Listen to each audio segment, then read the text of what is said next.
The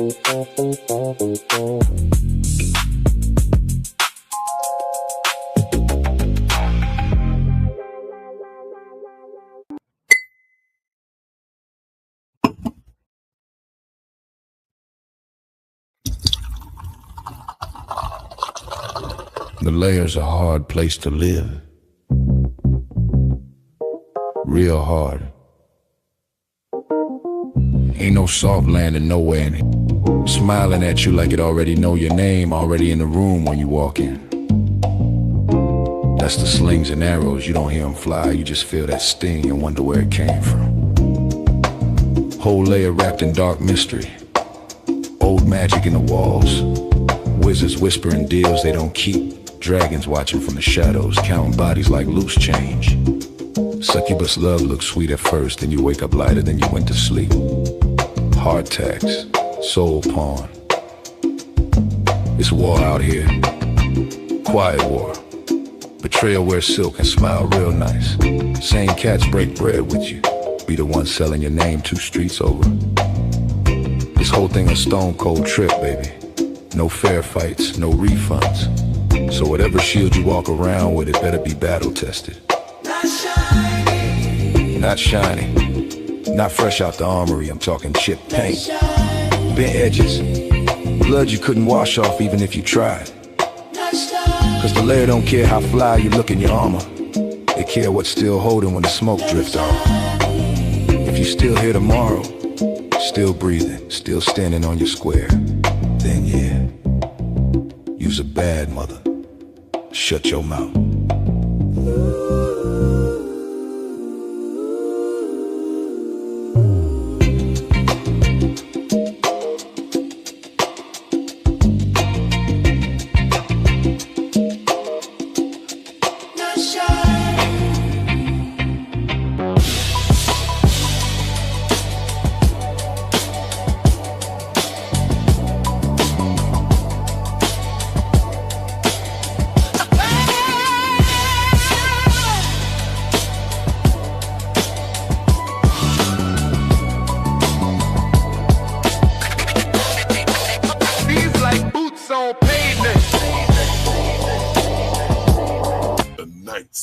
Layer.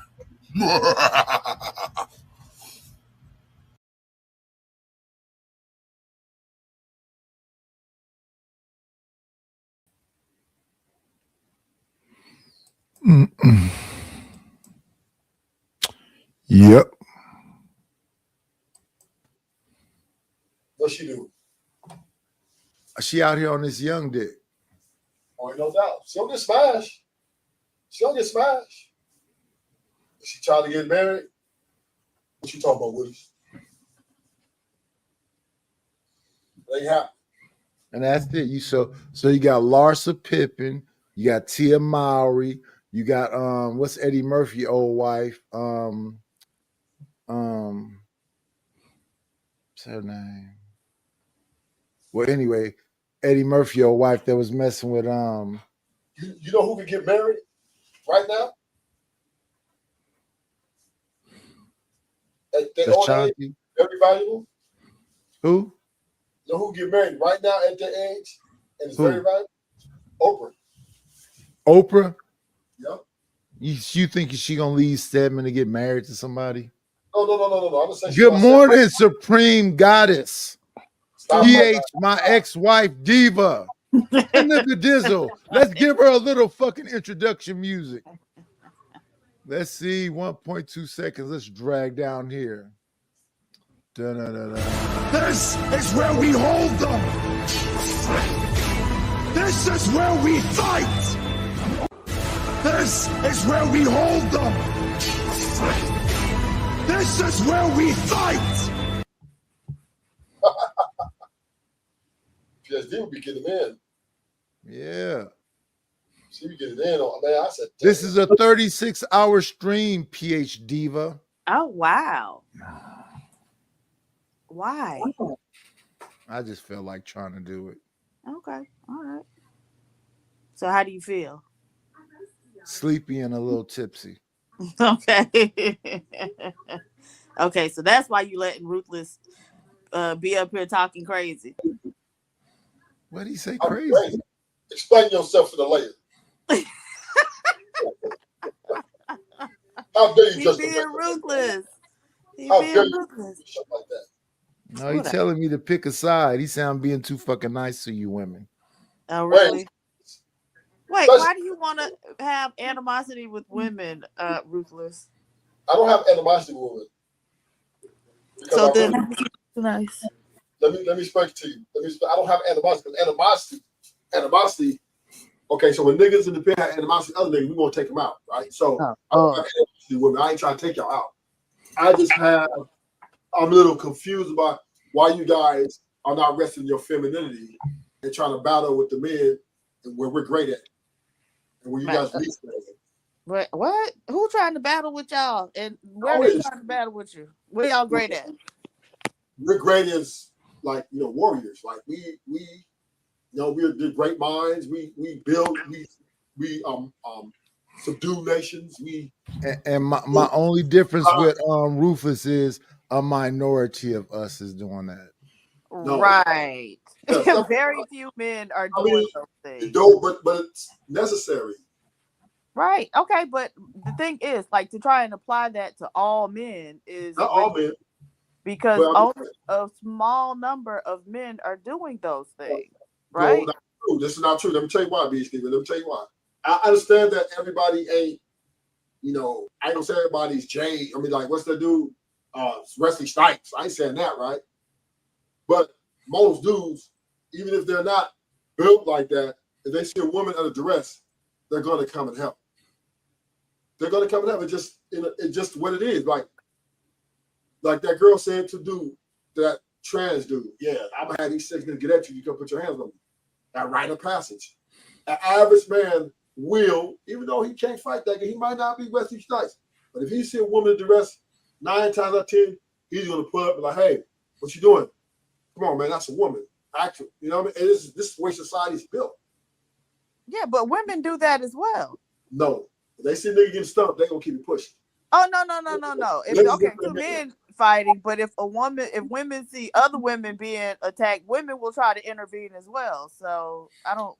I'm not disagreeing with that. What my point is this: if a man's getting beat down by one man or two men or three, women are gonna be like, man, shit, right? That's between men. Why am I getting it between men? If a woman's getting beat down by one man, right? Men are gonna come in and unless he's just a killer, then that. So are women though. I'm just making a point. That's my point. Okay, so what is your point? Because women will engage in that same behavior. Women on women.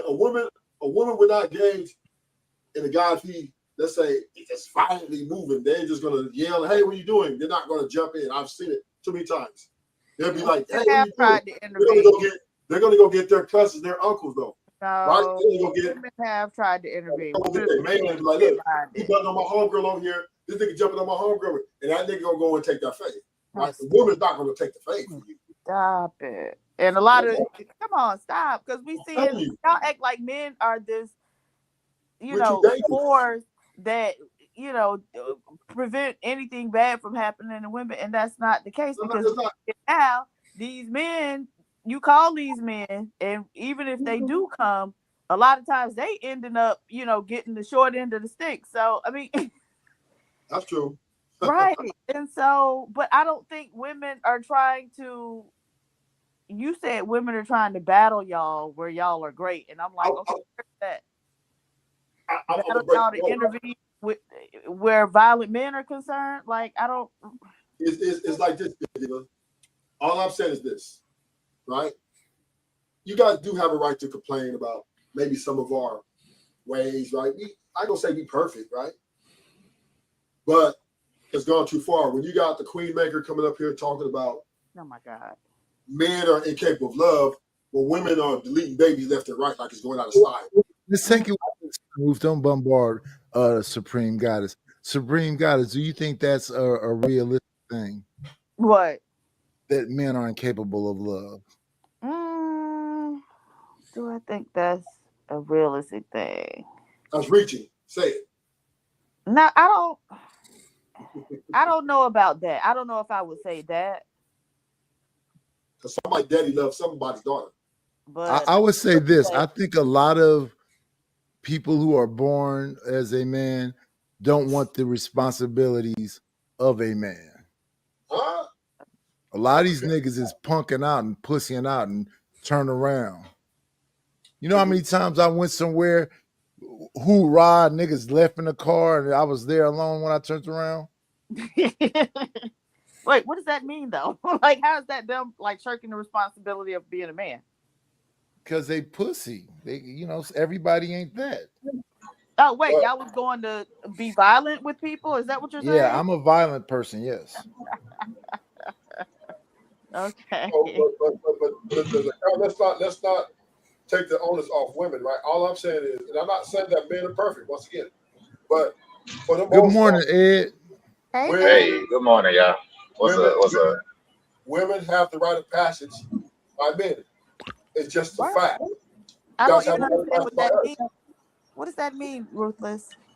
If a woman's talking shit, right, in the hood, and everybody's like, damn, ain't doing nothing because she got uncles, she got brothers, boyfriend, she got that, and she's utilized that if necessary.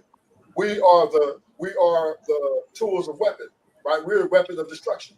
So Okay. all I'm saying. So women walk confidently. Wait, Rufus. I want you to go on, but I never understand when JP do it. I go, okay, he does it, but I never understand why we always get to physicality when we talk about That's women. not like most women aren't in the hood. Because let me tell you why. Like what? Everybody is tamed here because for the most part, for the propensity of violence. That's just what it is. Physicality and artillery, whatever you want to look at it, right? It's a reason why dudes just ain't going and grubbing up in niggas' houses like crazy because they gonna get right. So they pussy. So this is the thing. When it comes to physicality, I would think that would never be an argument to a woman. That would be an argument to a man. No, man I'm talking about the rite of passage. But I think a lot of men have realized that's the only place where they can trump us, right?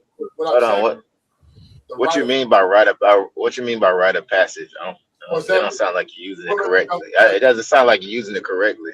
A rite of passage. You know what? Stop it. So a woman can walk anywhere, right? And men, because you know that most time a man is going, if somebody tries to get alive, a man's going to go up in his hell. Back off. So Rufus, wait a minute. Before you go on, do you think that's the natural way things should be? Yeah. So the reason I ask that question is because I always throw this in people's face when they say that shit to me.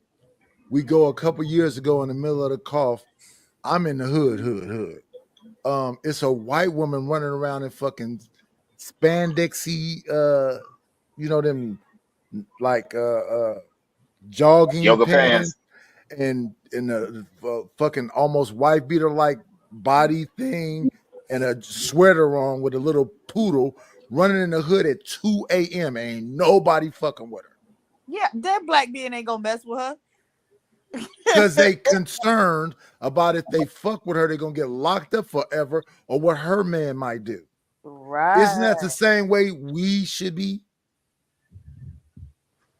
Sisters should be running around frolicking because they know if we fuck with them, we finna destroy every motherfucking thing moving. We are that way. You ain't been in the hood lately. Don't get it twisted. What do you mean I live here? Listen, many homies has died. Fuck with other niggas, sisters, girlfriends. Niggas that came to pick them niggas out. I've seen that.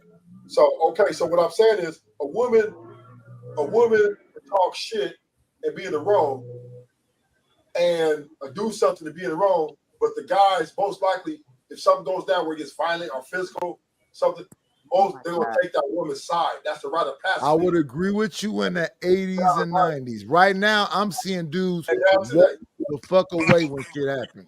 And you know why that is, though, right? Because women are now pushing the envelope. So dudes are like saying, well, wait a minute. Right. So that's what I'm saying. I agree with you there. But I'm saying that dudes nowadays is not the dudes from back when I was younger. Dudes nowadays is just, well, she was talking shit. No, niggas still protecting the hood. I'm telling you. They're still so what? We're not talking about the hood. We talking about. when they would come down on your ass. Ruthless, I'm gonna be honest with you. I see tougher women nowadays than I see dudes.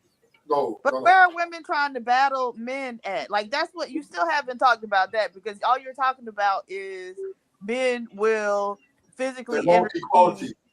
With equality in what terms? In terms of what? Equal means equal. 100 to 100. No. In what areas? Because I know women don't want equality in all areas. So what are you talking about? Psychologically. Yes. Explain how what psychological equality is. So, example, if I say to PhD, get the motherfucking car keys. PhD will say, who you talking to like that? You need to dress me like equal, right? That's what that means. Equality, right? You want to be treated. You want to be looked at as the same as me, as the respect level and how you're treated at a high level like me. So that's okay. So you think women should? But that's not a good example, though. Hold on. You think women should get less respect than men? Of course. Oh my God, bro. But you either talk disrespectful to people or you don't. That's your inherent personality thing, or how you grew up, or how people talk in their household. Like some people, talk shit to anybody, or that's just how they talk. But if you get to know them, they not being disrespectful per se.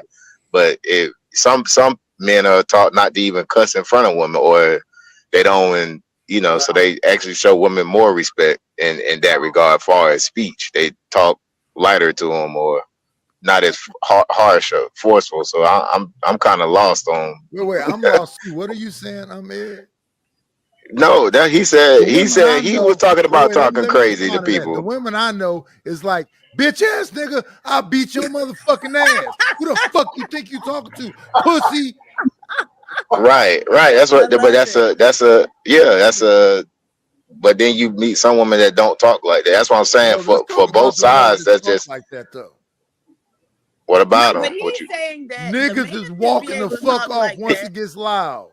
Yeah, but I'm about to say ruthless. To the woman that way, and the woman shouldn't speak to the man that way. That's what he's saying. So he wants the man to be able to say, "Get the motherfucking keys and get in the car," and the woman, yes, and be meek and docile. Thank you. That sounds like. Can you say that again, PhD? Can you repeat that again, please? That's absolutely ridiculous. It's asinine. PhD, can you repeat that again? I like how you said. But why would you want to be able to disrespect a woman? I'm gonna tell you why. But what? Why? Yeah.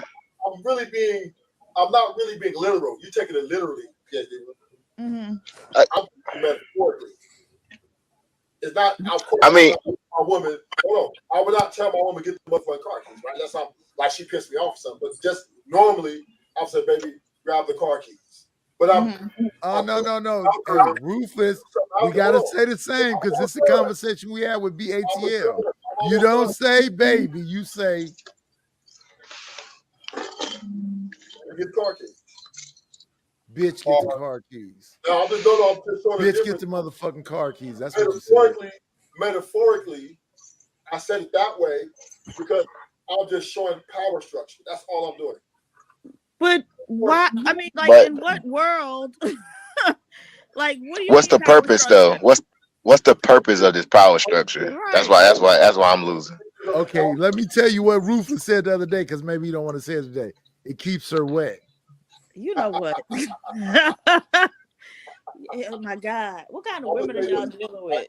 Yeah, right. The purpose of it. Let me add something. The purpose of this power structure is the fact that I don't want you to wear that motherfucking dress out that's showing all your shit, or the shorts that's showing all your shit, because I don't want you to get this treated a certain way that you come crying to me about it.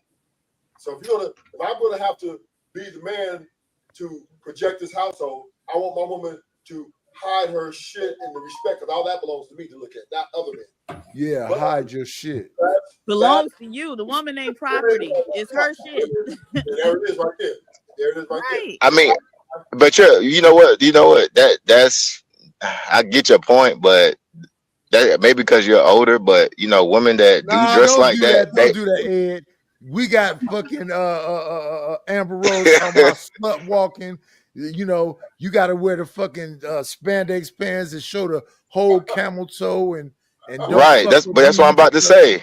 I think we go in the same place, Nidus. So the women that do dress like that, they expect men to look at them, so they not gonna come back to you And they expect with you a to with an be issue. ready to throw down if somebody say, "Look, that's your whole fucking camel toe." But why would you say that? Like, I don't know. It is weird. Like some of the stuff. It's that shocking that you would do that. Right, but some of the stuff that men say to women, it's like, why you couldn't keep that in your head? Even if you were thinking that, like, why are you telling me that? Like, what am I These supposed to do with niggas that is on the information? spectrum, PhD. Right. I mean, yeah, but exactly. You're talking about people that's obviously ain't all there. So it's not like a normal thing where she's gonna get like talk crazy to or different. I don't know. I guess Wait a minute. it depends on the You said environment old too. heads. Wait a minute, Ed. Niggas don't talk like that. Yeah, but the woman. If the That's the camel thing, toe, though. The woman. if you can see the moose knuckle, obviously, you Right. mean to tell me you gonna be like, "Oh, hello, ma'am." Yes. Or leave the lady alone Shit. altogether. I'm Leave gonna her alone say- altogether. Oh my goodness. I mean, but that's just how women. Okay, so I was in the gym last night. Y'all saw that shit all night. That's just how they dress. And ain't nobody say shit to them. And honestly, can I be honest about this? I think men Pussy. and women can have separate gyms because women are dressing inappropriately. I'm there to work out. I'm not there. This ain't the strip motherfucking club. Yeah, why is it that You can't. why Hey, is it- hey, wait a minute. Ed, we're not gonna let you do this. Why is it you gotta get on that machine where you gotta lean over right in front of me while All I'm of them on lifting the my squat rack. All of them on the squat rack. Every last one. But of them. So what? But you can't walk. You can't walk and chew bubble gum. You can't work out and look. Let's say you trying to avoid looking at her, but she got you on camera talking about what are you doing? I'm not trying to look at you. Why the fuck you in front of me like that? Yeah, stuff like that is, kind of crazy, but They do that shit often. PhD though. And it ain't just 3 women. It's all 40 of them. And all of them on the squat rack. because I go to the gym and I don't. All of them on the squat rack. Yeah, women are gonna squat. That's what we have more lower They're gonna body do it. muscle. They're gonna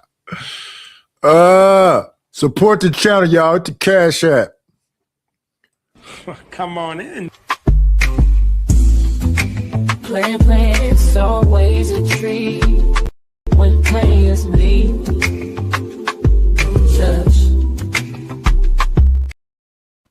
It's always a treat when players meet. What up at Nightish? What's happening?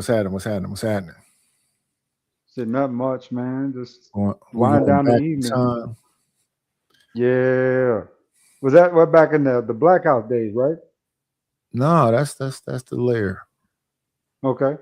Yeah, we went back in time right after me and the wife separated. Wear the damn sweatshirt around your waist like the old school. Artists. Right, dig y'all eyes out. When they do that rap, they're gonna scream. Ah! Y'all make all that noise in there too. Really? I Right. think you shot separate gym. Well, I mean, there are women's gyms, and my understanding is there are now like men's only gyms as well.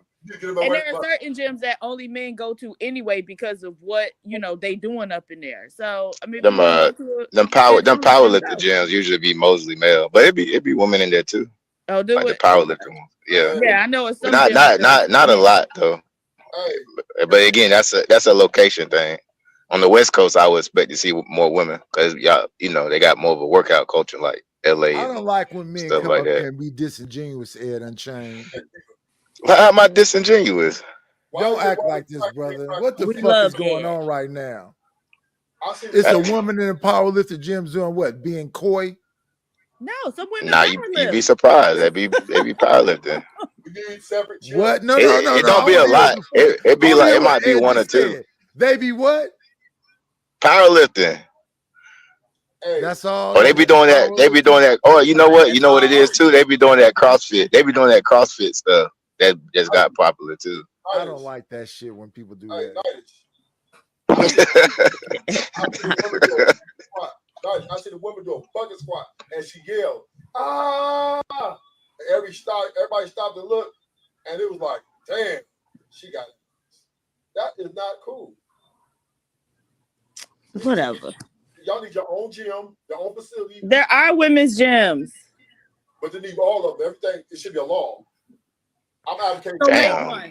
Go ahead and lobby and make one, Ruthless. I'm trying to. God damn it. Ruthless, you trying? What's that shit? Sharia law? That's what you trying to push, man? Yeah, I want. Is that it? If I want to look at you, I'll go to strip club. Let me go to strip club. At least we can talk. A gym? No, I'm there to work out. Get my money. I mean, I go lie. I like it. But I don't want to look. I'm trying to count my reps. I'm trying to get and I lose count when you walk by me, or when you do that squat. I'm like, oh look, don't look. Oh shit. So it's your lack of focus. Right. Yeah, it's your lack of focus. You want people to bend around you in a public space. Don't do this. Don't do this, Ed. What am I doing? Don't do this shit, man. I'm not blind. What I'm saying is, Ed is up here acting like them gym women don't be aggressive as fuck. Aggressive doing what?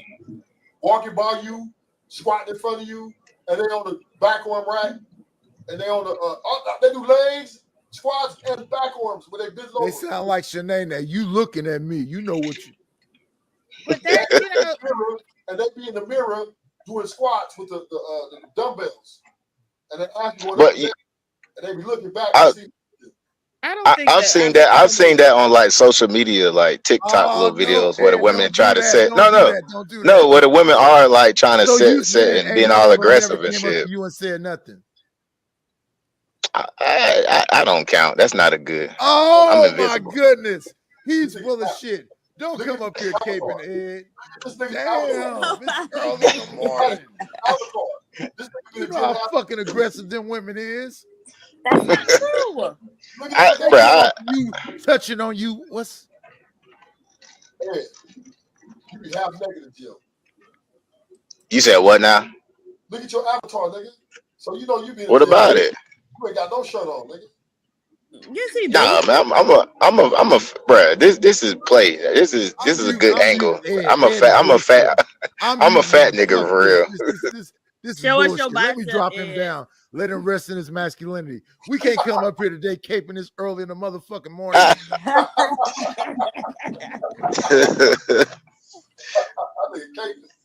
So basically, what you want, Ruthless, is you want women in an inferior position to make you feel like more of a man, right? You need women to be to feel like a man.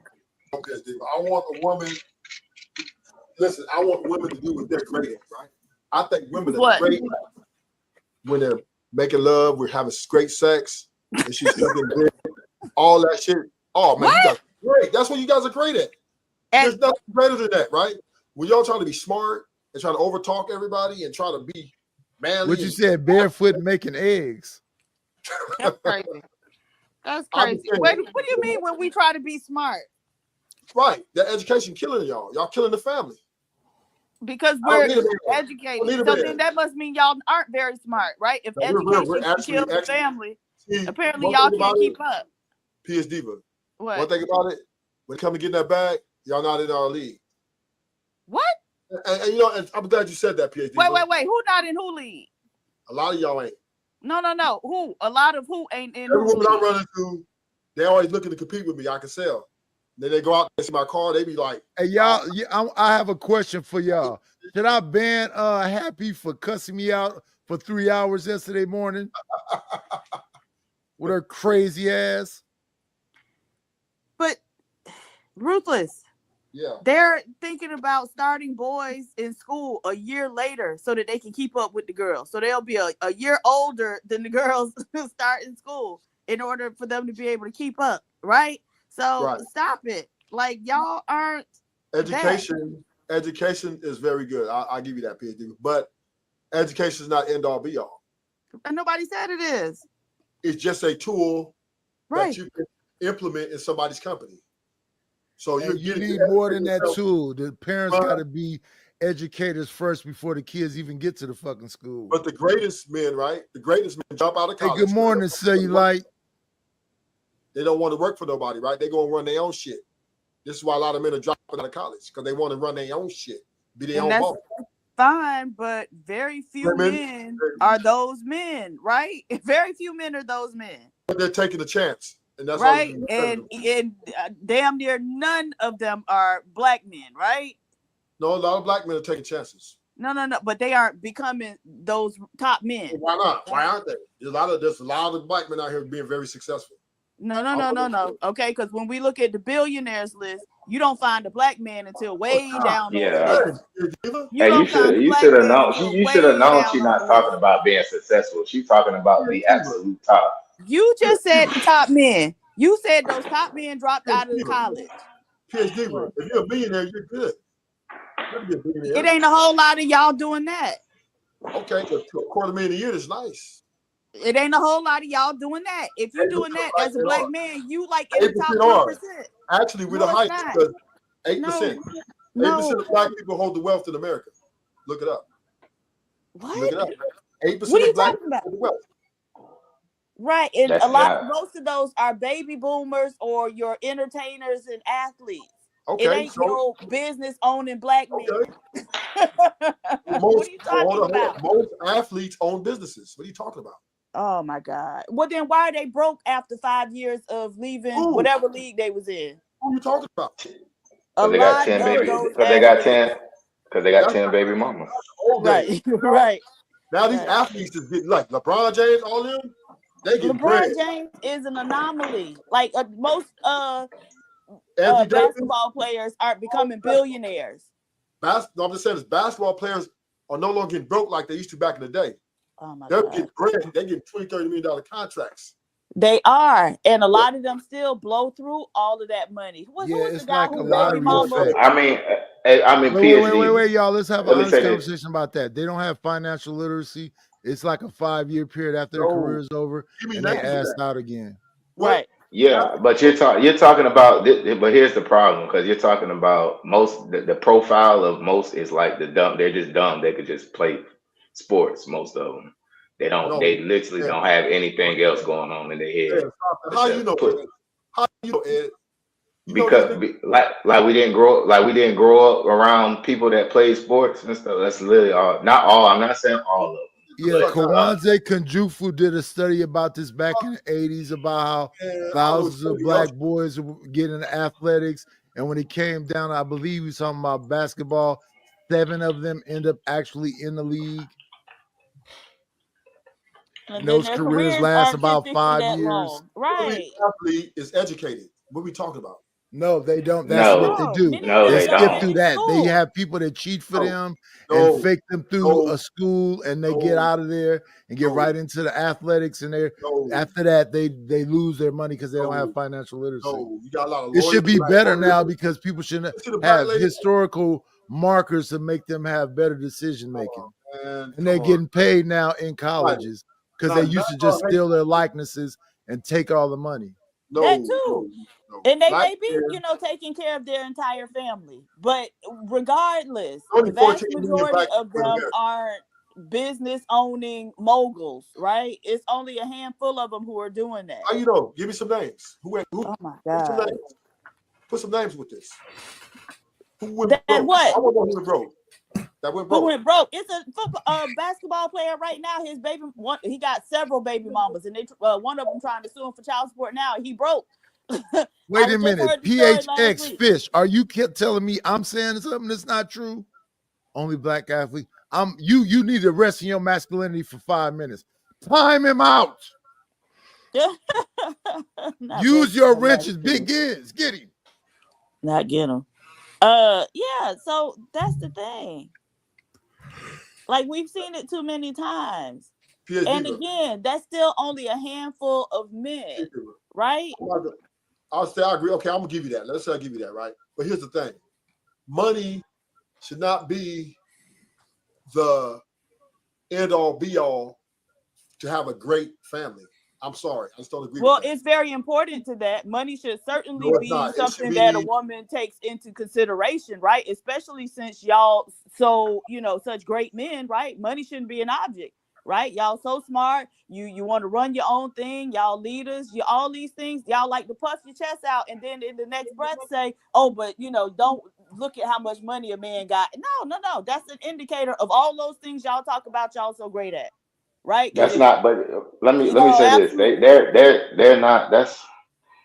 I think it gets lost in translation because most, like Nida said, most men aren't leaders. Most men aren't any of that thing. It's Right. It's just an expectation that they should be. There's a difference, but having a being something and having an expectation. If you aren't a leader, then why is there an expectation that you lead? That's the conundrum because they not. But even the women have that same expectation. So, but it just shit. Most niggas gonna fail at that. So it just that. And far as that aspect, it just is what it is. I don't know why that. See, here's the problem, right? That expectation is there. Superficiality. That's not corrupt. superficial. You have to live that life. Like life requires money, right? It's going to dictate a lot. It's going to dictate where your kids grow up, how safe that neighborhood is. It's going to dictate where they're educated. It's going to dictate what kind of health care you can get and provide for those children. It dictates a lot. You can do that on 50s. You can do that on 60,000 a year. Absolutely not. In Montana, where are you living?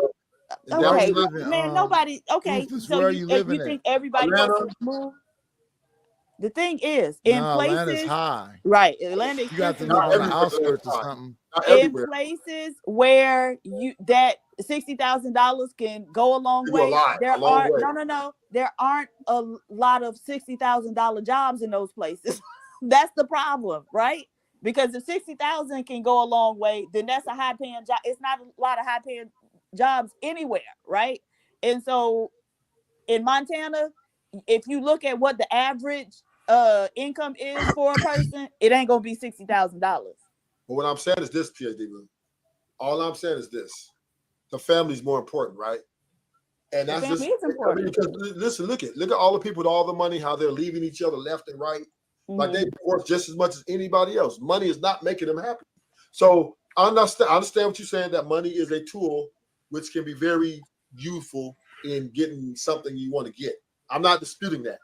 But it is also not good to totally invest mentally in that, because then it corrupts you. And then once you get corrupted, you're no longer going to be happy. Then once you're no longer happy, then you're going to be an endless pit of drama. Child. Say that again. Okay, wait. Say it again. Right. The problem is never good to mentally and totally invest in money, because money corrupts. So to corrupt you, then you no longer will be able to sustain happiness. Then when you can't sustain happiness, then you will be unhappy, which we call a gang of drama, because everybody will feel your wrath. But that you falling on deaf ears right now, because most people would rather take that chance and make that money, have the money, than anything else. But I mean, we seeing a bunch of broke, poor, happy people. If you got to work yourself to the bone in order to survive, you ain't gonna be happy either, right? Okay, I agree with you this, but I'm saying rich people are not happy as well. Right, and so yes, but I don't know if we can compare relative proportions. They'd rather be rich and unhappy. So anyway, that's what I'm saying. I hope we can get this in there. It depends on the people. It depends on the environment. It depends on a bunch of different things. But I don't like that it goes from extreme wealth to extreme poverty. What about a middle ground? Why do we do that? Everything is like top billionaires. That's what 1%. Middle ground don't count. Middle ground don't count. But even the middle ground. Here's the thing: the majority of people are in the middle ground. And if you're Ebony K. Williams, then why are you even talking to us peasants? That's the invisible class, the middle. No. But so that's the thing. Even the middle class is struggling now, right? With inflation, you hearing people talk about all these things. There are people who, complaining about the rent went up, and so even the people in the middle are struggling. And so in order to get some modicum of comfort and freedom from that type of thing, you're gonna have to have a little bit of something, right? More than the average. Well, the easiest way would have been is being able to lean on your family and having a network of people, but that we don't do A that. lot of people don't Explain have how that. that works. In a relationship or in a marriage, love, respect, and admiration is what leads and helps us get through all that. Not And guide good that. times. Yes. Not Money good is times. not in that equation. Ain't we I don't even lucky know if I we would got put him? love in my top 5 qualities I would want in a mate, right? Like love. Wait a What you minute. talking Wait about? a minute. Ruthless just said, let me see. Let me find a picture.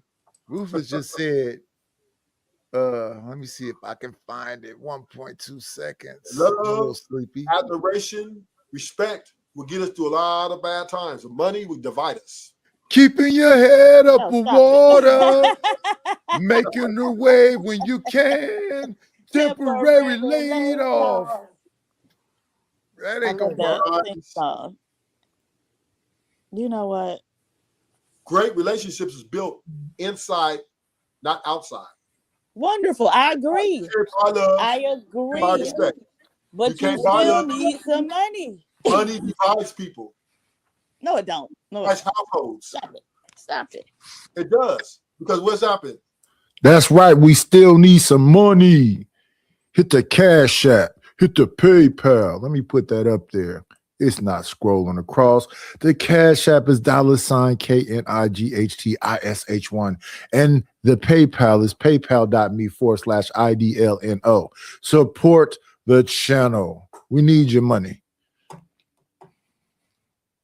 Greed is a Rufus. Okay, Rufus, but Rufus. greed is something different Rufus, than where money. I'm at, I think if you can have like 160,000, you can live somewhat comfortable. Right. Man, you get 60,000 if you manage your money right with 160,000. Right. 60,000, you be living check to check. You are. Listen, no, you won't. If you have an 800 credit score, you won't. I don't give a fuck about a credit score. The fucking What you bills mean? around This is about bitch want $5 a month. more finance everything. He want to finance. Hey, white people create the system to use it. They use it. Most white people use credit. What we talking about?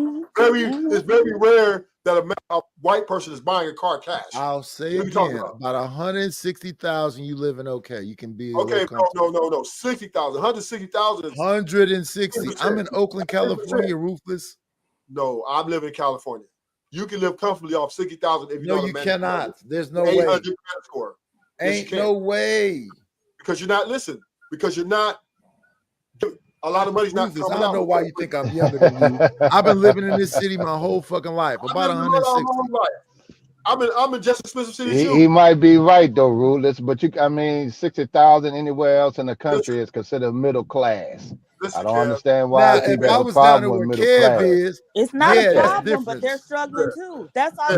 No, it's only a problem when people trying to down black men and they just skip over the middle class and say they either rich or they poor. That's the only time they got a problem. But most of America have no problem, with raising. No, you don't. Define struggling though. I think that's kind of extreme. Struggling. I made that as a One UPS driver. One mic.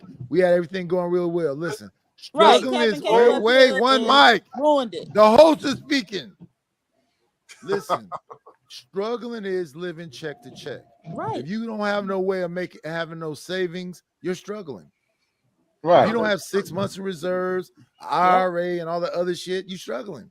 Right. Regardless of what financial level you make. Regardless what financial level you're. Yes. My statement is this: if you're making 60K with 800 credit score, that means a lot of money's not coming out of your pocket. Listen, I have to get my glasses I'm gonna go every year and get my eyes checked and probably got to get new glasses. I got to have my fucking dental shit. I got to have my house insurance. I got to have a house warranty. I got to fucking taxes for each year.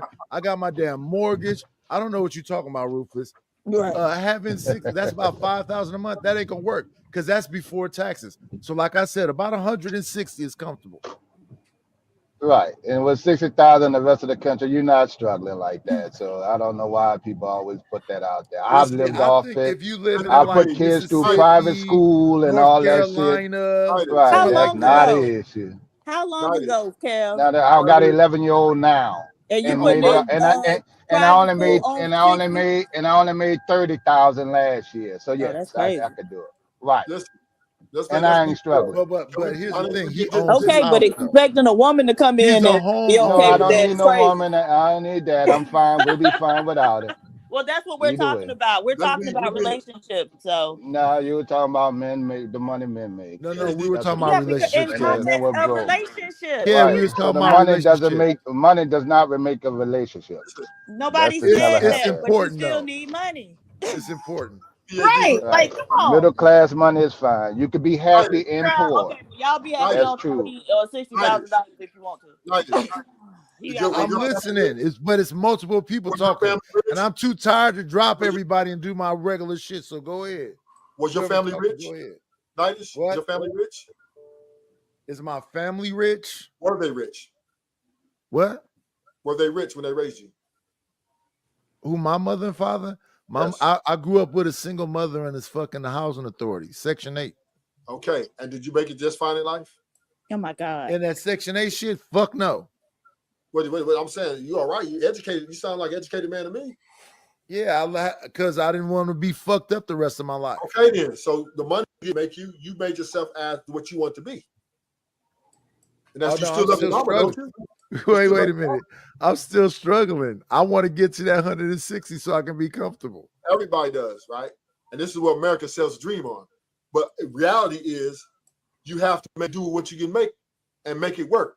There are people, white people, Asian people, not making $60K and raising the whole families and putting them to school. No. I understand what you're saying, Ruthless. Ruthless, right now, Ruthless, listen, Ruthless.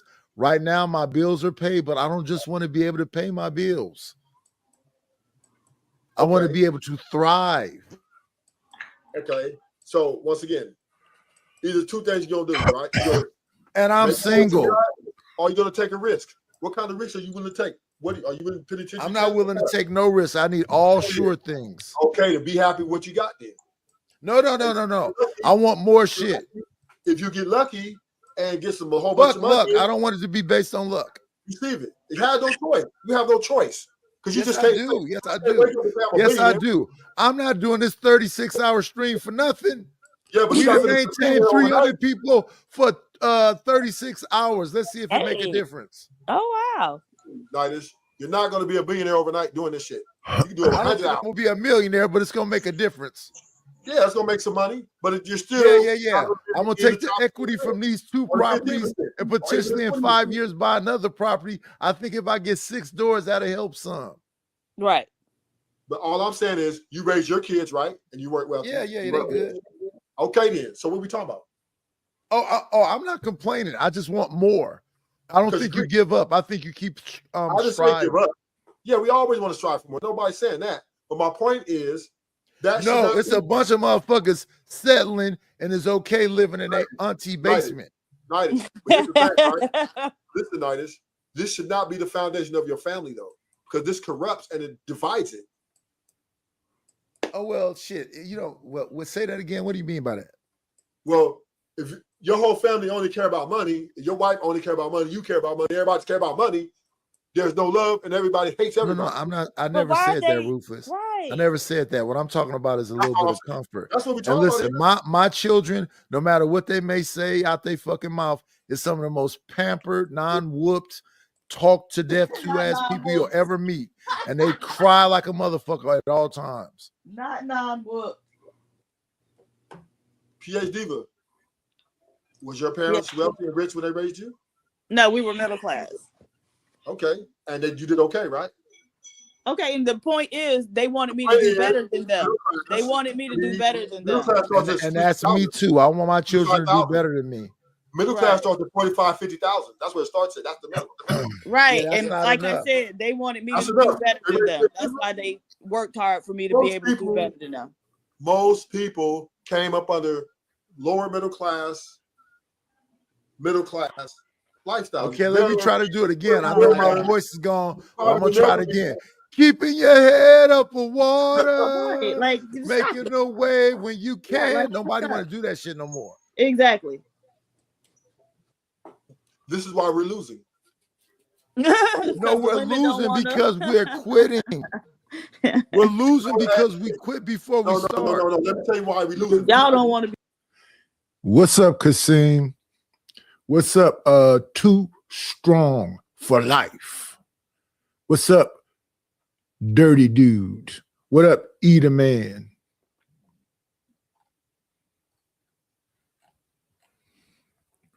Keeping your head up for water, making a wave when you can. Be out of context, because context matters here.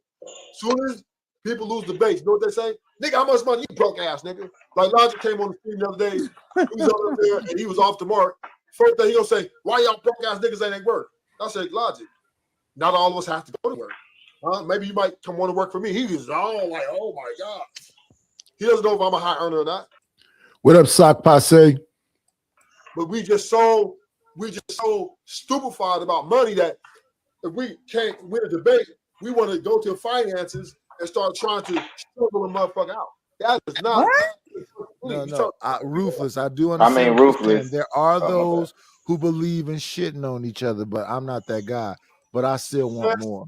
Listen, a millionaire is the luckiest thing you can have in your life. That's I'm not even talking about being a millionaire. I'm talking about comfort. Even 150K a year is lucky. But ruthless. What? People. Wait. Say that again, Ruthless. You gotta be lucky to get that. No, you don't. To get what? 150K a year. Man, get out of here. What you mean? That's 15%. That's the 15%. Well, I'm trying to get to the 15%. That's in the world, Nightish. That's in the world, not just the United States. Yeah. I want to be a part of 15% before I leave this bitch. Though. It takes luck. You just Fuck can't wait. luck. No, I just want to wit it out. But you keep hoping, but you ain't there yet. Fuck hope. No, not hope. Actually do it. You got to get there, but you ain't there yet. So you're open. Okay then. So my point is, what I had for lunch yesterday? You need some things to fall in. I'm finna talk that shit you hate. You want to know? Nah, you got it. Love, go ahead, Ed. Large. Most people who are wealthy get passed on wealth. Yeah. That's what I'm talking about. Look, my children left here with a hefty bag. Ed, what's up, Ed? I mean, the thing with people when they come in conversations, they're going to leave with what they feel they have over the other person. So that's just whatever it is. Height, whatever they get more holes than you or whatever. That's just that right there. I think that right there is bitch ass shit. I don't know why people do that. But I know they do it. I know it's a factor, but why are you even talking like that? Because you still broke. With all the hoes you get and a little funky ass 110 you make, you're a broke motherfucker. This is what you don't want to do, right? We don't want to go there. Money, yeah, we want it. Yeah, we all want it. But if it dictates your life and makes you who you are, you ain't shit. All right, the world according to Ruthless, child. Exactly. Good morning, y'all. Good morning, Happy. Hey, everybody. No, because that's what up, Unhappy? You wish. No, what that's up, mad? What up, mad? Purple be mad about the money. You ain't making enough and blah blah blah blah blah. And then gonna tell you ain't shit. He just told you that, Nightish. Then gonna turn around and say, "Oh well, it ain't about the money. You really gotta make so much money." He said that in the beginning. Then he said that shit to you about, well, that ain't shit because you ain't there yet. And then all that other shit. Like that's messed up, don't you think? I just don't understand what the hell this man is trying to say. But I came up here before he started talking all this, or thinking he was talking some money shit, because he ain't making no sense. He all over the fucking place, and he, all over the place, for lack of a better phrase at the moment. Because I ain't trying to start no shit with nobody, I just came up here to talk about the fact that I don't know why y'all are listening to him about any freaking thing when it comes to women or your money, because he don't have either. Okay, he ain't making all that money. He telling y'all ain't shit if y'all ain't got it. He ain't making it, so I guess he ain't shit. And these women, but he telling them, stay away from women and don't get married and all this bullshit. He want to be with all the men and men and men. Then want to get mad when somebody says something about he's gay. As if that were not a fair assumption. You feel me? Like he's trying to lure y'all in or something. Like, yeah, I got a little bit more pennies than y'all do, or some bullshit in his fucking head. But that's how I see it. Like, this is total trash. Nobody needs to be listening to that shit at all, because obviously he ain't got shit to prove. I mean, no proof. No proof. What does he have to show for it? He has absolutely nothing to show for it. Let's mean you have a contest, right? And mind you, both of his crimes he did his supposed 13 years for were money crimes, right? Right. Let's do that. Yeah. You did that Fed time and all that other time in jail, right? And you still don't have shit. And it was money crimes, right? But you want to talk about people that are living below the poverty line, and you want to talk about people that are living middle class. And you got the nerve to divide the middle class into lower middle class and just regular middle class. And on top of all of that, but your ass did 13 fucking years in fucking prison and in jail because you was stealing fucking money. And you ain't got shit to show for it to this day. But you got the nerve to be up here trying to tell some men and women how to live their fucking life. No, nigga, don't nobody need to take no classes from you when it comes to capital. Bishop, why don't you use your power? Because I want her to show me her. Okay, Nadish, I got you. Because we know you don't have any, Ruthless. We know damn well you ain't got no money, baby. You have no reason to be up here trying to teach anybody anything when it comes to money, baby, at all. No reason at all. I want to drop Happy for 15 minutes. Could you do that, Nadish? Thank you. Okay. So back to the point, PS Diva. All I'm saying is, yes, money is cool. It's a cool tool. You got it. I'm more than happy to take it. But my love for my woman and my family exceeds money. My dedication to building my legacy exceeds money. It is about how I respect my woman. It's how I respect my children, and I want the same in return. And this but you is just what said makes our that happy you should home. be able to respect your woman. Let me land the plane. Let me land the plane, and I'm gonna let you go. And I'm gonna end this. 5 more seconds. All I'm saying is this: respect and love means more to me than you looking at my checking account and me buying shit for you. And I'm gonna land it. Okay, but you just said not too long ago that you should be able to have or demonstrate less respect to your woman than she has and demonstrates to you. Well, so, as far as authority, I get, but that was authority-wise, not in a manner of like I'm gonna slap you around because I can. No, but authority-wise, I have more power than you because that's the way I'm the leader. That's where it's supposed to go. When you're in any type of corporation, there's people more powerful than you. That's the way it goes. So right. The CEOs will get more respect than you. Right. Right. They also get more money than you too. And so why is it that y'all can puff y'all chests out and say that you're supposed to have more authority, more everything else until you get the money? Then it's don't think about money. All I'm saying is this, Kids Diva. If I'm funding the whole motherfucking relationship, I'm paying. But very few men are. I'm just saying if I am, right? I'll speak hypothetically. Then you will fall under my authority. Now, if we're going 50-50 on everything because of the circumstances, right? I'm still the man, though. I'm still that dude, no matter what, because it's love, and then our structure in our house works better so that we can work together, right? You being the weaker vessel, I'm being the stronger vessel. But I'm respecting you in a way that nobody's gonna fuck with you, right? I ain't gonna let nobody talk bad about you. I ain't trying to wake up and argue with you. I ain't trying to beat on you. I just want to be us to laugh and talk about shit our days went through and keep it pushing. Right. But again, if she's the weaker vessel, then why is she splitting bills 50-50 with you? Where's the weakness? Because I'm telling you, the people, everybody doesn't have the fortune to create income. It's very difficult. Because if it wasn't that difficult, everybody would do it, right? But the thing of it is, it doesn't change my ego as a man, right? I'm still the man of the house. Money does not dictate leadership. Money dictate sound judgment, right? Come on in. Plan, it's always a treat when players meet. Judge. What are you talking about? What's going on, OG? Shit, too much of nothing. Nigga. Chilling, seeing what you had up. I'm doing a flashback, looking at the old school. Oh, okay. Yep. Lord ADS just came up here to put his avatar up here. I think he's asleep. Can I add this to the equation? Making in your judgment. Because you put a pressure on me. I got a job. I'm a plumber. I'm making like $65K a year, but we're like not super rich, right? But you're looking at me like, can you do better? Pick up more plumbing jobs. Go get more plumbing jobs. Go to that bank and say, I'm going to take this $250,000. Are you going to do that time with me? Exactly. Go get more plumbing jobs. You don't have to go and do something illegal. And that's the thing. If you can only resort to illegal activity to make more money, then your judgment and your decision making isn't superior. Yeah, Diva. It's a competitive market.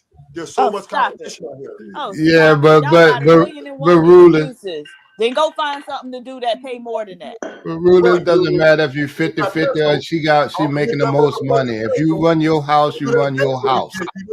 Only the money don't matter. Can't even pay the bills, run their damn house. Yeah, if she pay the bills or you pay the bills, you run your house.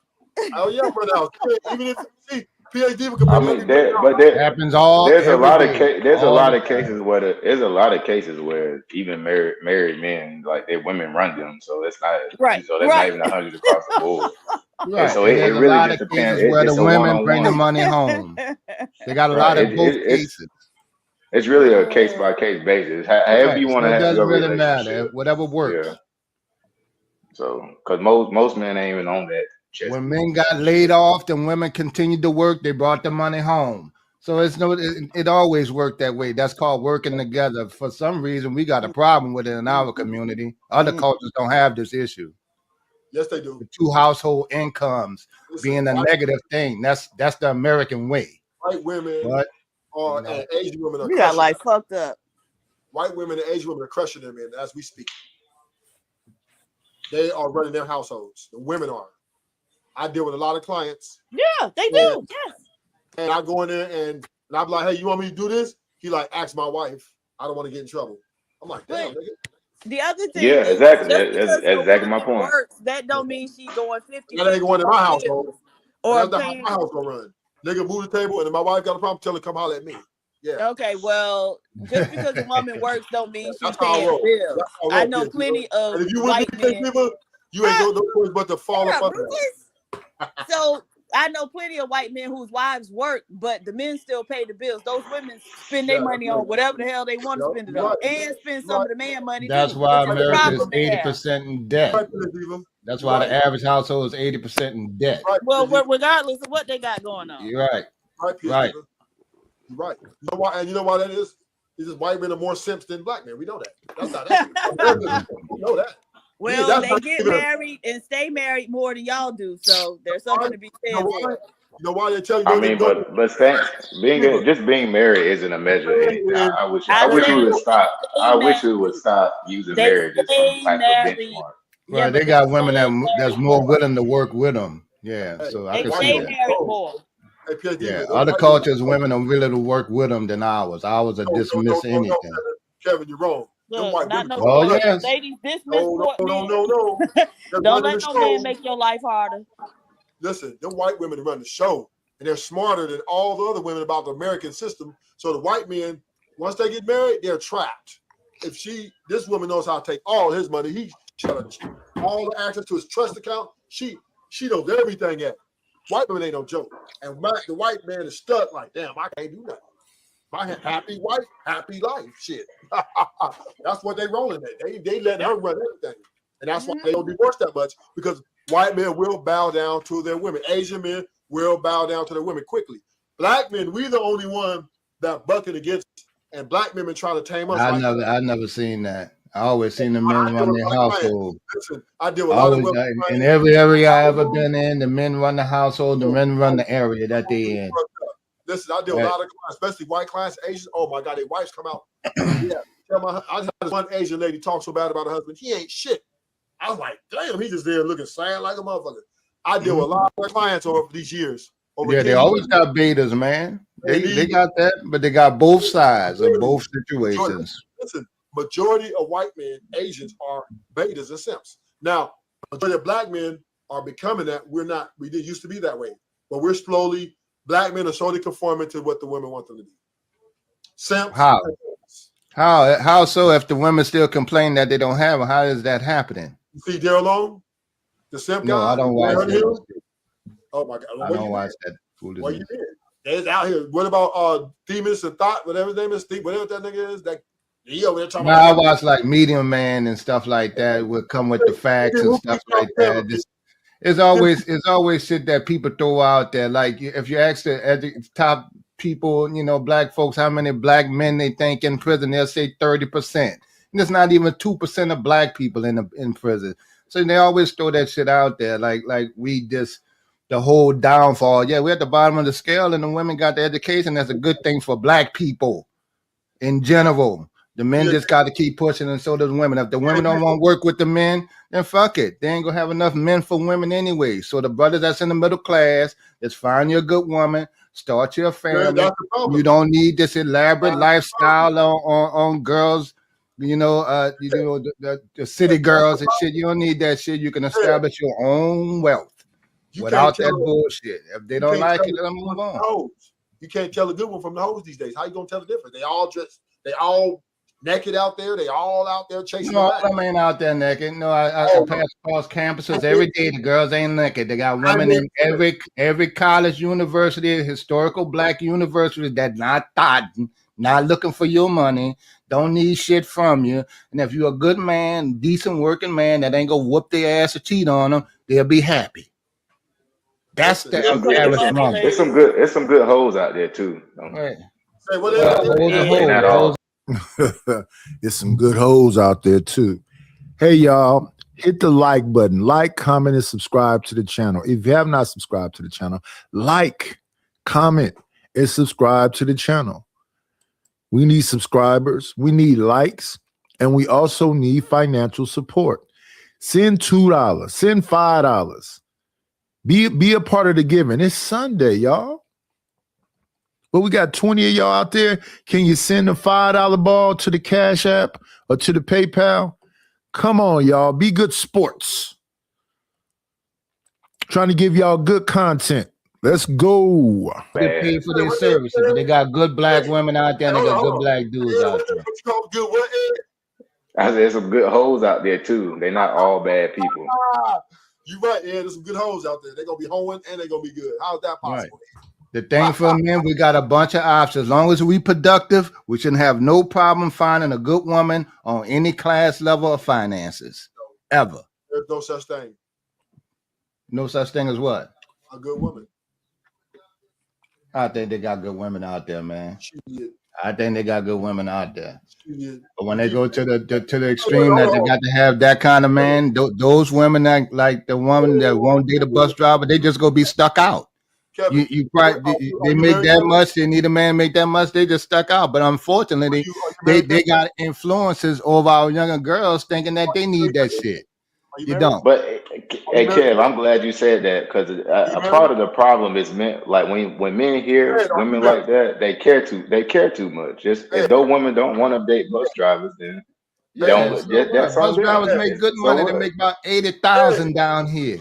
Bro, your value money with full benefits, rootless, so they don't have to worry, and stuff. They ain't got to worry about healthcare and stuff. Your value they doing good. Now you add the healthcare on with they $60,000-$70,000 bus driving money, and you in a good position at $100,000. You can work. I can't hear you over, Kev.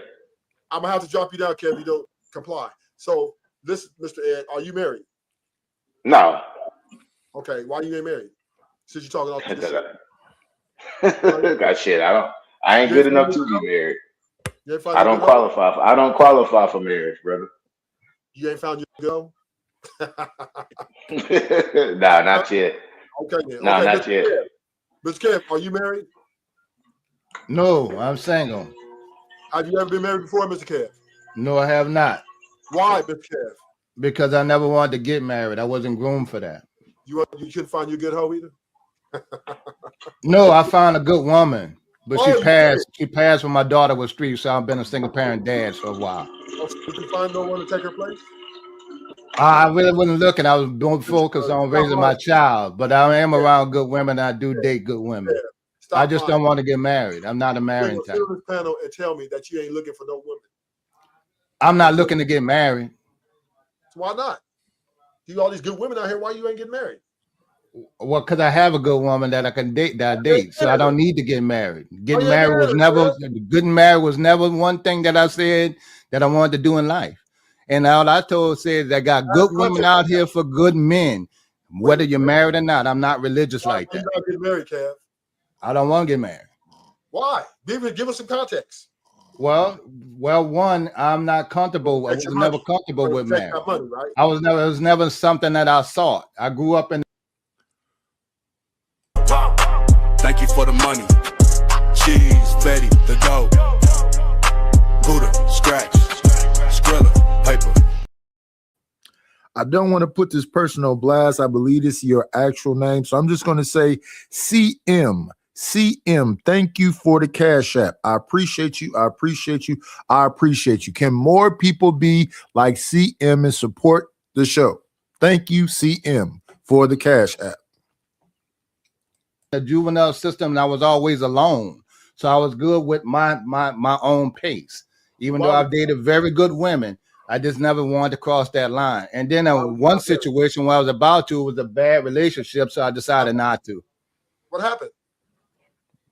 She wasn't good enough for you? Which relationship? The one you was about to get married to. She passed. A breast cancer. Okay, what about the good one you with now? Why you ain't married? Okay, now you're going all into the person, but I don't want to get married. But don't want to because now I got more things to factor, and I don't want to get married. Neither does she. They have people that have good relationships that do not get married. You want to protect your money. Just say it. No, actually, it would be beneficial if for someone, if I did get married, so I can pass on some benefits. So now at this level in life, now I have to think about different things as far as what I own and how that's distributed if I get married. I'm older. Kev, you ain't making no sense. You saying that you got you a good woman.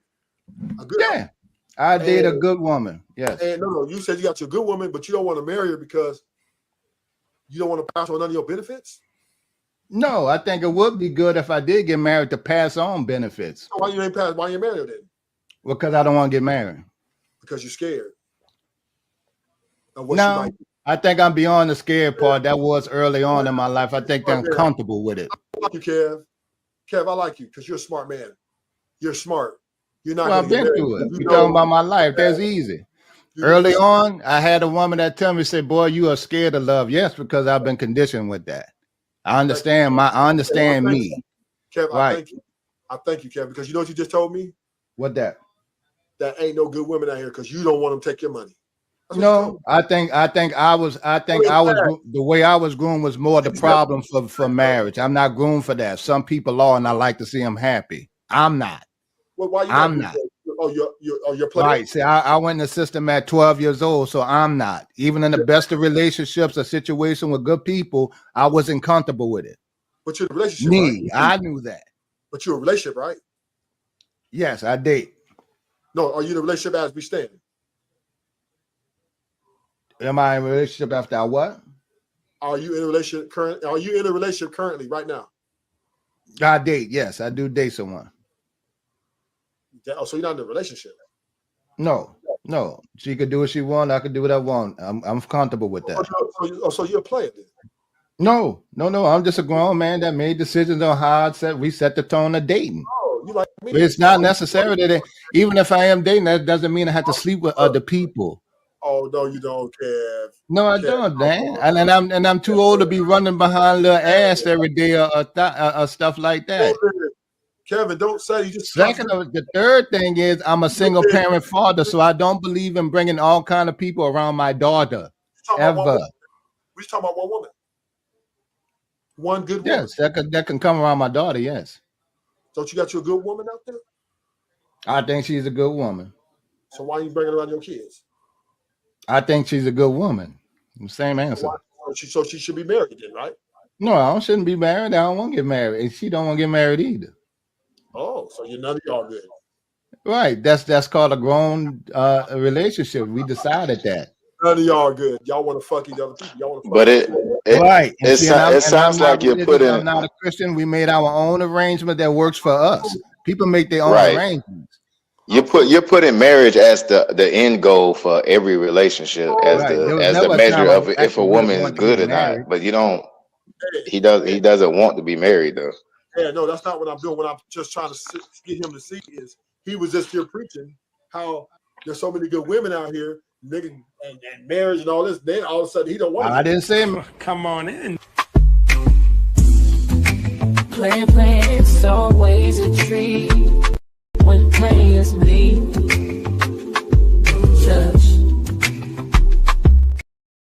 I dated women that way.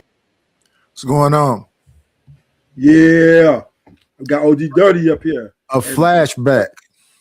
Flashback. That was good old days, Titus. Yep. What's good with you, OG Dirty? I'm good. Just got the burn on the grill. I'm trying to figure out what the hell is going on. On this live here? Mm-hmm. Yeah, I'm just trying to get Kev to understand that there ain't no good bitches out here. That's all. Well, all of us are corrupt. All of us are corrupt. Those without sin cast the first stone. And that's why I keep talking about a lot of folks just need to settle on down. She might lie, cheat, and whatever else. You might have to lie, cheat, and whatever else. But I don't understand why we got to do it separately. I mean, I agree with you. Let us be finally aligned, right? We're finally aligned. We all, and that's right. I mean, and listen to the man who want to get married and find someone that can be toxic with. I ain't got no problem with that. Tell him, OG Dirty. I don't know what I don't want to be toxic with nobody. Yeah. You know, I'm a good listener, bro. I can listen to what you just got through saying. That didn't apply to me, bro. So you're telling me there's no toxicity in your current life?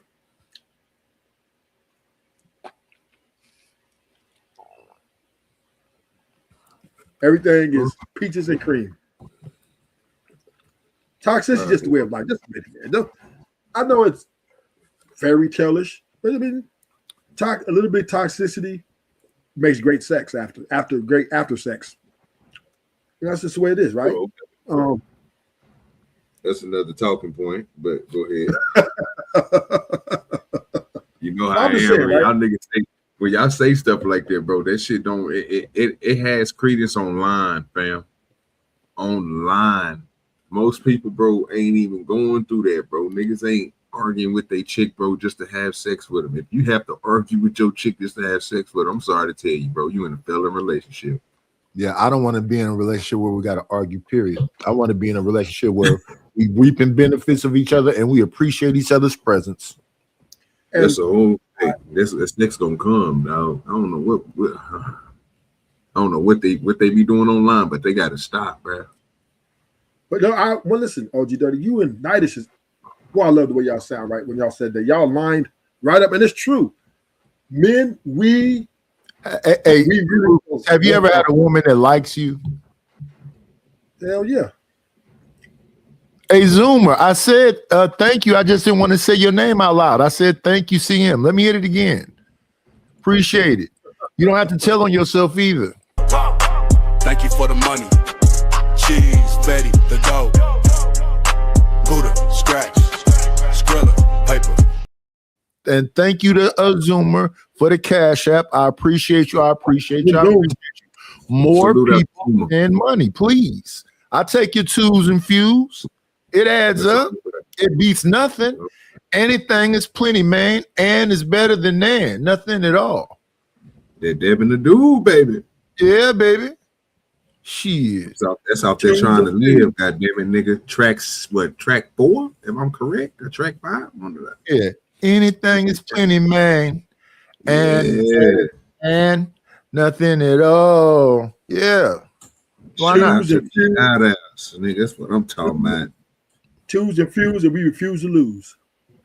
Yeah, man. It don't always have to be 50. You don't have to be royalty. It could be 2. Listen, the other day I got some 1s. Oh, this morning I got 2 1s from what's his name? Savage. That ain't all that savage. Who, the nice guy Savage? Yeah. Yeah, he's a family man. But made 10 times more than me and 10 times less. Had nothing to do with it. I'm cool with you. You want to have more than one woman? That's fine. I'm cool with that. But No, I don't need more than one. All you need is one. All you need at this age, all I need is a good travel buddy, a good friend, somebody I can call on, a good back, and vice versa. We that's established. Are you faithful to her? I don't need to see more than one woman at a time, my friend. I don't make that a habit. I did that when I was younger. That shit don't work. It's extra energy you're putting out there. It comes back. Mistakes been made and shit like that. You got to learn from them, man. I'm 50 years old. So why I can see one woman. Why did you make that disclaimer? She sleep with who she wants to, and I sleep with who I want to. Well, we come to the term that we're only sleeping with each other, but that was a conversation. We had a conversation. You're sleeping around, Kev. No, it doesn't. If she do what she want, but we already had that conversation. If she do, that's what she want to do. That's her business. I don't need to control her. She has her own life. Right. She's fucking somebody else. Then is what you're saying. I don't know what she's doing. Oh, okay. So then why ain't you doing what you want to do? Well, I am doing what I want to do. You just said you ain't sleep with nobody else because she's all you. I don't have to sleep with that. That don't mean I want to sleep with somebody else, man. Just because I'm doing what I want to do. You just said she's all you need. Yeah, that's all. As far as the sex part, that's it. I'm good. The rest of my life is fulfilled. So I don't need to sleep with multiple women for some fulfillment in life. Okay, so she might got a roster then. I don't know what a roster is. I never asked her that. We usually do mature conversation and shit like that. Shit like that, man. I don't know about no roster. I don't do that. Next you're gonna be saying clapping cheeks and shit like that. I don't talk like that. But we got to kind of take him at his word that she's a good woman because he knows her. We don't know her. Wait a minute. And he made a disclaimer, not me. He said we don't want to get married because I want to sleep who I want to sleep with, and she can sleep who she wants to sleep with. That's not what I said. But none of get married, man. I know he did. I don't have to sleep with nobody else. None of your questioning is leading away from him that statement that he made. Stop. All I'm saying is this: live your life, man. But if you don't ever see her capping, like you just don't want to, she fucking somebody else.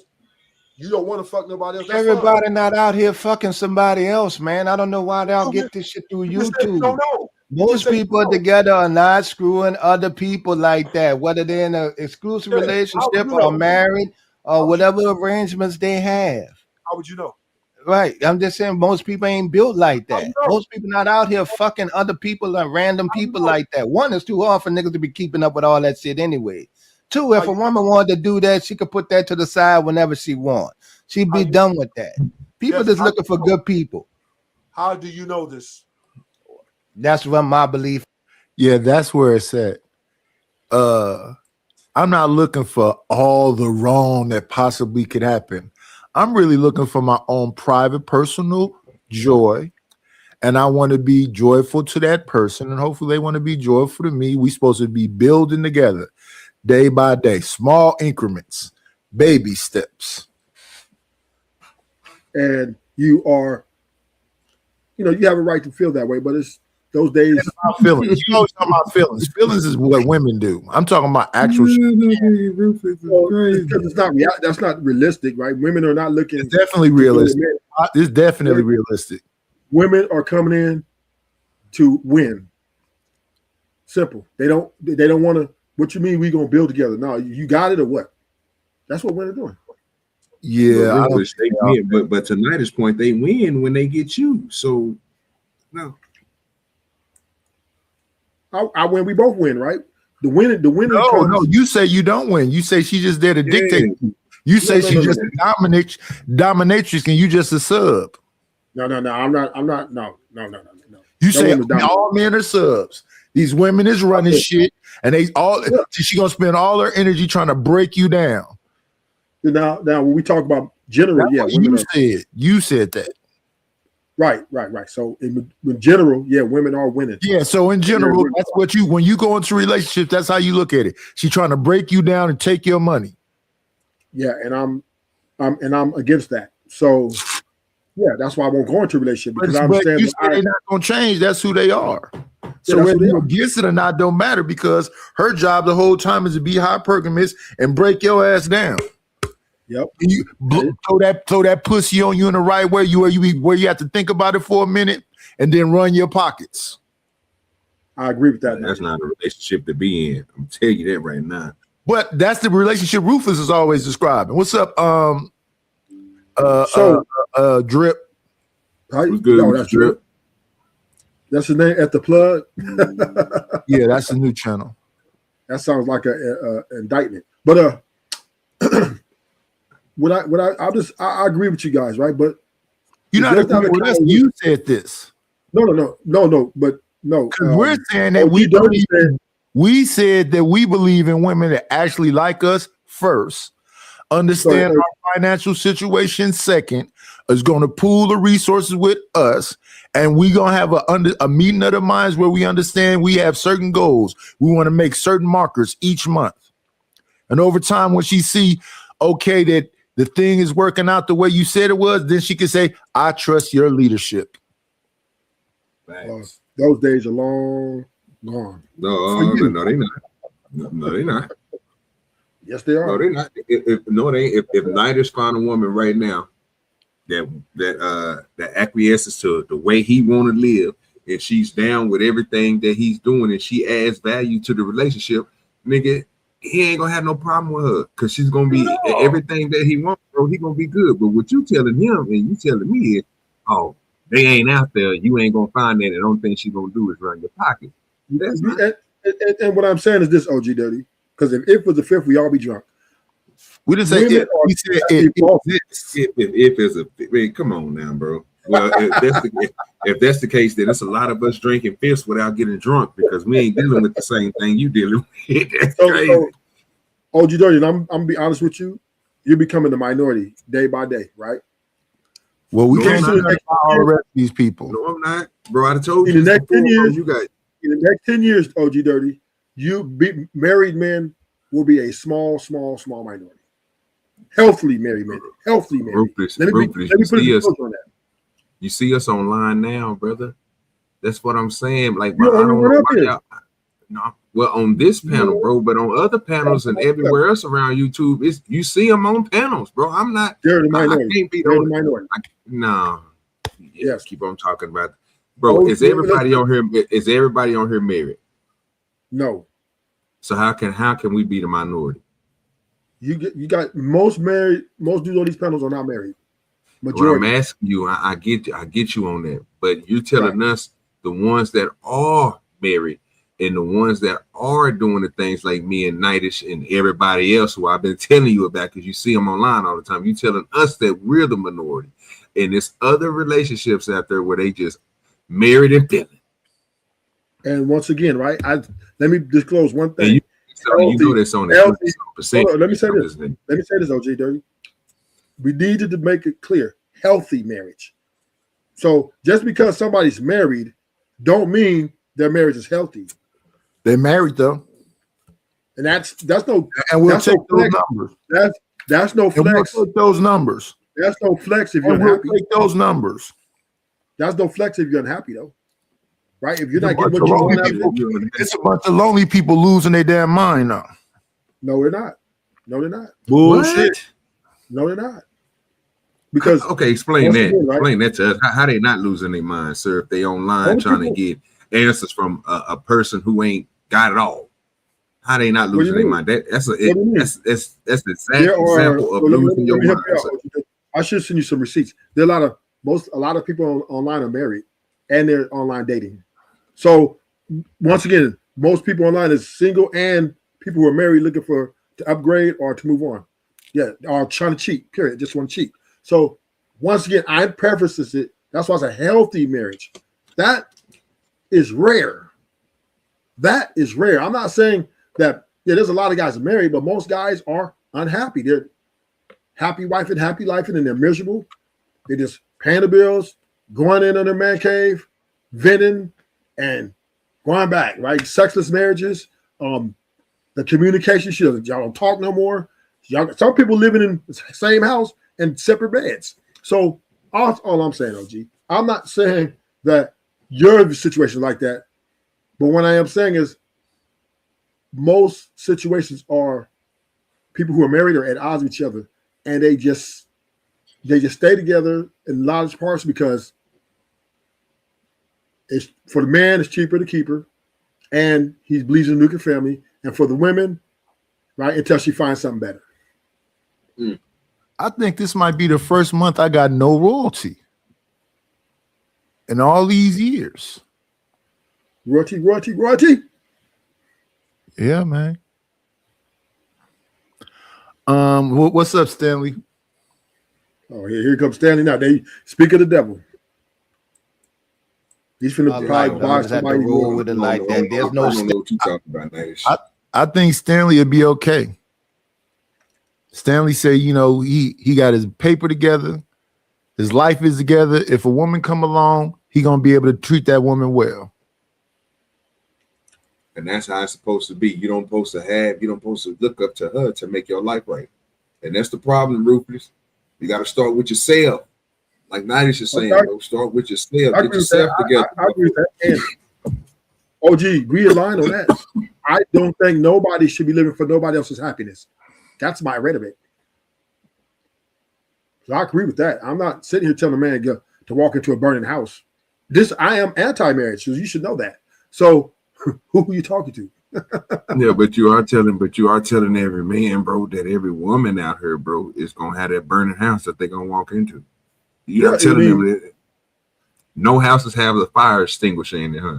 No houses have, you know what I'm saying? Okay. Unless you can, nothing can put the fire out, huh? This is what I'm gonna say this, right, OG Dirty. And I'm not saying this about your situation, but in my opinion, this is my opinion. If you're in a marriage as a man, for that marriage to work and last through a duration of time, the man has to be the foundation. And that foundation means he has to kind of look the other way, take a back seat a little bit just to keep things stable. Now, he does still assertive at times. He still, does what he does at times. But because women, because they're emotional roller coasters, men, to stay married, they figure out that, okay, I'm just going to have to deal with this and weather the storm. And it might not, I might be not like it. I might not be what I want, but it's my wife. I'm loyal to this journey. Boom. Where are you getting these facts from? They're not facts. These are the words of a broken-hearted man. Somebody did something to him in the 3rd or 4th grade. Who hurt me? That he can't. Who hurt you? Yeah. Well, I'm just saying, right? I think all women are emotionally driven, and they have their moment, their mode. They go into those emotions which are fleeting, and it's problematic. But a lot of men adapt to it, adjust to it, so that they can move the journey forward. This is how it goes. This is how it goes. Okay, if you say so. Oh, yeah, I know so. Oh, I know so. I don't think that you do. But I think women are emotionally driven. I know that women are emotionally driven, and I know that sometimes women have insecurities. Sometimes they have anger management issues. Sometimes they want to try you. Sometimes they're very argumentative about things.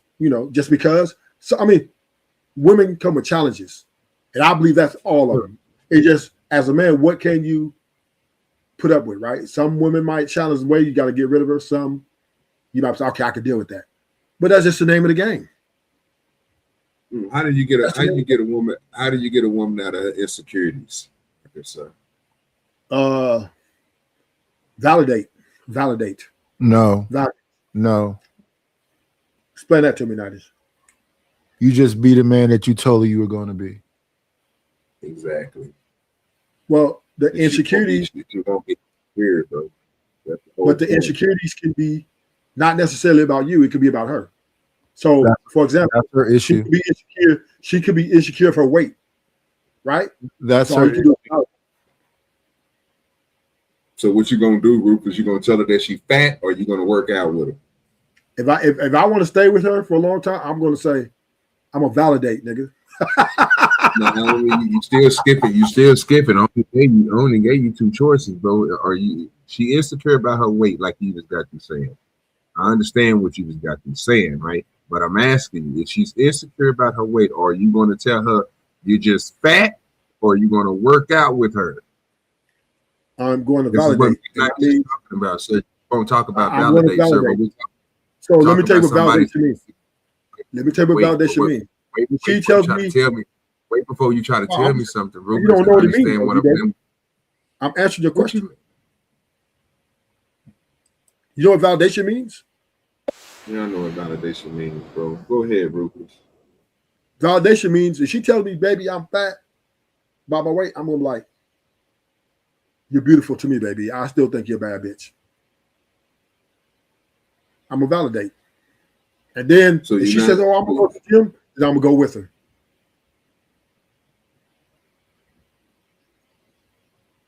You get what I'm That saying? don't even make no. That don't even. So I'm not going to instead of- tell her.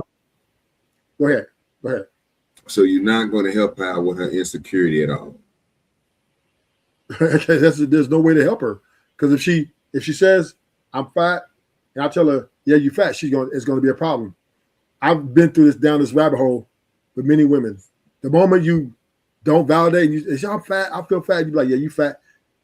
Whew, my gosh. Ooh-wee. And then if I tell her go work out at the gym, ooh-wee, it's a problem. So I learned- Rufus, you gonna Yeah. tell little Lizzo on by accident? I put my head on. Oh, It don't even make no sense. He gonna tell the bitch she fat, and then he gonna tell the bitch that she No, ain't no. fat. But then he gonna go to the gym with her No, and no, work no, out. no. Bro, come I ain't on, gonna tell her man. she's That's- fat. No. No, I'm not gonna tell her she ain't No, I'm fat. telling sir, you just sat there and said that. No, baby, No, I didn't. you're beautiful. That's what you just got Yes, to say. yes, When she yes, tell you she yes, fat, yes. you gonna tell her, no, nigga, I ain't lying on you. I'm only using Yes. your own words. Yes, Don't yes. try to switch them up That's what I now. said. These are your words. I That's didn't say what I that. said. No. I didn't say I didn't tell her she ain't fat. I didn't say that. I said I'm gonna tell you you're a bad bitch and you're beautiful. That's not saying she's not fat. So again, I don't think you listen to me, Rufus. So you're not gonna tell the bitch that she fat.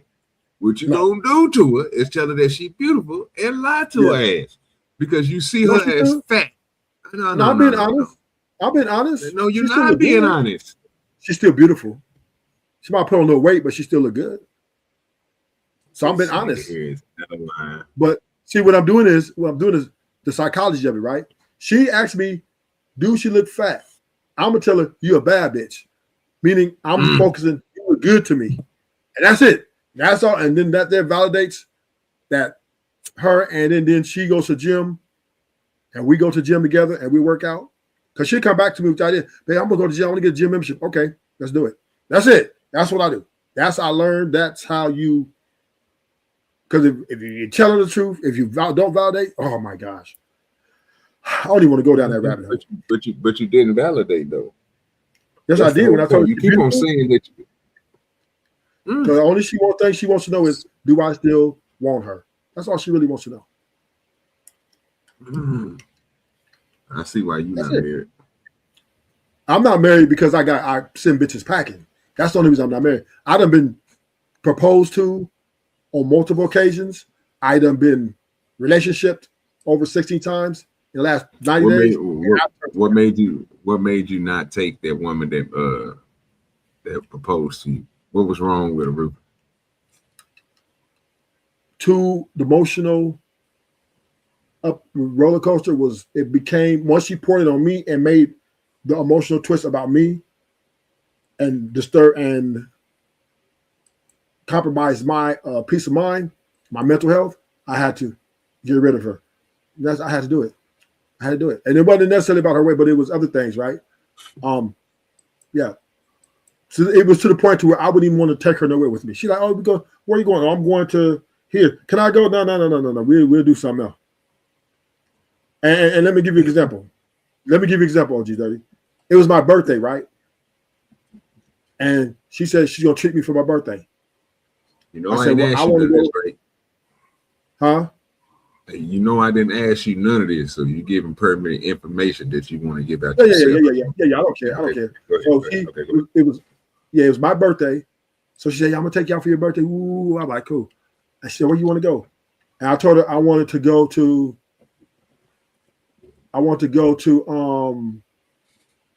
PF Chang, right?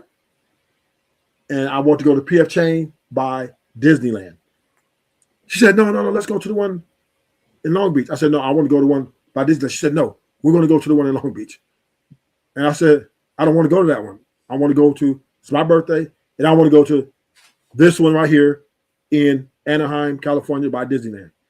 And she said, well, I'm paying. We're going to Long Beach. I said, you know what? How you going to tell me where to go on my birthday? So that just a point right there. Those type of things women do, right? They make it always about them. It's always about they get so selfish. They don't understand. You know it's your birthday, dude. That's one person. I can't even. Like I said, I didn't ask you for that story. You gave that up yourself, brother. I ain't know nothing about that. No, I'm just saying is those type. Well, I'm giving you an example because you asked me. You said, why did you get rid of her? And I gave you an example. Those things were happening at a high rate, and I had to let it go. Now, I'm not saying every woman is like that, but I'm saying that woman. You're talking about that one. Yeah, that one. Yeah. So if she would have just went ahead and listened to you and went to over there by Disney, you would have been happy, and she still would have been a keeper. Yeah, I mean, maybe. Yeah. I mean, what you mean? What you mean? It's my birthday. Maybe you already told us, nigga, that the reason why you broke up with a nigga is because it was your birthday. And you told her when you wanted to go on your birthday, and she told you what she wanted to do for your birthday, and you weren't having that shit. I'm only listening to what you're saying. Right. That was one of many things, right? I just named you one of several things, right? So it ain't just one thing. And we were together like 4 years, so I gave her a good sample size. I gave her plenty of time to bring it together. I get it together, right? And the one thing I learned, and all my relationships have one thing in common, one common thread. Every woman, every relationship, that's one common thread. One common thread is every woman that I was with got more selfish as the relationship went longer. They just got more selfish. Yep. In the beginning, the first 90 days, oh man, she's fucking awesome. After that, then it's all about her. It's all about her. It's all about. I'm like, damn. The honeymoon phase. Yes. And you know, I'm upset. Maybe you guys beat the curve. I don't know. But for me, that was my experience with all my women in monogamous relationships is the more time we spent together, the more we were together, the more selfish they became. The more our arguments became about, hey, let's both pick, you pick something out and I'm gonna pick something out. Not you gotta pick every damn thing out. Everything gotta be your way. And when they can't get their way, they make problems. So that was a kind of consistent thread, and that's why I am not getting married to no woman, because I believe all women, as the more you with them, the more selfish they get.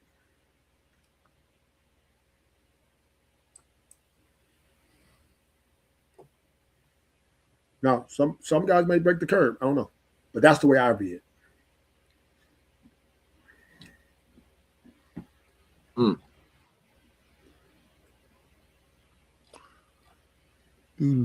Okay. And he's been saying this same thing all this time. Now that you look evil up there, stop with that little picture you got. That's dirty interpretation. That's the tortured man. You got one that's even eviler than that. What's that other one you got? The clown with the big teeth. A clown with big teeth. You know, the one you had back in the day on your other channel. I don't remember it. I just be trying to be creative. I make myself out of solid gold. I make myself out of porcelain. I just be trying to be creative. Y'all support the channel. Y'all hit the Cash App, hit the PayPal. We're gonna get back to Back in Time. It's gonna sound like what we just heard On say. it. Oh, well, that's why you never Right. If they say that 20% of men is cheating and 27% of women are cheating, then that means damn near 80% are not. can't prove it. They can't prove they are cheating. Exactly. So we're just speculating here, right? You made the Well, statement. we got to go with our best frame of mind and the best decision that we made through life as far as judgment is concerned. Whether it's right or wrong, you got to roll with it. I can't roll through life worrying about if somebody else is cheating on. Kevin, you said most people aren't doing it. Like you in their lives. I don't think most people cheating. I don't think women wake up to have with the desire to have to just increase their body count because they just feel like it. I don't believe that. So you're I speculating. think most women that have children with their baby daddy would rather go ahead on and try to work out a situation with their baby father. I think that's a natural thing. So let me I ask you a think question. men stop cheating and wanting to fuck around as they get older, or they find someone that they're attached to and they don't feel like they need to do that. I just think that's most people. Let me ask you a question. I like that. If you said, "Well, I don't cheat," if you told me you don't cheat on your wife, I'm gonna take your word for it. Why should I lie? I'm with polygamy. Why would you lie? I'm with polygamy. I'm a polygamist. Okay, well, you're still not cheating. Then you're not cheating. Or whatever. All I'm Cheating asking. would mean lying, right? I have a question for you. Yes. Do you truly believe? You believe in that women have work husbands? Some women do, I guess. They got a guy that flirts with them at work. That don't mean that he No, work fucking them. husbands, they're fucking. They're fucking. No, I don't think most women have work husbands, man. Most. I said, do you believe women have work husbands? Some may do, yes. Okay. Another question. Work Do you husband believe- isn't a man that you're sleeping with, though. Yeah, It's just a guy that likes you. They're fucking at work.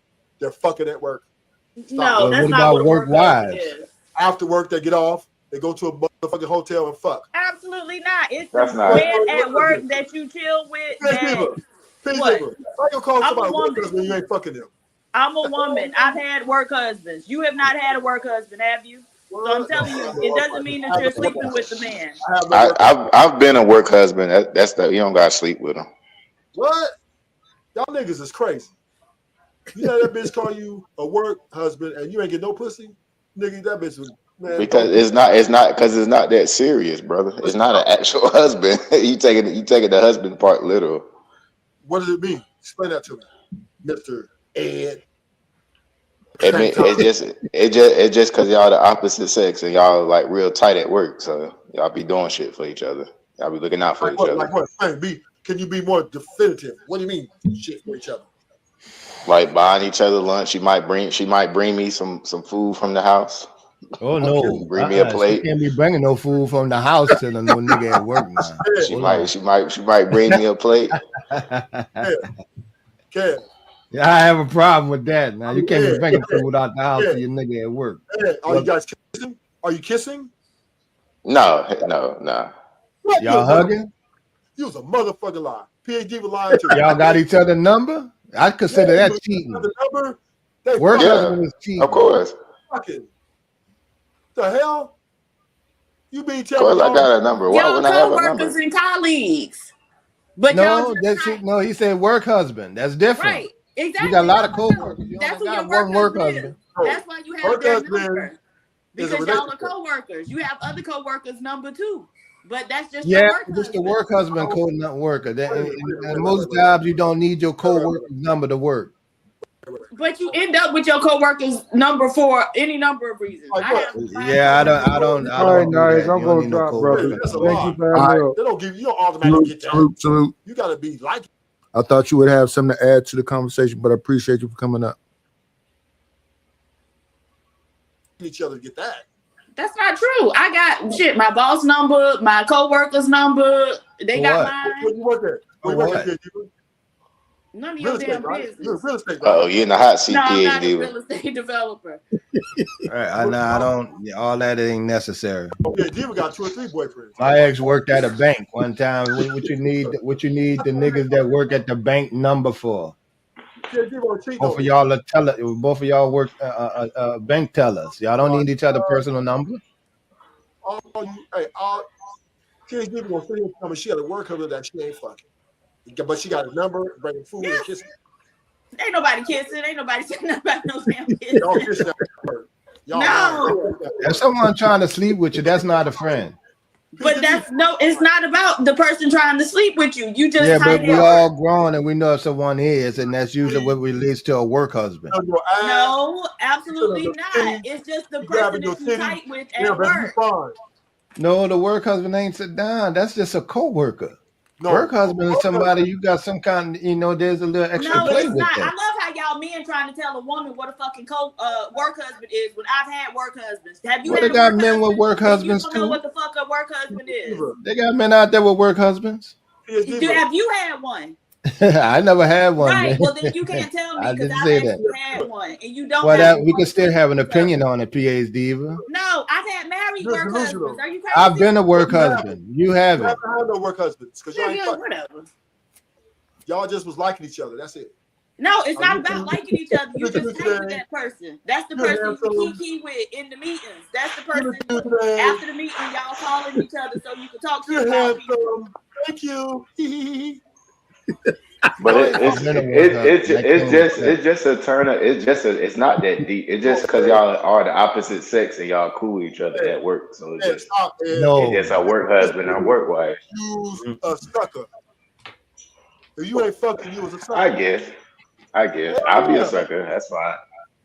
Oh, I'll be a sucker. The pussy department. That's okay. That's understandable. But Yeah, that's true. you ain't got the work husband. You just got a bunch of people like, you look cute today, people. Thank you. You're handsome. That's all PhD would do. No, I just told you what a work husband is. You put it on your ass? No, he ain't feeling on my ass. That's the person you kiki with. Y'all might go out to lunch or whatever. You might bring him stuff. He might bring you stuff. But it's not about sex. PhD, he ain't feeling. You can't be bringing the work husband no food out the house and shit like that. PhD, come back. Absolutely. Did you feel your titty? At least touch I your ain't titty. Shut up, Rufus. People get in relationships with their work husband when their real husband that shit don't work out. Then they date the work husband. I mean, it could. But The work husband is the first one to hit it. He fuck it. And the same thing for the work wife. I was a work husband Get the fuck out of here. PhD. several times, and I was able to have sex with the person. Yeah. I mean, but there is a such thing as self-control. Like you don't have to. Yeah, well, I wanted to hit it in the beginning, and the control came when I was allowed to do so. That's control. Hold up. PhD would give up that pussy. I ain't give for nobody's sake. Oh, her work husband. I got several of them. Ain't no way she not fucking these dudes. Ain't no fucking way. Husband is a very serious title. Nigga, no, it ain't. Exactly. That's what I just said. Be real husbands in real life and to still go out and cheat. So stop speculating on what I'm doing with my her all the way to her. If it was okay, then I never heard a woman say, "Well, no, that's my co-worker and that's my work husband" to their old man. They ain't never gonna say that shit. If it was okay. Y'all act stupid. Look at how y'all acting now. Y'all act stupid when women say stuff like that. Women act stupid if I say this is my work wife. Shit. I don't know. Hello, Bridget M. I don't if know. I say this is I'm her work husband. My woman go cut up too. Because there's more to it than just friends. You're trying to keep your image intact. I see. What image intact? Image intact for who? You call a nigga your work husband and he ain't give you a kiss?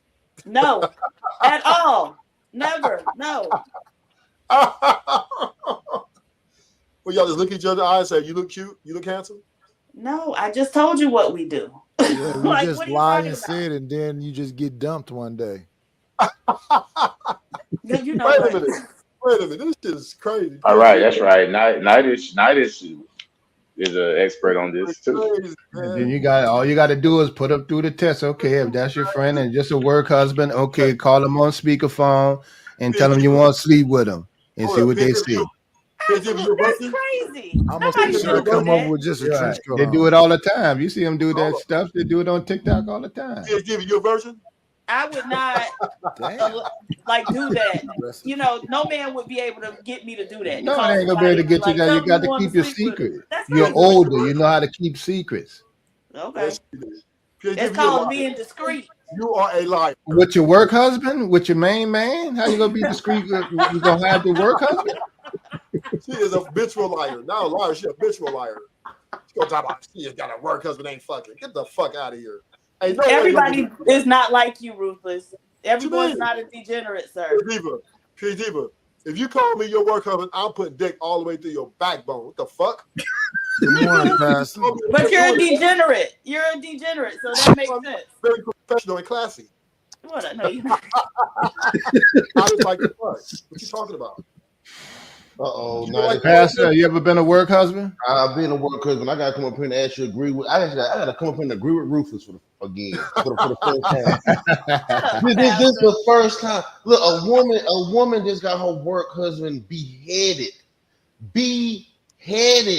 because she didn't want to confess to what her and her work husband doing. So she talked her real husband into beheading her work husband. Y'all out here lying. That was the man that she was cheating with. That wasn't her work husband. They were cheating with each other. Right. That was a full on affair. Yeah, right. At work. But that's her work husband. Yeah, that's a relationship. That was her work husband. No, that was a full on cheater. It was a full on affair. So you call somebody your husband, that's cheating. That's two relationships. Exactly. Y'all trying to say that work husband is not full out cheating? Y'all are crazy. It's a turn of. Let's see. Let's get a small commercial in here. We got to get our shit together. It's about to go down. A nickel bag gets sold in the park. I want in. Tell them to bring me my money. Yeah! If it don't make dollars, it don't make sense. Oh, honey, I got to get my hands on some. And then I'm gonna get that money. I approach him with my I like that. I want to just, I need that.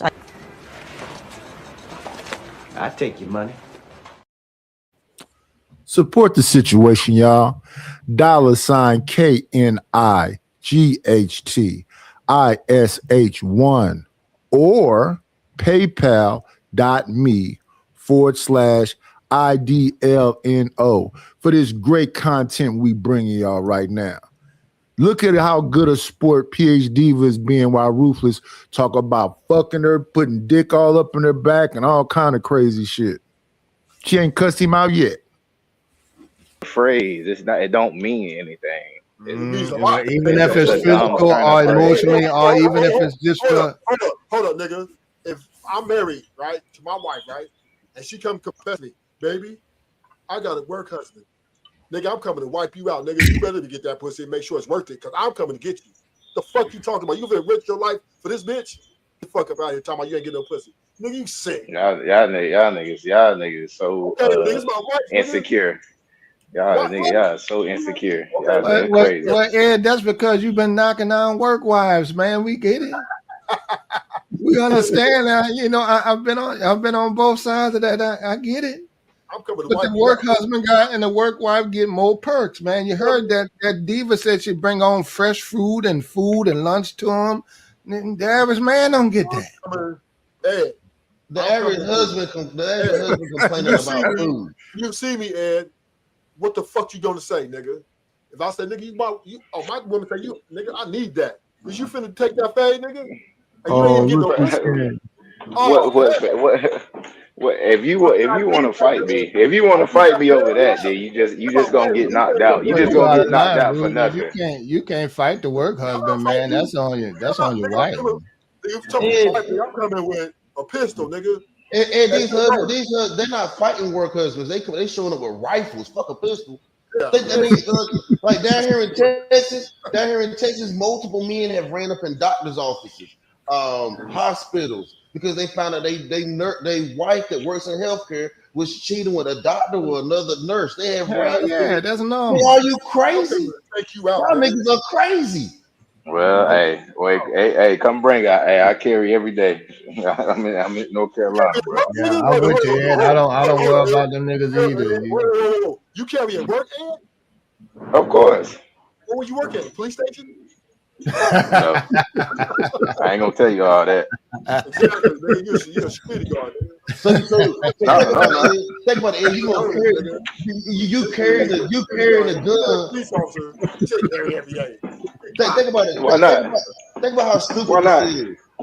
You carrying a gun to sit with somebody, to mess with somebody, to flirt with somebody else's wife. Nigga, it ain't worth it. Think about how dumb that sounds. Bro, I carry because I carry. I didn't say I carry. Yeah, I carry one. I carry anyway. To fight off work, to fight off people. I always had a gun near me. You on the I phone? was a teenager. Oh shit! Hey, nice. Damn. Ah, damn. Yep. Hey, Titus. That's Trinidad T? Yep. Damn. That's way back. That's crazy, dog. You remember Trinidad T, OG Dirty?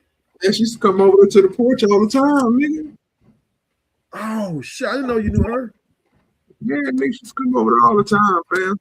Kicking with us, especially when LA was doing shows. Nigga. She'll pop up because you know she's from Philly. Yeah. Oh, okay. Oh, okay. Yeah, she was from Philly. Yep. Yeah, I fuck with Trinidad T. That was her guy, LA and Reese. Yeah. And me too. Ooh, bro.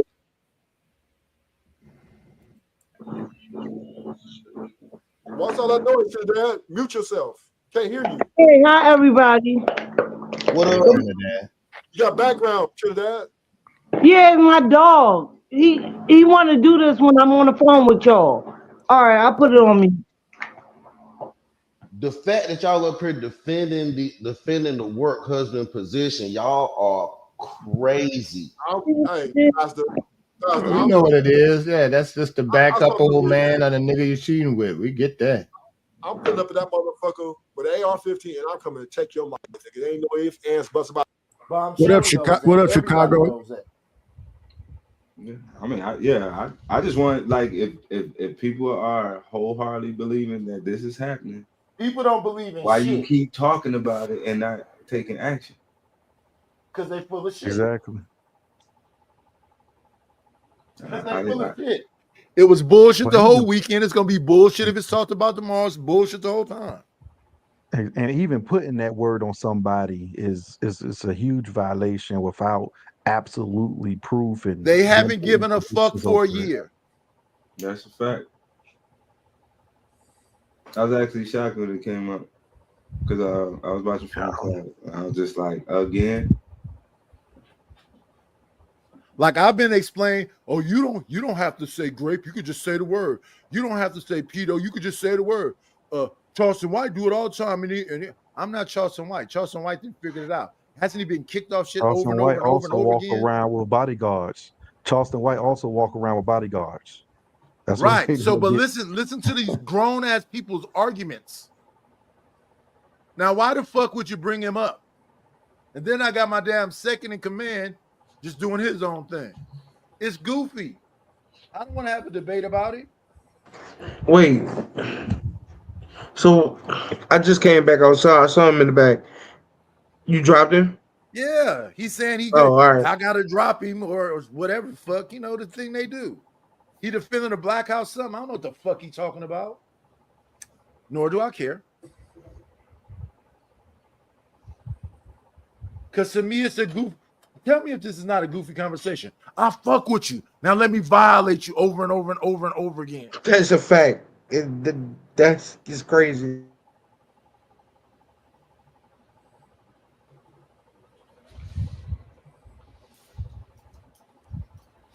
And like I say, I don't mind having conversations that are conversations.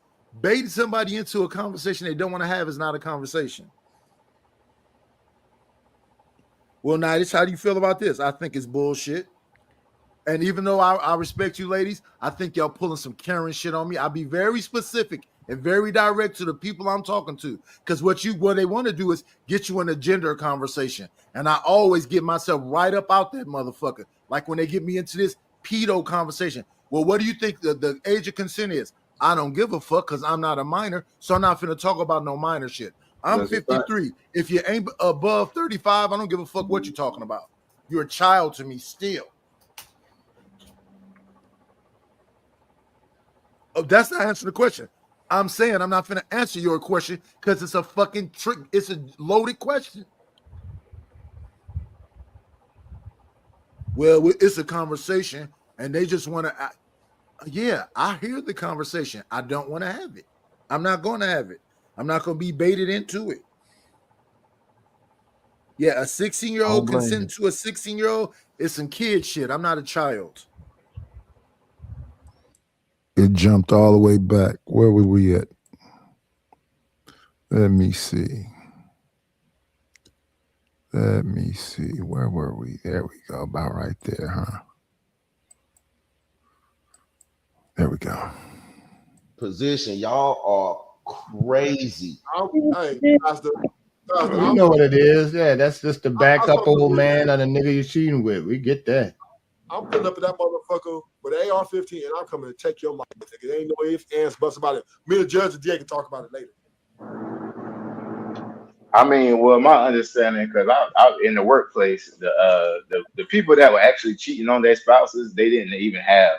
They were just cheating. There was no work wife and no work husband. So that's they were just cheating. That's the same thing. That's the same thing. It was no, it's not, because they didn't even consider themselves anything. They were just Well, going they off did. Let's say the work husband got their personal phone numbers. The nigga they cheating with got their personal phone number.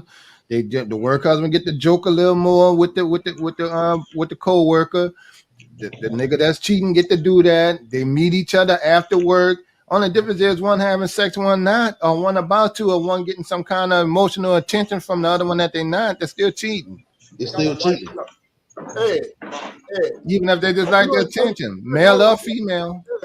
hey, are you gonna take a risk of being with a girl and ain't get no pussy of your life? I'm not taking no risk, man. You think I'm taking a risk? Oh well. Listen, Hey, I'm not. Look, I'm not worried about it. Okay. Keep being big and keep having somebody else's wife kiki and caca in your fucking face and smiling and shit. Keep on, nigga. Keep on. I'm not worried about it, bro. Oscar, what's all that love you was talking about? Nigga, give him some love. That's what he need. That nigga got too much love going on and not enough respect. Nigga, exactly, Pastor. Exactly my point. This nigga crazy. He gonna risk his life for some pussy he ain't even getting. Oh, this nigga silly. And I was say, I guess I am worried. I'm risking my life. I guess. Without getting no pussy. I'm not, bro. I don't walk out my house scared of niggas every day like that on that level. You go to the strip club and that's better. At least you're touching something. You feel on the pussy something. I never heard this term of what y'all call it, man, husband, work husband. Never heard of that term. You never had a job. You never had a job. But as a woman, we know to stand our ground and keep it short and cordial. So what are we talking about? Like, I had a coworker back in the day, always brought me coffee. I thought it was friendly, nice gesture. I never took it that way. But I'm not dumb. I knew he was flirting, but I didn't take it further. So what I'm saying is, women, no, we don't play that game. What are we talking about? Wow. You saying women don't play what game? Like having work husbands? This is crazy. Well, the women say they have that. Because on one hand, y'all say that women are individuals. Now, on the other hand, y'all get up here and say women as a whole don't do this shit. Women say they have work husbands. And as men, we know y'all lying. We know you lying. Right. So that's what I'm trying to, because y'all men, help me understand. Like if me and you, Pastor, Mr. Pastor, if me and you, we co-workers, right? I know you're a nurse. And let's say I'm a nurse, right? What are we doing here? Like, it's okay to be friendly, but it's a fine line. What are we talking about? I'm telling you that fine line gets crossed, and work husbands and work wives Don't cross exist, it.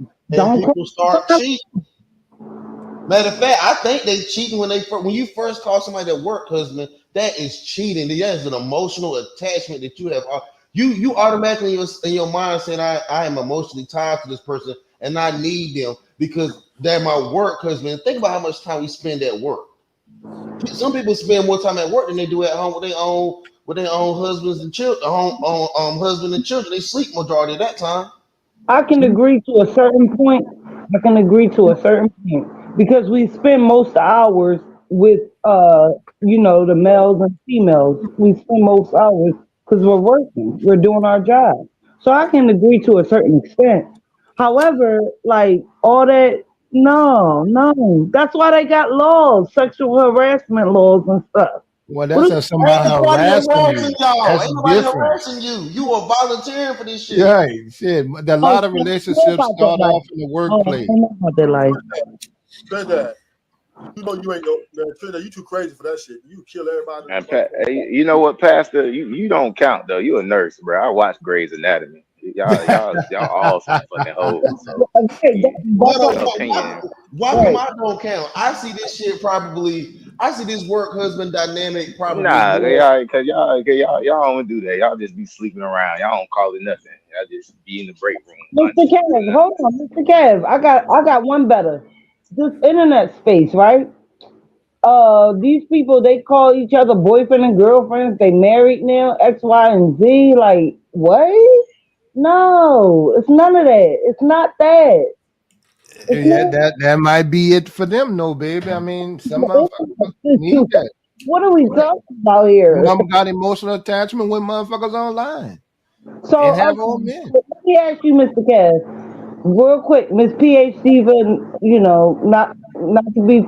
Well, I'm here to have fun, y'all. To be honest, I just like to have fun.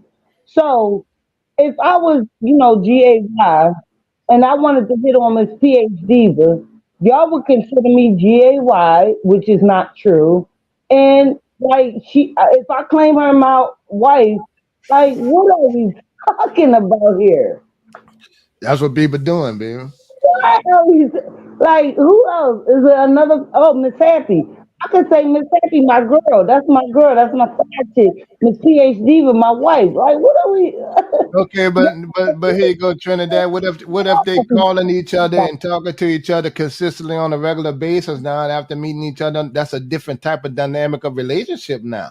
Oh yeah, you're right. You're right. Yeah, That yeah. is different. And don't get me wrong, they got some very attractive people that come on in these YouTube spaces. There's one particular person I wouldn't necessarily mind meeting, but I wouldn't put it out there. You see these relationship and shit break up.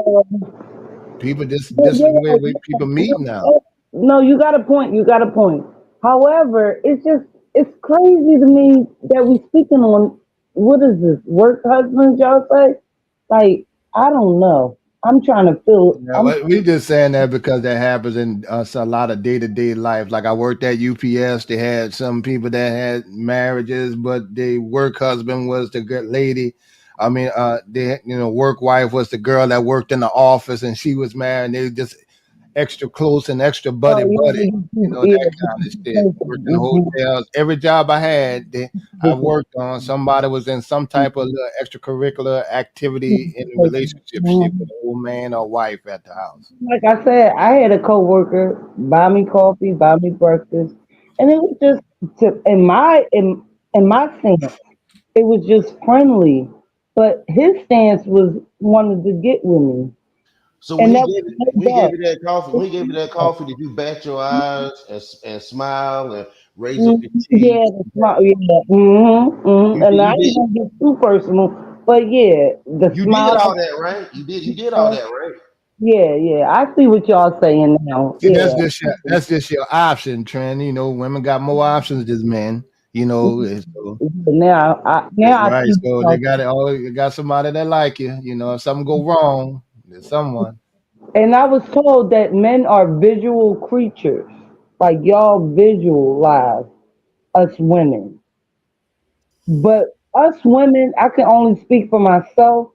But us women, we don't. If it ain't like no Women attraction, are visual creatures. we're gonna feed into the whatever y'all doing. We're not gonna feed into that. Right. That's why it means more, Trinidad. When y'all like somebody, it means more because we'll just be attracted to what we see. It'll have to Well, be let me tell something you about something, Kev. I'm sure I get with what's his name, Mr. Knight. Trying to fly him in Philly. He's scared to come to Philly. It's all jokes, all fun and laughter. Like, can we have some like like have some fun? Like I'm playing. Mr. Knight is when you gonna get your flight? Are not women visual creatures? Huh? Are not women visual creatures too? Mr. Roof. Mr. Roof, I can't hear you. Yes. I said, are not women visual creatures too? They don't like. I mean, I know you had a crush on Denzel Washington. Who? You did. No, he's a good actor, but I don't have a crush. I respect him. Who's your crush? Who's your celebrity crush? This day one. Who's your celebrity crush? To that. Say it again. Who is your celebrity crush? My celebrity crush would be let's have some fun, guys. Let's have some fun. My celebrity.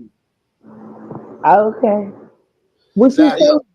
And you are visual. You saw that coffee and wanted it. You saw that cup of coffee. You saw that cup of coffee and wanted it. You saw that hot cup of coffee. DMX. Yeah, you wanted that coffee. Yeah, you saw that coffee hot. No. I don't like my coffee too hot. But anywho, it ain't about me. Let's talk. Let's have a conversation, y'all. Now we talking about y'all cheating at the job. We on y'all right now. We on y'all right now. And PhD up here lying, up here acting like it's some elementary, high school puppy love relationship y'all having at work. And you know you wrong, PhD. I'm not wrong at all.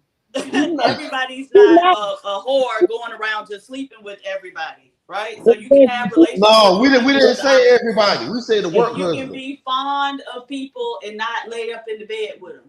Exactly. She's right. She's absolutely right. Nah, we ain't say everybody. We didn't say anybody. We said your work husband. So Right. You don't have to sleep with your work husband. I think most people aren't sleeping with their work husbands. A gay guy would be your work husband. What? Right. Yes. Right. No, we have work wives and niggas be out here trying. Man, come on, man, you got to stop this. Y'all are degenerates, and so don't try to put everybody into that degenerate basket with y'all. Oh my goodness, this is crazy. Y'all crazy. These men are crazy. You up there having work husbands, several of them. And Excuse me? Kissing all kind of shit. Excuse me? You was having a work husband and a husband. Shut up. You get me confused with your mother, honey. Then you try to say we weren't kissing. He didn't touch my booty. He didn't touch my titty. That nigga was touching the women who raised you, nigga. You don't get us to believe that bullshit. You having flashbacks. You mad about all them uncles you saw when you got up in the middle of the night to go pee. I'm not her. Diva. You said you had a work husband. Again, I'm not her, baby. Get up. You up here bashing us, men. Y'all want to fuck everything, and you out here having work Nobody husband. said that. I said that you all who are talking about you got to be having sex with a work husband. Y'all are degenerates, and you want to put everybody in that same degenerate basket with you. Mm-hmm. That's a lie because women. You can lust on somebody and never have to. That's sexual right there. If you lusted on them. Nobody. It doesn't involve lust. That's what I'm telling you. If a work husband doesn't involve lust. No.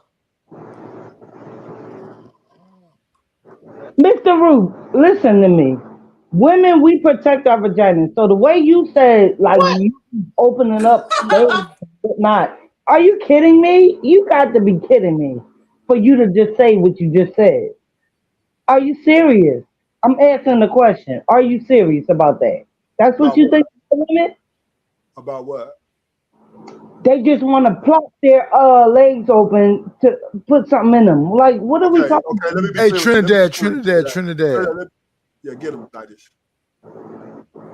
Let me tell you something. Let me be clear with you. If you got a work husband and a husband, use a hoe. The end. Oh my good child, Lord Jesus. I just figured out what y'all talking about work husband stuff. And if So that nigga, women, I wish y'all would shut the fuck up. that nigga visit my wife over the work desk, and I find out I'm going to wipe that nigga out. There's no work husband. There's none of that. I'm not married. Listen, I'm not married. I'm not, but I'm gonna flirt. A woman, a professional woman that's at the job, she's not gonna bend over, put dick in her. Shit. You gotta look at the basketball coach for the Brooklyn. Are you crazy? Yeah, they do that, baby. Well, I don't know the women y'all talking about. I don't know. Definition. Trinidad, you not like this, Trinidad. I know how you are. You dedicated. I'll give you that. But let me help you out. A work wife, Trinidad, a work wife is getting dick put all the way up her backbone. The fuck? She going home to her husband, kissing him all in the mouth. The fuck out of here. Sucking dick in the stairs. Ruthless, you getting the But work Rulers, husband. why you gonna go after the dude though? Rulers, I don't believe in going after, but you gonna get mad at the man? Ruthless, a work husband isn't the same as a prison husband, baby. Snap out of it. This ain't your flashback to your stint in damn federal prison. Yeah, a work husband and a prison husband ain't the same. PhD, that's why you wouldn't come visit me, because you was over there oh my gosh. You supposed to put that money in my books, and you was over there. Absolutely not. Let your work husband, your prison husband put it on your books, right? My who? Right, your prison husband. Prison husband? I don't know what the fuck you Oh talking about. man, What damn. you talking about? Now that stuff get people killed in prison saying that. But anyway, you said you had a work husband. I ain't saying no dumb shit like that. You said you had a work husband. Right, and I'm saying you had a on your prison booty. husband, but You the said that two aren't nigga the fit on your same. titties. That nigga, you just looked at him and said, No, absolutely not. See, your reference point is your prison husband, but we weren't doing the same thing as you was doing. Y'all was with just your y'all was prison looking at each other in each other's eyes. What's up, Rogue C and Sharon? You so Sharon's here? handsome. You so cute. That's all y'all was doing, right? Your work. Get Sharon up out of here. He in the chat. He just come over here being nosy. Here we go. Hey, if I'm not in your house or nothing like that, Rulers, you come to my shit. I ain't never do nothing to disrespect your home. I'm coming to your But job. if you come to me, then it's wide open. Yeah, I'm coming to your job, nigga. And be prepared to do whatever needs to be done. Oh, see, I'm You easy, face man. burnt You down ain't over got to this come to bitch. the job. I And guess got to what? go to work in the Guess what? morning. When you go to I when meet you get y'all life there. sentence, when you get that life sentence, you gonna be fucking somebody else, nigga. A lot of niggas get hit in the parking lot. Right there in the parking lot. Right, getting into their car. That bitch better be, and that pussy better That just be one nigga dead, another nigga in jail, and the woman go on and they do what she wants. That's my point. So why would you even let a stupid bitch trick you like that? Ain't nobody trick me. I make grown man decisions. I don't believe in marriage like that. That's their choice. I don't have nothing to do with that. That's their business. I'm like, bitch, you get away from That's me. their I don't want business. those kind of problems. There's too many bitches out here. That's right. That's your business, man. If you religious and you went before the Lord and you went before the state and signed some paperwork on that, that's it. People go do what they want to do. I'm not gonna shoot where I lay my head at. I work here. This is a place where I make money. I'm not gonna let this bitch put me in jeopardy in any kind of way where she can scream sexual harassment or anything with me, right? I'm not taking that risk. Our husband come here tripping and losing my job, my income, and fucking my family off for this bitch. I don't even care about her. So you never had a work wife? You never had a work wife? You never had a work wife on Ruthless? You've never had a work wife. I never had a work wife, and I'm married. No, but I had Don't a say work that wife. he married. I don't know that's a work wife. I don't know that's a work wife. We just fucking her because I wasn't married and she wasn't married. Okay, all right. My work wife still, but if she's married, I wouldn't. I won't take the risk. I won't take the risk. There's just too much to lose for this bitch. The majority of work wives are married women. If check this right, if you single and she's single, y'all, that's not a work wife. That's your girl. That's your girlfriend at that point. Okay, not necessarily, but you're right. That's your girlfriend at that point. We were just fucking. Well, okay, that's your friends with benefits at that point. Work wife and work husband is for people who actually have spouses at home. That's where that term comes from. That ain't me. That's where that term comes from. That ain't me. No, you don't have to have a spouse at home to have a work wife or work husband. That's not true. That is true. This is some shit that women came up, but you a fucking expert. Nah, y'all didn't come up with this shit. Yes, we did. did. Now y'all invented. I forgot the black woman is guy. Y'all invented it all. My bad. My bad. The men who don't even want to get married in real life, you think they were the ones who came up and started talking about women at the workplace being a work wife? I think the women came up with it though. But women did come up with it. I think so, yeah. With work husband, because it was always her work husband. Right. You know? And as usual, y'all asses followed and imitated women by coming up with a work wife. So stop. You see, I can't argue with her on that one. Man, she lying, man. Don't let her get over shit. Shut up, Pastor.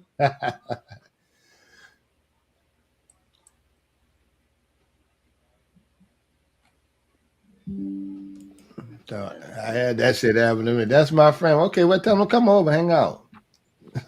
That's work, but you don't. Yeah, tell a friend that's how I test it. Yeah, tell a nigga come over then. No, because I don't. Some people don't like to mix like they work and they like home life. You know what I'm saying? Like that's my friend at work. Well, so we shouldn't have the home phone number and calling in home hours outside of work. Y'all might need to carpool to work for some reason. Like, stop it. Right, that's what he's doing. Carpool to work. I'll bring you to work. Fuck all that. Exactly, yo. So we might be working on the project. All right, y'all together 10 hours a day, depending on the profession and shit like that. And y'all tied together, emotionally drained together, vulnerable together. Shit. Nah. Hey, Ken, you need 3 or more people to carpool. Y'all just riding together. Quit playing. Quit playing with me. Right, gas prices down. What y'all riding together for? Because we gotta go to an alternative work site for a conference, and so we just gonna ride together. Because it's easy. Look, my ex, she wanted to get back together and stuff like that. Okay, well, yeah, you started a whole situation with your work husband. And sometimes y'all got to travel in the same place. I'm not trying to deal with that. Right. Call your work husband back up at any time, you know, because of the nature of their job. They had to, would travel together sometime. No, I'm not getting back into that. I got a question. Why the work husband always get fired and they got to find a new job when y'all break up? Right, but so that's why you keep it platonic. You don't shit where you eat. Like, I thought everybody understood that was like rule number 1. You don't, although a lot of people end up marrying people that they worked with, but right, like I think it's the second number 1 meeting place for couples is the workplace, I guess. But my question is, why when the work husband, why when y'all divorced from y'all work relationship, the nigga got to go away and find a new job? Why we always get kicked out? The workplace ain't big enough for the both of us now. So that's what I'm saying. Right. Who gonna cause more trouble? It's the man. Go ahead on, roll out, fella. Real. That's why I stopped being at work, because I got tired of losing jobs. Every time we move every 3 months anyway, right? Now, why do you think? So why do you think I just started traveling? Oh, okay. I said, fuck it. I'm tired of this shit. I'm out of here. Out of y'all. So basically, you can't keep a work woman, is what you're saying. I can't keep a work wife. I can't keep a real wife. I'm just struggling.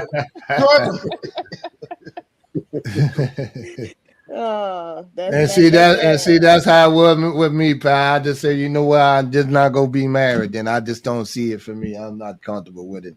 Maybe I did too much dirt. I seen too much, and whatever it was, I just wasn't comfortable with it. With the wrong person too long, I guess. But I don't see it still have nothing to do with as far as commitment. I don't have no problem with being a committed situation. But it's a discussion now. A lot of people get in relationships. I've been in damn relationships and I ain't never asked a girl to be my girlfriend, my old lady, or nothing. We just go together. Wait, okay, so how does she know, or how do y'all both know when y'all go together? Because people will be like with you all the time. It'll basically be like y'all are in a relationship, but then when something happens, they'll be like, "We ain't together," Right. Right, and then it's usually when they see me had somebody else I was talking to, it's like, well, you cheated on me. It's when we was together like that. Right. I know. So we in a relationship. Well, yes, I don't. With the kind of time we spend together and stuff, I don't do all that kind of stuff with no other man and stuff. And I'm like, okay, well, we ain't never had we in a relationship conversation. So how am I a cheater? Right, ladies, don't let them run that on you. Make them have the conversation. Make them put a stake in the ground. What is we doing? Right. Now, one time that I asked what they were doing, whatever moves and shaking they was doing, that's just how it was. I was like, well, I was fine with it. So you don't care if I didn't say all that. But we was just in a relationship. I was a cheater before I was ever asked to be in a relationship. Okay, so how did you and the woman you're with now, how did y'all get to the point of actually having that conversation? What spurred the conversation?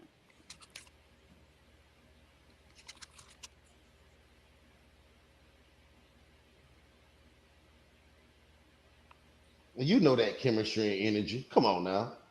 No, because he said he wasn't having that conversation with women, and so something had to be different about the relationship with this woman for them to actually sit down and have that conversation. Well, I got older. I went through that shit several times before, and I was just like, well, look, okay, if it's just gonna be me and you, and if I could see how the relationship going, I don't really need to sleep with anybody else, or they'll ask me, where is this going? And I was like, well, I don't really need to see, or they'll ask me if I'm seeing anybody else. I'm like, well, no, I'm not really seeing anybody else. I don't really need to see anyone else. I'm good with this. Then we'll take it from there, and they'll say how they feel about it. Okay. Right. I have my own house. They got their own house. It's separate. That's what I was trying to tell Rootless. I don't necessarily have to see a bunch of different women or clock what she doing. She got her own shit, and we older now. We got our own shit, and I don't have a lot of people coming around my child, so it works out. Now these young work wives, this newly married and shit. Now that's the problem. That's who you get really popped over, Rufus. Ain't nobody coming in there shooting over their wife they been married to 20, 30 years. Ain't nobody about to do that shit. It be these people that be married 3 to 5 years that be having work husbands and work wives that be getting hurt. Would you say past the 5-year mark, the people don't care? Yeah, after 5 years, after 5 years. Come on in. Play, it's always a treat when players leave.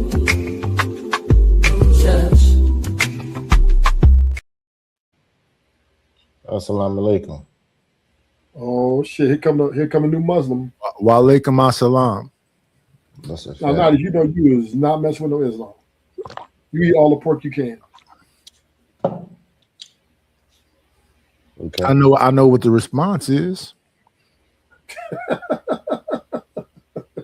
What you was up there? LA, man. What's up, man? How you doing, sir? Like when somebody say sac passe, you say nabule. Blessed and highly flavored. Yeah. We just missed OG Do Dirty. Oh, OG Do Dirty led me here. What's up with you? How you been, sir? Busy, man. Busy, frustrated, tired, all of the above. Damn, you still frustrated? Yeah, work don't ever stop. That's why I'm frustrated. Oh, okay. If it wasn't, if I had to work so much, I wouldn't be frustrated. You're not a cop no more, right? No, sir. I'm retired. I can't be a cop in the DR. Okay, I was making sure. That's all. I want to make sure I get it right. Yeah, I retired 3 years ago. But you got to do entrepreneurial work now. Yeah, that's a whole different busy. If I was still a cop, I wouldn't be this busy. Yeah, it's man, you know, did you see that D4VD case? No, I don't watch any court cases anymore. No, man, LAPD, man, LAPD is so crooked, man. I can't stand LAPD. That's a fact. LA period is crooked though. Yeah. You gotta combat crookedness with crookedness. Yeah, But no, I agree.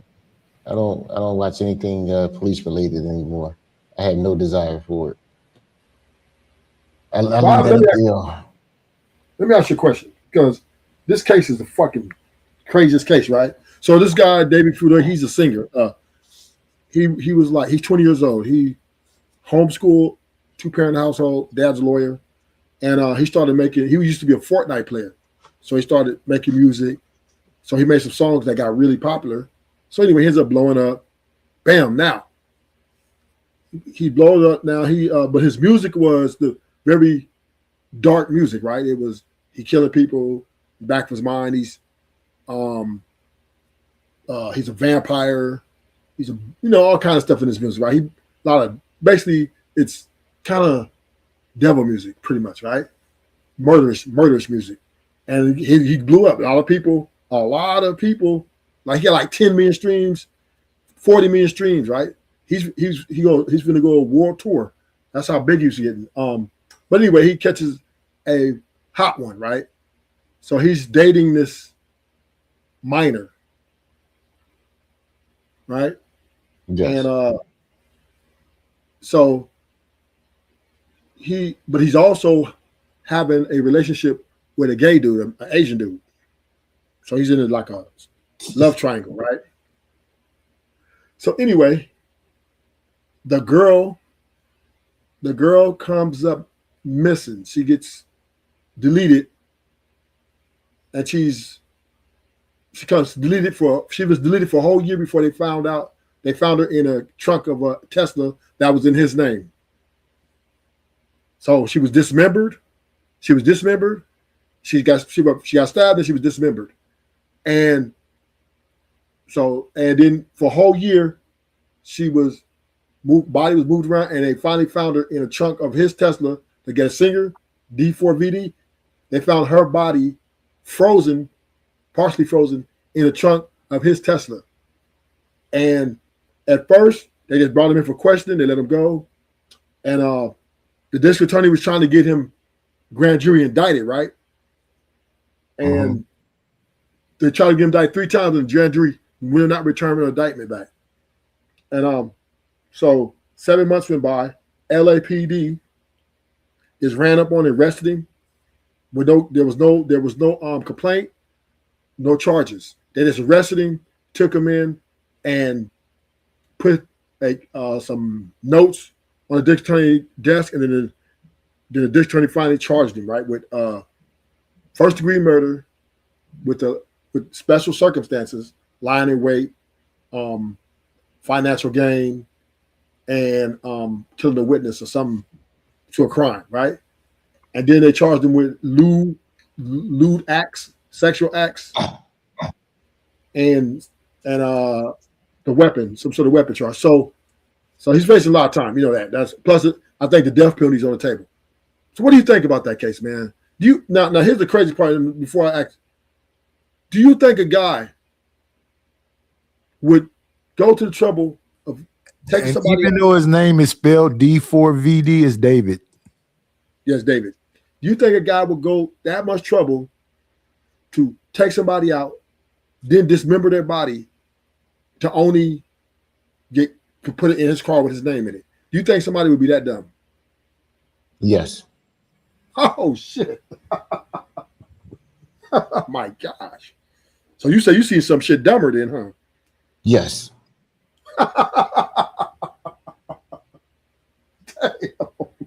Yes. I don't know why people think criminals smart. I don't know. Criminals are dumb. But he had a whole year to get rid of the body. A whole year. Yeah. Okay. It was. I don't think you remember. I did a case a while ago, maybe a few years ago, about this missing girl in North Carolina or Atlanta, think it was North Carolina. No, it was Georgia. And they locked this cop up for raping her and taking her out. He left his gun at the damn scene. Oh shit. Phone calls, everything, even meeting up with her. So yeah, people are dumb. And the gun was there for 3 years. They didn't find a body for 3 years. No way. Yes. So yeah, well, it's a lot of dumb stuff like that when it comes to crime. yeah. It doesn't take a genius to kill somebody, sir. It just takes will and everything else they'll figure out. Well, if I'm gonna dismember somebody, that body's going in the ocean or under the ground. I'm somewhere far away. That's you. You ever get nervous and do something, and then later on you be like, damn, that was real dumb. How the hell did I do that? Yeah. You ever had them situations? Yeah. I've done that a few times. Yeah. Because I panicked. But it wasn't like something not to that degree of like when we talking about taking somebody's life, right? And if I got time, maybe the first few days I might be like nervous, but after a minute, then I'm going to figure that okay, this body's not staying here in my house. I'm going to figure out how to get it to that ocean. Or so how you gonna get it to the ocean? That's why I'm gonna have to find out how to get some body bag. I'm gonna have to find out. But how you physically gonna get it there? I can carry a body. I'm struggling. I'm 240, so I can carry a body. I know. I think you're missing my point. So how you gonna make sure you're not caught? How you gonna try to put over by the cops? Blood. I'll probably get a U-Haul, right? And how you gonna you gonna just wipe the U-Haul down? No, the body's gonna be in a body bag already, right? So yeah, but blood. What you gonna do with the guts and everything? That's what I'm saying. Like, I don't think people realize this ain't as easy as people think. Yeah, that is hard. You gotta because as soon as you fix one problem, 10 more pop up. Yeah, that's true. And guess how big the guy is, LA? What, 120 pounds?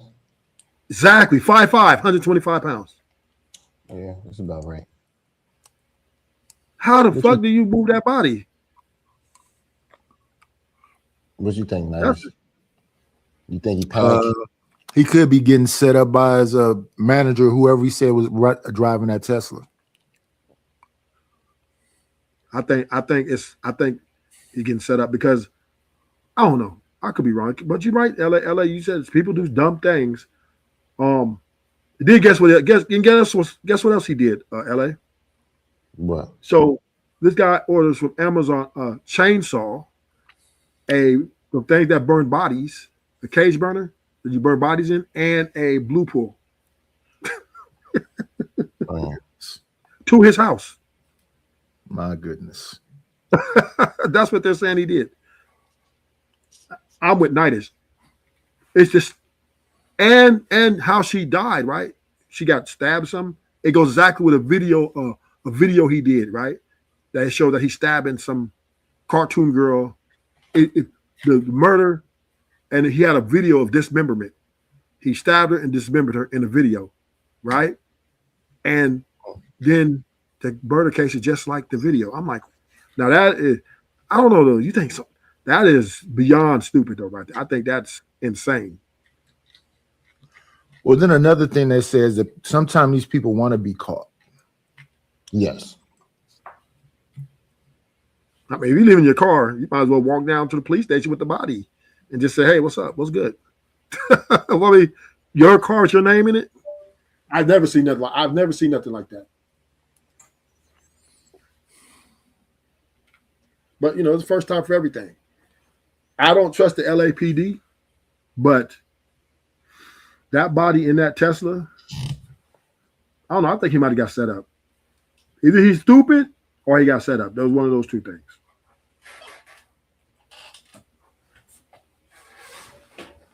And I think the gay dude did it. Why would you say that? Well, they had a relationship, right? They were fucking, and but David's bisexual. He's not just gay, so he started messing with that little girl, talking about he gonna make her his wife and all this stuff. So the gay dude probably had feelings and started hating the girl because she was taking away someone he might have fell in love with. And so she became his enemy. And David broke his heart. So he then also started despising David as well. So, I mean, he had opportunity. He was always at the house. I think he essentially lived at the house. Him and a few other people. So his family has money. No, he just grew up. He blew up so big. He got a record deal. They gave him like $10 million, $20 million, and then he had endorsements. And he had a fashion line. Yeah, he blew up like literally overnight. He's literally an overnight sensation. And who is he? David. But on his out. But if you look it up, it's D4VD, which is another expression. The four is an A. Yeah. Yes, David. I gotta see who he is. I don't think I ever heard that damn name. Yeah, he's brand new. He's literally brand new. He's from Texas. They've been talking about this for a minute. Well, he looks zesty, boy. He looks zestier than that damn lemon. He's bisexual. And HT Bald, yes, drill rappers do the same kind of stuff all the time. Facts. But you, I'm always so surprised. They be all on camera and everything. Mm-hmm. They make a song about it. Pooh Shiesty was live on camera doing most of his stuff, even just recently with the Gucci stuff. It's all on camera. With his daddy. What you think about that? His dad riding to die for him. That was gangster. Yeah. Oh, that was okay. What you think, Mike? I think it falls on the same thing we're saying right here. It's stupid. Now, this is where I don't think that's stupid. Right? You don't think it's stupid to be on camera and commit a crime when you just got out of prison and you're on parole? If you don't, and your dad is still with you. If you stand on business and you are portraying that, I think Fulio said it best. If you're scared to go to jail, where Fulio at now? Fulio? Yeah. Fulio did a motherfucker. Well, Ruthless is bringing him up. Yeah. I'm just saying what he said. It was a good quote, though. I agree with him. He said, if you're scared to die, Fulio kids. If you're scared to die, if you're scared to go to jail, you shouldn't be in this game. And so what Pooh Shiesty did, he stood on business. That's what he do. He said he won't rob him. He might rob a motherfucker after a session. So this is what I don't understand about that. And let's take your premise of that. So why the fuck don't they just plead guilty when they go to court? Well, they won't let you plead guilty when you go to court. Yes, they will. Your lawyers won't let you do it. What if you just say going to court? Yes, they will. If it's your decision, if you're a ride or die, and this is all a part about the game, why fight the charges? You shouldn't be scared to go to jail. You just say, "Fuck it, in jail right now." Let me tell you about when they caught me on my casino. You just overtalk your lawyer, like I saw somebody do. Their lawyer came to court, and the man said, "I don't need this motherfucker." And the judge was saying, "You really want to listen to your attorney?" He said, "I don't need him," and he just kept on talking, just ignored the lawyer completely. Yeah, but Ruthless, you saying that's all a part of the game. Why the fuck are they scared to go to jail then? I don't think Pooh Shiesty is scared to go to jail. So why fight the case? Because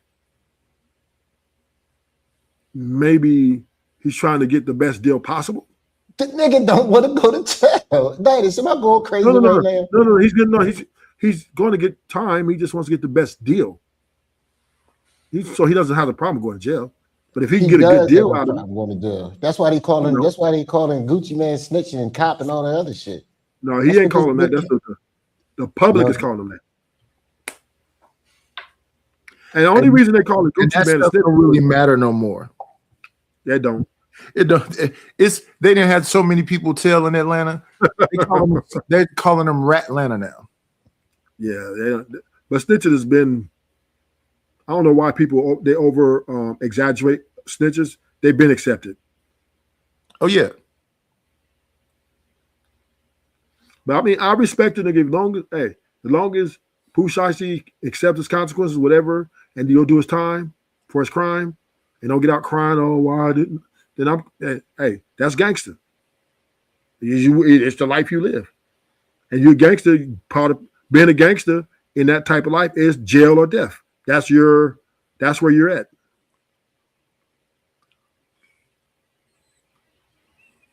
Yeah, I just think people stupid. And then when it comes time to face some consequences, they start bitching up like everything else. I never understood that. People say they want to stand on business. If you stand on business, just don't plead guilty. Just don't plead not guilty. Just go in court, tell the judge, give me 50 years, because this is what I ate. This is what I signed up for. And go get your cheese sandwich. I saw that one time when I went to jail. Dude, what he had 7, 9, or 12. He was about to get 7. Came into court, mugging, talking crazy. Then start talking crazy to the judge. The judge say, son, if you don't, blah, blah, blah, blah, blah, you know I can. He said, I don't give a fuck. I do that on my back. He said 9 years. He said, son, don't say nothing else. 12. That's crazy. Yeah, some people, it's their life is consists of I don't give a fuck. If I feel disrespected and I got to handle my business, I'm handling my business. I'm about that life. There you go. So it is not necessarily stupid. It's just everybody in this earth don't have the same purpose. Well, what the hell does that mean? This man been defending criminals for the last couple of days now. No, I'm not defending criminals. I'm just saying some people want to be lawyers. Some people want to be doctors. Some people want to be cops. Some people want to be electricians. Some people want to be criminals and they want to go to jail and die. I mean, come on, what are we talking about? Very few of them want to just go to jail and die. People want to be criminals. They just don't want to face the consequences. I think that's the key. The criminal lifestyle look great on the outside. And like, think about Bonnie and Clyde. All the rappers named after gangsters, and all the little knucklehead YNs want to be like the hitmen these days because it all look glamorous. I think people fail to realize just the consequences that come behind it. Like even with the little drill rappers, it's all a joke to them. Death is nothing to them at this point. Death is not even a consequence because they all expect to die anyway. I don't think that they're running around shooting people and deleting them and then rapping about it. They're not facing lives. I don't think they're ignorant of what they could be, consequence could be. So it's not a joke. It's what they do. Now, if they can beat it, and get away with it, why not, right? But, that's why they get lawyers. They say, well, if I get lucky, can beat this, I get out and do it again. Yeah, but that goes against what Julio Fulio said. Julio Fulio theory is don't even fight it. Like, it's going to happen. So just accept your million years in prison, just like you accept the possibility of death. And I don't even think they even accept the possibility of death. I just think they stupid enough to believe they ain't gonna be the ones that they get killed like they homie did. No, they know their time is coming. Every gangster knows that, man. Somebody's gonna come get me eventually. It's a different. Come on in. Playing, it's always a treat when players meet.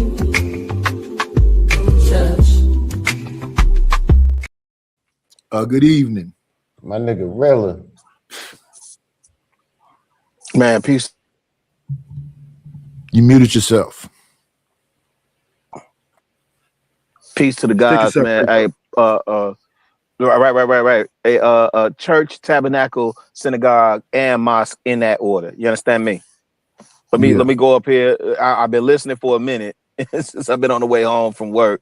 Let me go ahead and terrorize Toothless while he doing all this lying.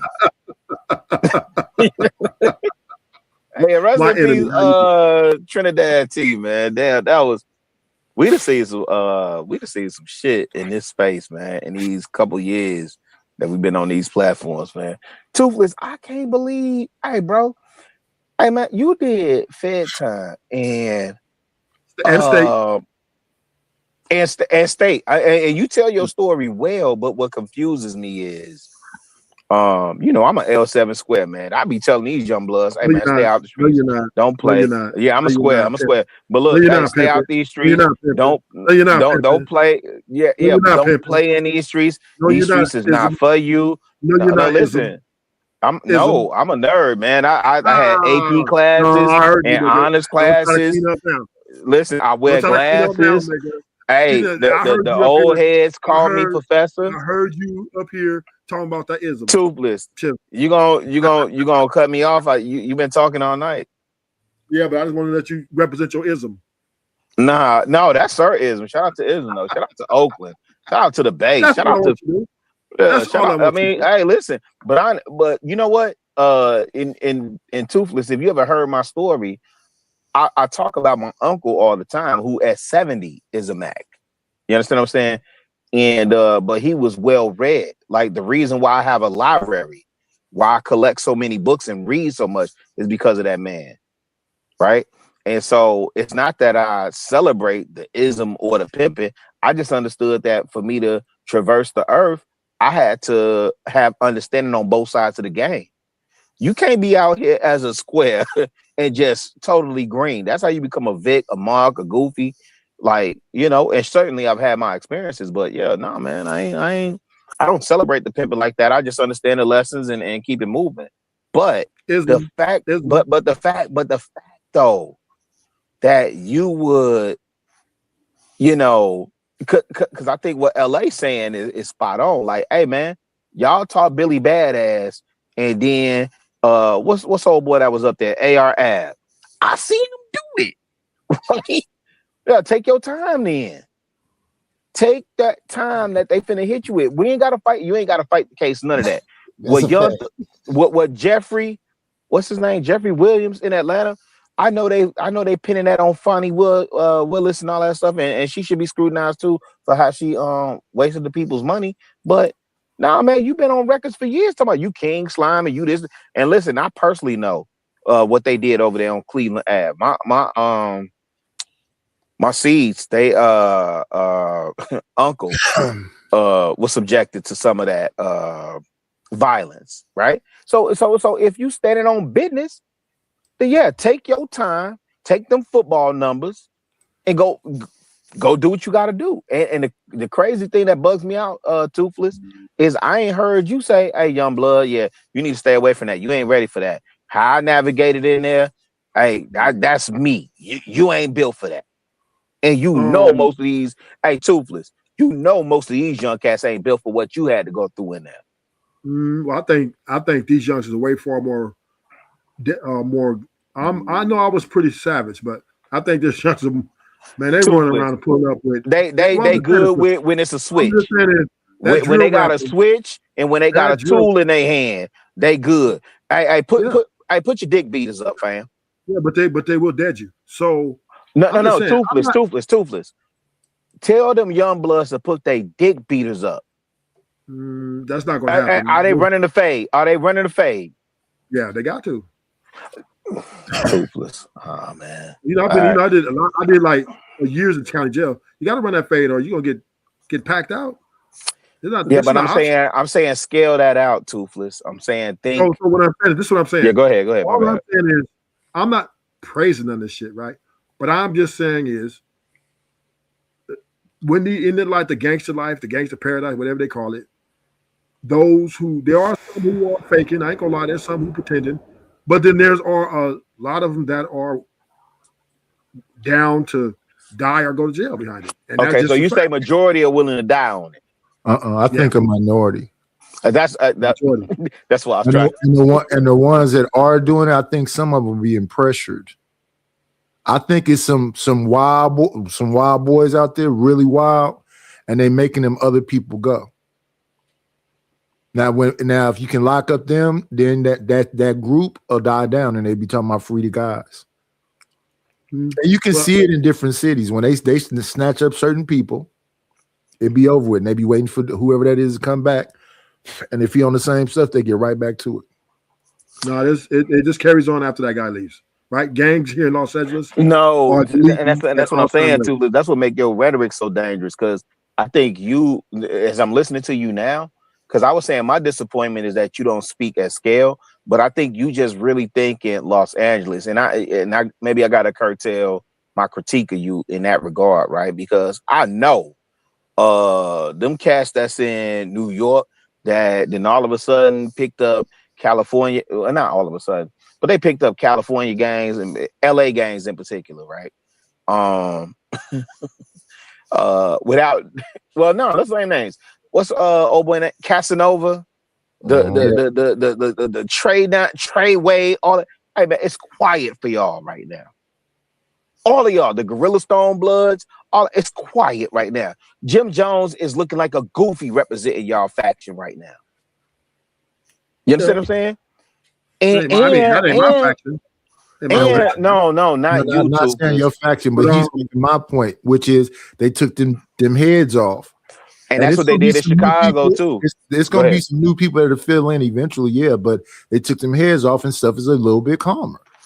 I don't know about that. I think bodies are dropping every day. Like every 10 minutes, Man, every see, 10 minutes, somebody gets deleted. I think that's your myopic view, though. No, I'm just saying it's like this, right? I'm gonna say this. Yes, sir. Because you got in Los Angeles, it ain't just the black gang. You got the Hispanic gang. Then you got it's a bunch of them. Right? So what I'm saying is that they destabilize them all the time. No, they just bodies keep dropping. It's still dropping. But different places. Yeah, different places. But what I'm saying is, crime would never stop. So here's what I'm saying. They knock off a few people over here. It destabilizes that, but it's still going on because they're still building more members. And it's like every block out there, right? Damn near on the West Coast. Yeah, but that's crazy. But that's my point though, because it's embedded in. It's not the same in Chicago. And I was just looking at a report yesterday about Sacramento. A group in Sacramento in the same game is now going at each other. Then I was listening to something in Los Angeles where they say the B's and C's don't get together, but they got some blue rags with some red rags going up against some blue rags is going up against some red rags. So they fight. It's confusing, to be honest. It's called a swoop moving and grooving. No, but I agree, but that's why I don't understand Toothless. Then you got the but this is what happened is I'm just saying. Look, I'm not here. All I'm just saying is there are some people dedicated to this shit, and this is what they do. Yeah, and it's this. That's all I'm saying. That's all. But Toothless, some of them are generational. That part, yeah, some are generational. No, that part is definitely true. Like I don't understand why Toothless wouldn't say, "Hey, young man, you don't want no parts of this. You're not the person that you think you are." But whatever you think about a Pooh Shiesty, hey fam, whatever we think, we not and Toothless, you know this better than me. We not in that cell with that man right now. That man was out touching grass after he should have been serving more time, and he got out after 5 years and was on an ankle monitor, and he's still trying to game the system. And that man was on camera. Listen, he was on a live stream lying to his parole officer about where he was. I'm just saying he's true to his. No, that's not gangster, and I'm not celebrating that. It's very stupid. Let me say this. It's very stupid because you actually proven. No. But if you're gonna bring that up, you proven LA point. Then you shouldn't even be fighting Gucci. You should be. Hey man, we ain't finna fight the case. Let me get my time. Chicago is only stupid to the people who don't care about that life. That's fine, right? It's stupid to people that actually pay mortgage, taxes, got stuff to live for. And I have a YouTube channel, but to them guys down there, to Pooh Shiesty, he felt disrespected by Gucci, and he went there and he asked him. He gave him a chance. He said, "Look, I just want out of this contract. No, I just want out of this contract. No, let me finish. No, because you're celebrating it. Ruthless, you're doing it again. I'm not celebrating. I'm just telling what happened. He wanted out of a contract because he no longer wanted to do business with this guy. The guy and Pooh Shiesty felt disrespected when the dude told him, "No, you're going to stay in this contract." And I think Gucci Mane erred in judgment when he should let him out because the guy is a gangster. He's been pushing it in his music.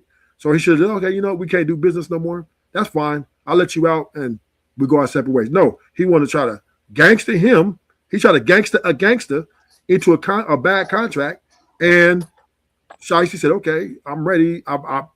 anticipated. That's not you what to do this. happened, Rufus. That's not what happened. Yeah, he came there with 7-8 people. What with was guns. what was the bad ready. contract? Wait. Do you know Pooh Shiesty had a situation on the table from Yo Gotti? I mean, yeah, I heard about that. Okay, so you know Yo Gotti is from where? Yo Gotti is from where? I guess the South Texas area. Memphis. Memphis, yeah. Pooh Shiesty is from where? Memphis. Right, so it make most sense, right? Pooh Shiesty already had a gripe with Gucci because I guess the cousin or the label mate, whoever passed, he didn't put money on it, and then Gucci had made allegedly all these M's off of Pooh Shiesty and this and that. And again, I don't have no sympathy for these rappers or anybody that gets in the music industry start crying foul when Tribe Called Quest told us in '93 industry rule number 4080. So I don't have sympathy for these cats, right? But you gangster, right? So it makes sense to you for that man to lure L-U-R-E, lure that man to a Dallas studio. It makes sense to you that they would drive from Memphis to Dallas and rob the cameraman, the whoever else he had with him, and all this other, and force him at gunpoint. Hey, Toothless, guess what? And I said this in the comments. Hey, Pooh Shiesty woke up this morning in federal custody, still signed to Gucci. And you finna tell me this man gangster. That's dumb. And I don't understand why you not telling these young bloods use the left side of your medulla oblongata. Because that's dumb. Chicago Gorilla. So can I respond to that? Because I don't know if you're done or not. I don't have, all I'm saying is that's Pooh Shiesty that he rapped about his music. He has had a verse. He said, I might rob a nigga after the session, and he robbed Gucci Man after the session. So, that's what he stood on. Now, I'm not saying it was smart. I'm not saying it was dumb. All I'm saying it is these guys, when you sign these rappers, some of these guys, they stand on what they believe in. And if they feel that they got to do what they got to do, they would do what they got to do. And Pooh Shiesty is a prime example of a man. I'm almost finished. A man who thought, he felt type way that a guy didn't want to honor his request, so he went to what he knows best. I know, LA. Go ahead, LA. Go ahead, because I'm spent, man. I don't understand. My beef. I don't know why LA. I don't know why LA has anything when cops are just as fucked up. They be doing shit too. No. Don't pivot. No. You can't do that. Well, I'm saying I'm on your head because you done sat down. And the fact that you wouldn't say, "Hey, young blood." No. I'm not gonna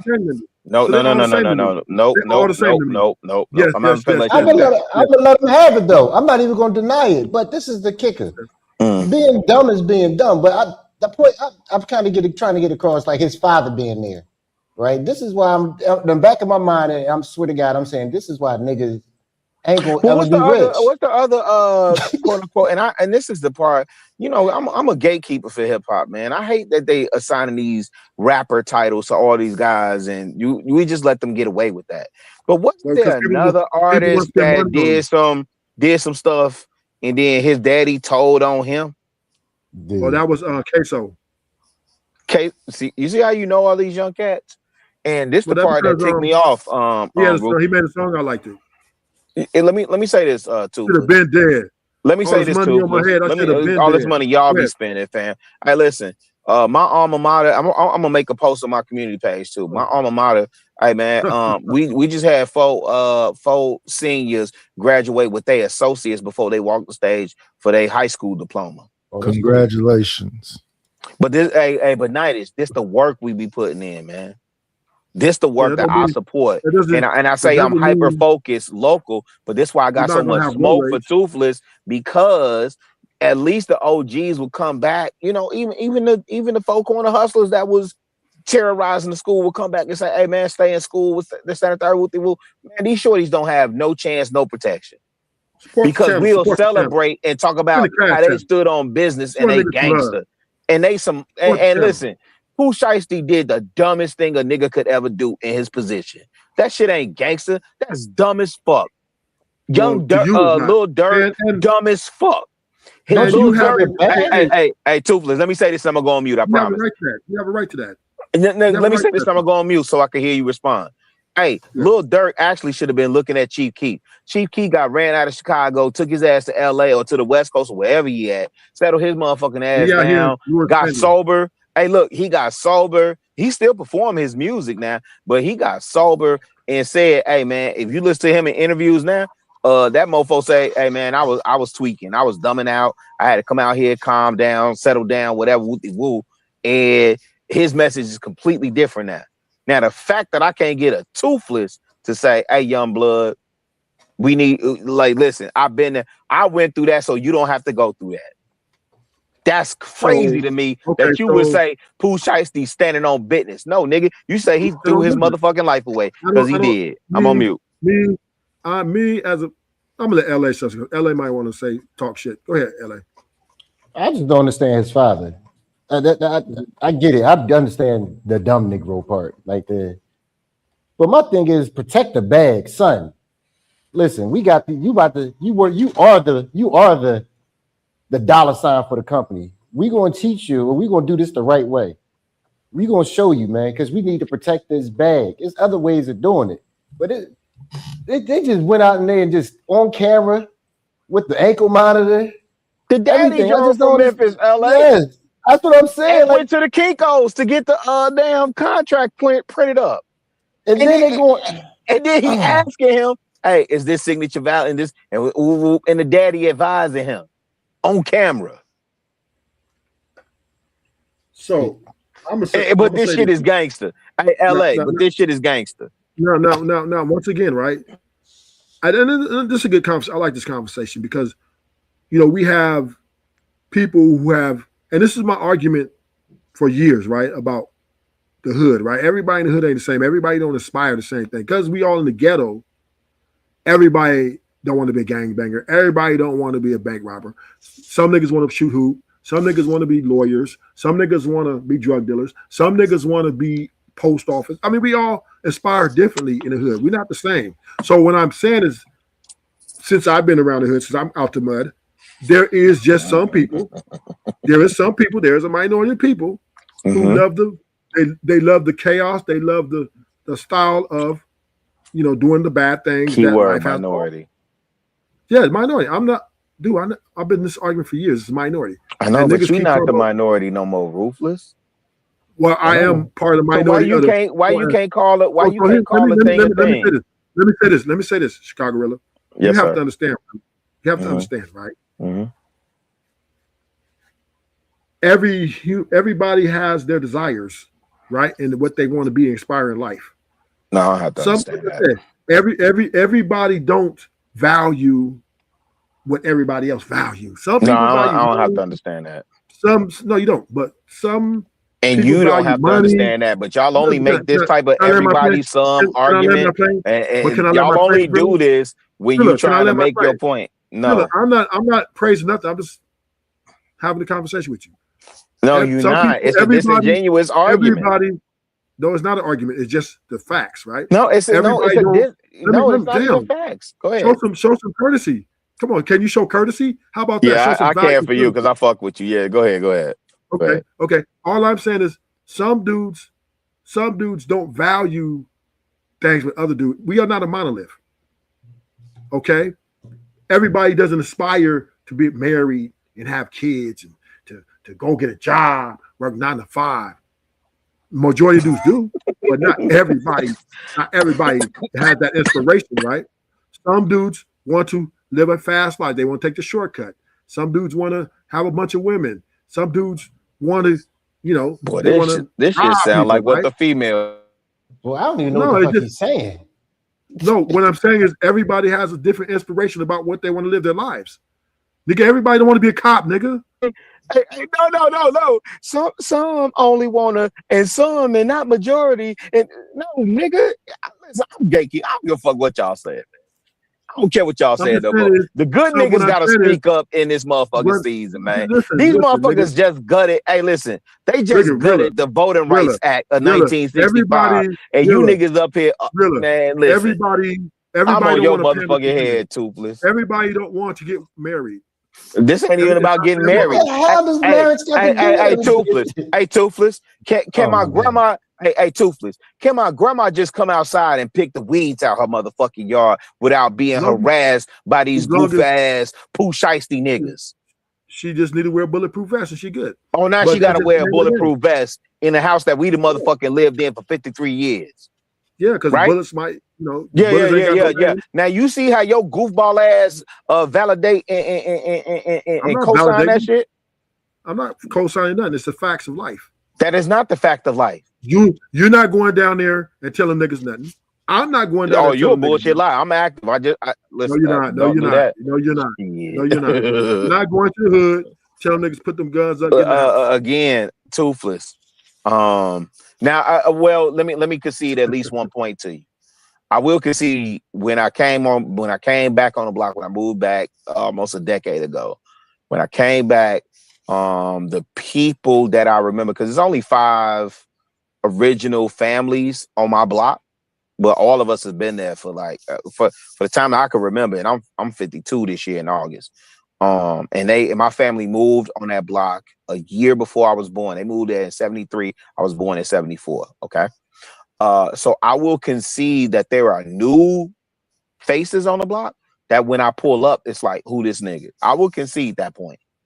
Right.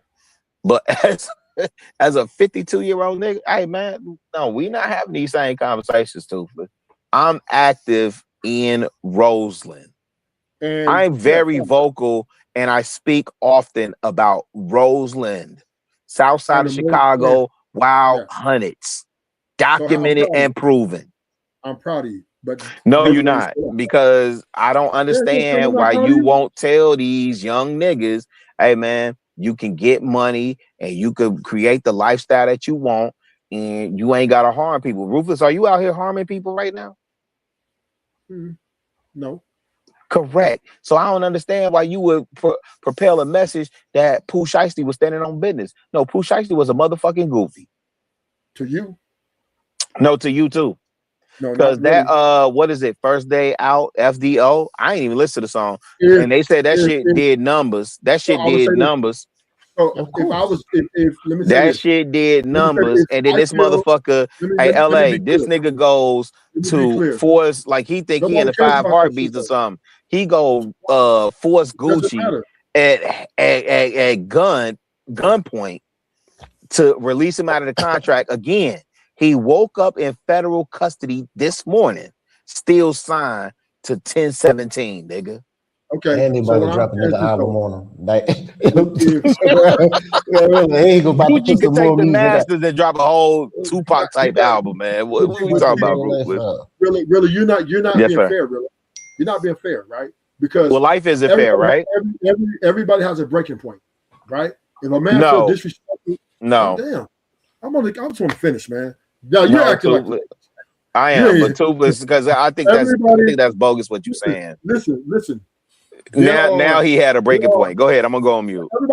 Every man has a breaking point, right? You got little kids who got breaking points. They're coming up shooting up kids, white kids, Latino kids. I mean, it's because they're mad because they got bullied, whatever, right? Everybody has breaking points. It's what your breaking point is, and hopefully it doesn't lead to extreme amount of violence. Now Pooh Shiesty had a breaking point. This shit crazy. Yeah, he felt disrespected. He felt Gucci man. Why did he feel disrespected, Toothless?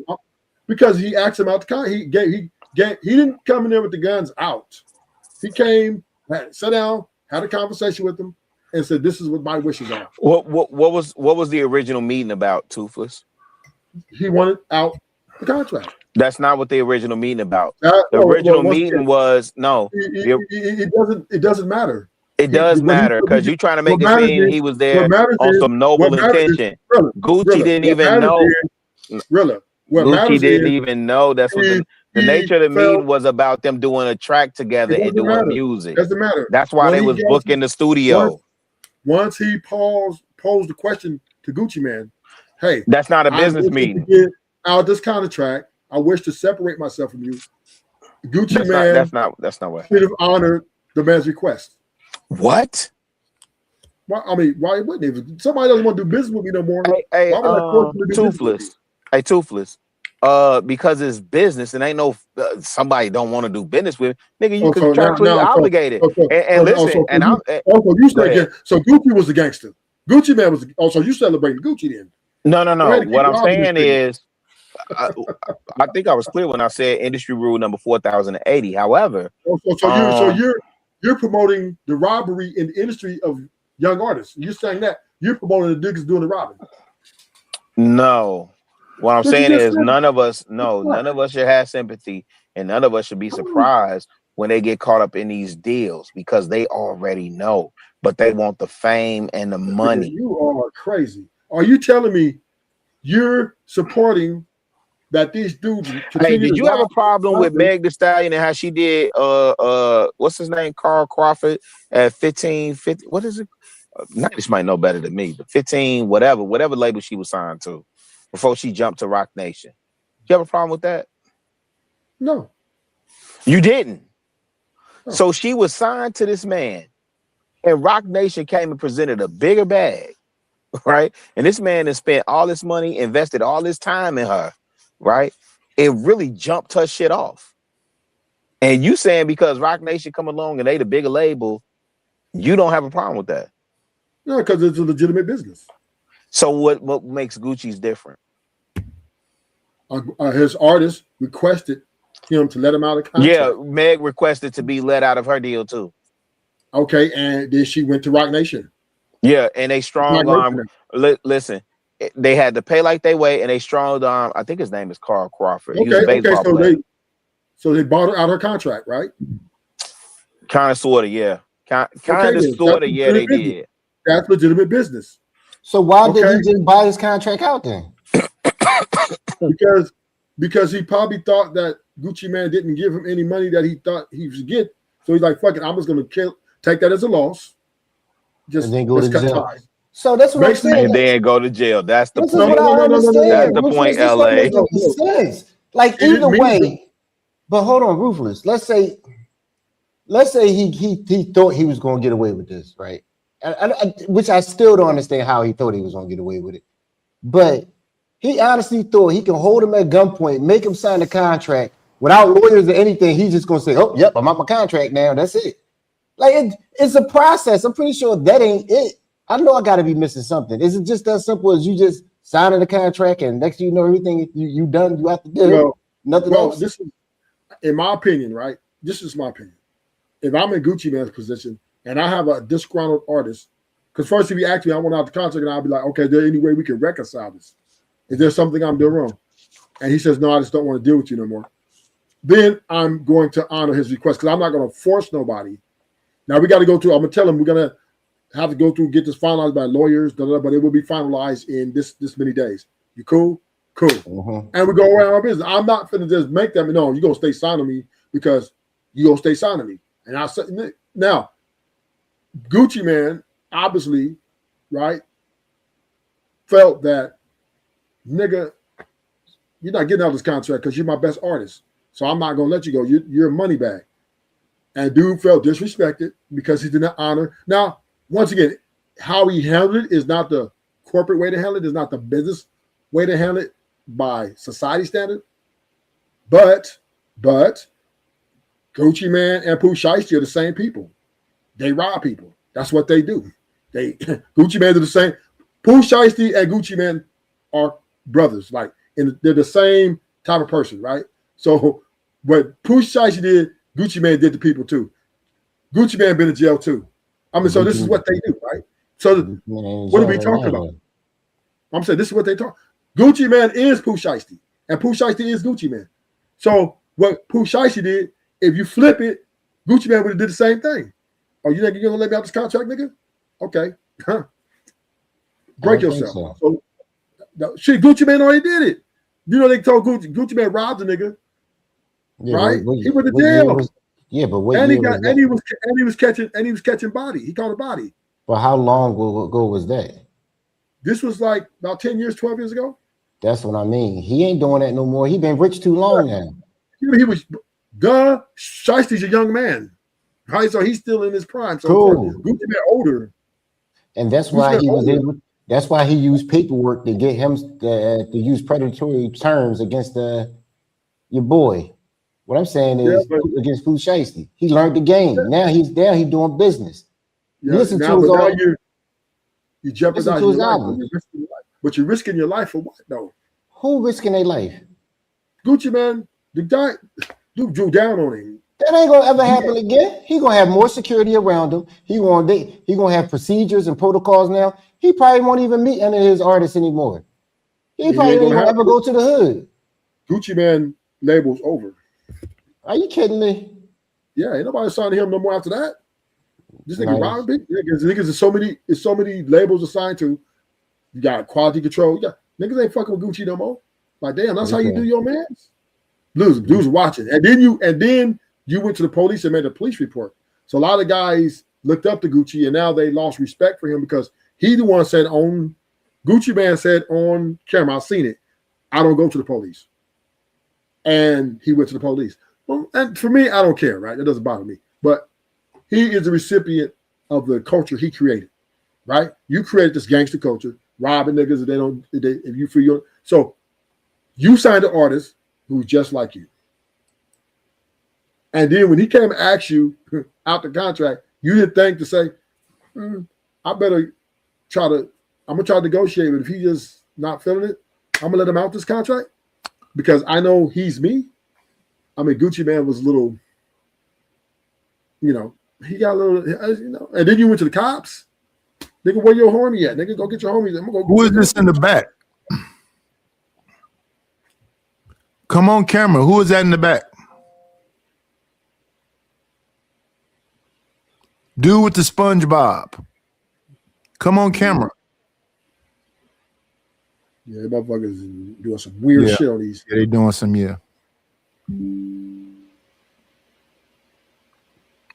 Just like motherfuckers be doing that weird shit on these fucking motherfuckers go around platform doing weird shit. You pull them up and they doing some, man, what the fuck? They just won't do it. They feel good about that shit. Who knows what motherfuckers, who cares, right? Motherfuckers do shit all the time. That's different than everybody else. So what Pooh Shiesty did, I can understand it. I don't know why you keep saying that. I don't agree. I don't necessarily agree with that. I don't understand it. I truly don't understand it. I understand it because in his mind, he felt disrespected, and how he handles his disrespect is by the law of the gun. That's how. So if you feel disrespect, is it about the contract or disrespect? The disrespect. It was the principle. So he didn't give a fuck about the contract then. It went together. The contract that once he gave the request and he turned down his request. The way you handle legal matters is legally. Yeah. So it couldn't have been about the contract. It had to be all about disrespect. Yeah, it was about disrespect. But he got disrespected by not letting him out the contract. So it's a bit of both. It's about 50-50. But the respect what you do with that is legally. No, that's you. Yeah, that's you, Didas. But not everybody has. No. That's business, period. Now, the gangsters, if y'all want to when keeping the real goes wrong, keep on doing that. I haven't said nothing about Pooh Shiesty. I'm just saying, gangsters live in a gangster world. Cool. Go ahead, live that life. Cool. And everything that goes with it. Yeah, and that's what I'm telling LA. That's what I'm explaining to LA. For you, it might be stupid because you care about not ever going to jail. You care about things that other people don't care about. But so you look at somebody do something like that was stupid, right?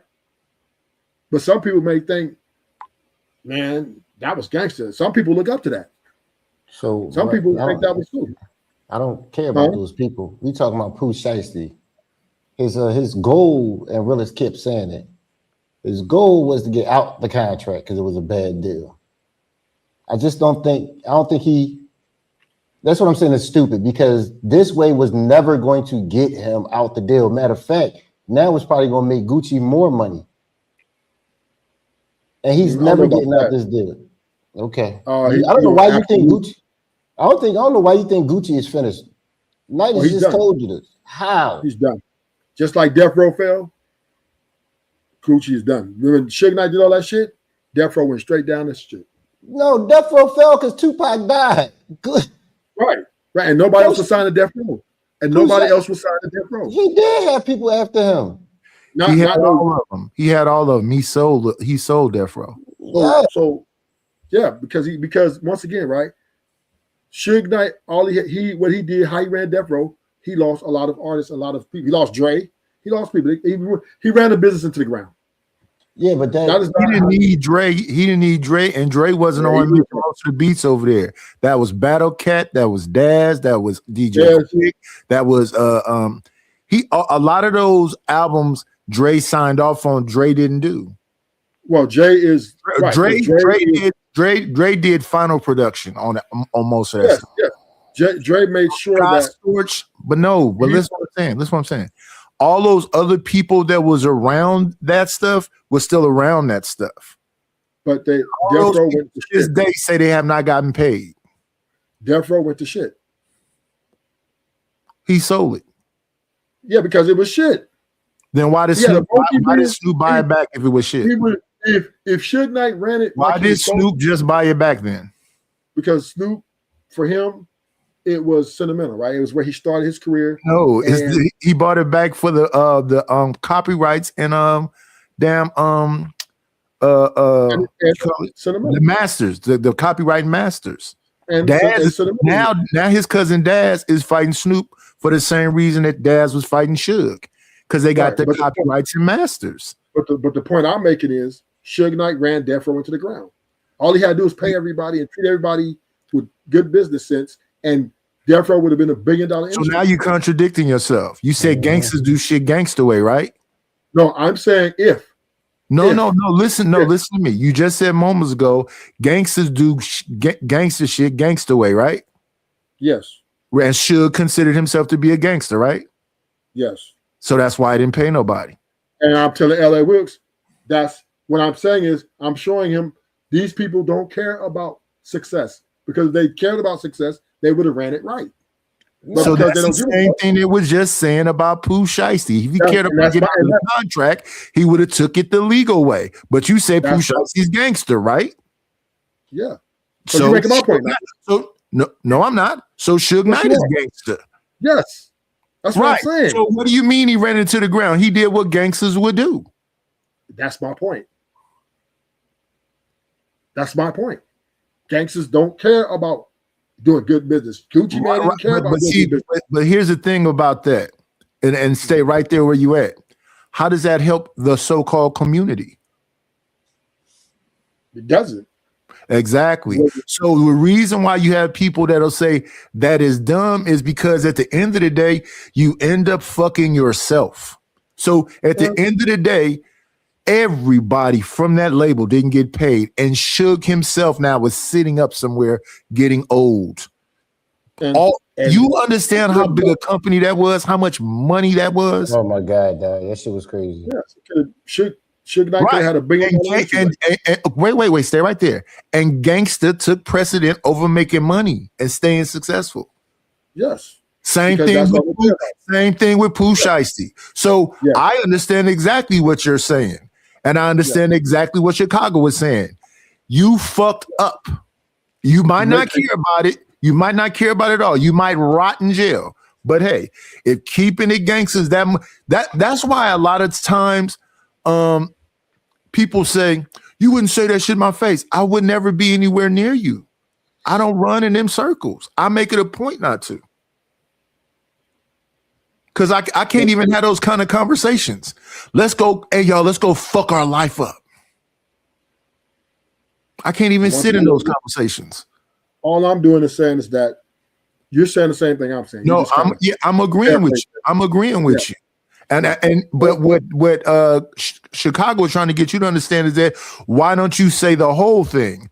What they're literally saying is, hey, y'all, let's go fuck our life up. And I'm saying to Chicago Rilla is right. Here's, I know. they're You're saying they don't give a fuck. So this is That's what you're saying, right? No, this is this conversation I have. Maybe just like the women are happy at where their lives are living, taking his money and leaving them there because their happiness. These dudes are happy with their gangster life. Right. Maybe they're just happy. Right. So therefore, right, they're right, happy. right. That doesn't negate the other part. See, you keep focusing on that they're happy with doing it. The other part is at the end of it, they don't have shit. And they don't care. Bullshit. Rick Ross cares. Rick Ross cares right now. Big Meech cares right now. They care. Yeah, the Big Meech did a lot of time. So all I'm saying is, all I'm saying is people have different ideologies. And these dudes who are in this we gangster already life, agreed on that. You're repeating yourself. We agreed that they want to do the gangster shit. And at the end of the gangster shit is a fucking nightmare. Yeah. Now, some people think becoming an officer of the law is kind of lame, right? I mean, some people think well, we're not talking about lame. Nigga shit. The officers don't care. But the officers don't care. Listen. We're not talking about that because and serve and break a nigga's neck. That's all I'm saying. Fight like a motherfucker, boy. I be completely understanding what Ruthless is saying. At the end of it is carnage, though. Yeah. And the officers, when you become an officer of law, people look at you like, damn, you man. Who gives a fuck? Who gives a fuck? This is a life I want to live. I'm an officer and fuck what the world thinks. And the gangsters feel the same way. And the lawyers feel the same way. And the hitman for the army feel the same way. At the end of a lawyer's life, he has whatever money he has saved and investments and everything else. At the end of a police officer's life, he has a pension and whatever else. What's the end at the end of the gangster's life? Death or jail. There you go. How the fuck are they the same? Because they're happy. No. You keep repeating yourself. You keep repeating yourself. I understand they're happy. What is the outcome? The outcome is what they want, what they expect. So people should be able to look at these people and see the outcome. But and some people want the same outcome. Cool. And they should look at them and stay the fuck away from them. Because this is what they're literally saying, kids. Let's go fuck our life up. Yeah. And let's be shooting stars. We're gonna do everything in the beginning. It's all gonna be fun. And at the end of it, we're gonna be fucked up. Yes. And that is some people's mission. You're repeating yourself, and you do that in most conversations. You're saying the same shit over and over again. We already agreed they want to fuck their lives up. We agree with you. And I'm agreeing with you that that's their prerogative. I didn't say that was their prerogative. You did. But my thing is, when people look from the outside looking in with criticism, because do gangsters criticize lames? Yes. Thank you. Checkmate. But I'm just saying is same fucking thing. It's the same thing. It's the same thing. But this is what the gangsters will do. A motherfucking lame can't talk to me. Motherfucking square can't talk to me. They judging them right there. They got hatred and venom for them. Yeah, that's true. Why they angry with the lames? Yeah, that's true. Why they angry with the lames? Let me just go over here and be lame. Because they're at odds, two separate ideologies. Most people, we don't line up with them. You're saying that you don't like that people criticize the motherfuckers that say let's go fuck our life up. Motherfuckers who say let's go fuck our life up talk shit about the people that don't want to do that shit. No, I'm not saying I don't like people like. I'm not saying I don't like that they criticize. What I'm saying is people need to worry about their own life. Do gangsters worry about their own life, or do they criticize the motherfuckers living their life? They need to worry about their own life too. Suckers. They need to worry about they need to worry about their life too. No. Because at the end of the day, they don't. Just like you said, this is their ideology. Their ideology is gangster, but they criticize every fucking body. Yeah, I'm agreeing with you. But they should worry about themselves. No one does. But I'm saying it'd be better if you just worry about your own lane. But no one does. I know. And I'm just saying is people should worry about their lives. That's judgmental. Now you're criticizing somebody. No, I'm just saying it's easier to live that way. Why waste your energy on other people? Why the gangsters waste their energy talking and fucking with other I'm speaking. I put them in there. General. I'm speaking in general. I'm putting them in there too.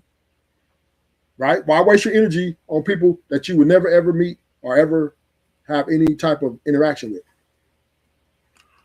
Well, the gangsters might interact because they might be doing a home invasion, or they might be doing a robbery, or they might be breaking into your car, or they might be sleeping with your wife. You know, they ain't got no rules, right? Well, they got rules, but maybe different rules. Oh yeah, gangsters got rules. It just might be not. What are they? Let's hear them. Give me a second. Let's see if this is who I think it is. Come on in. Playing, it's always a treat when players meet.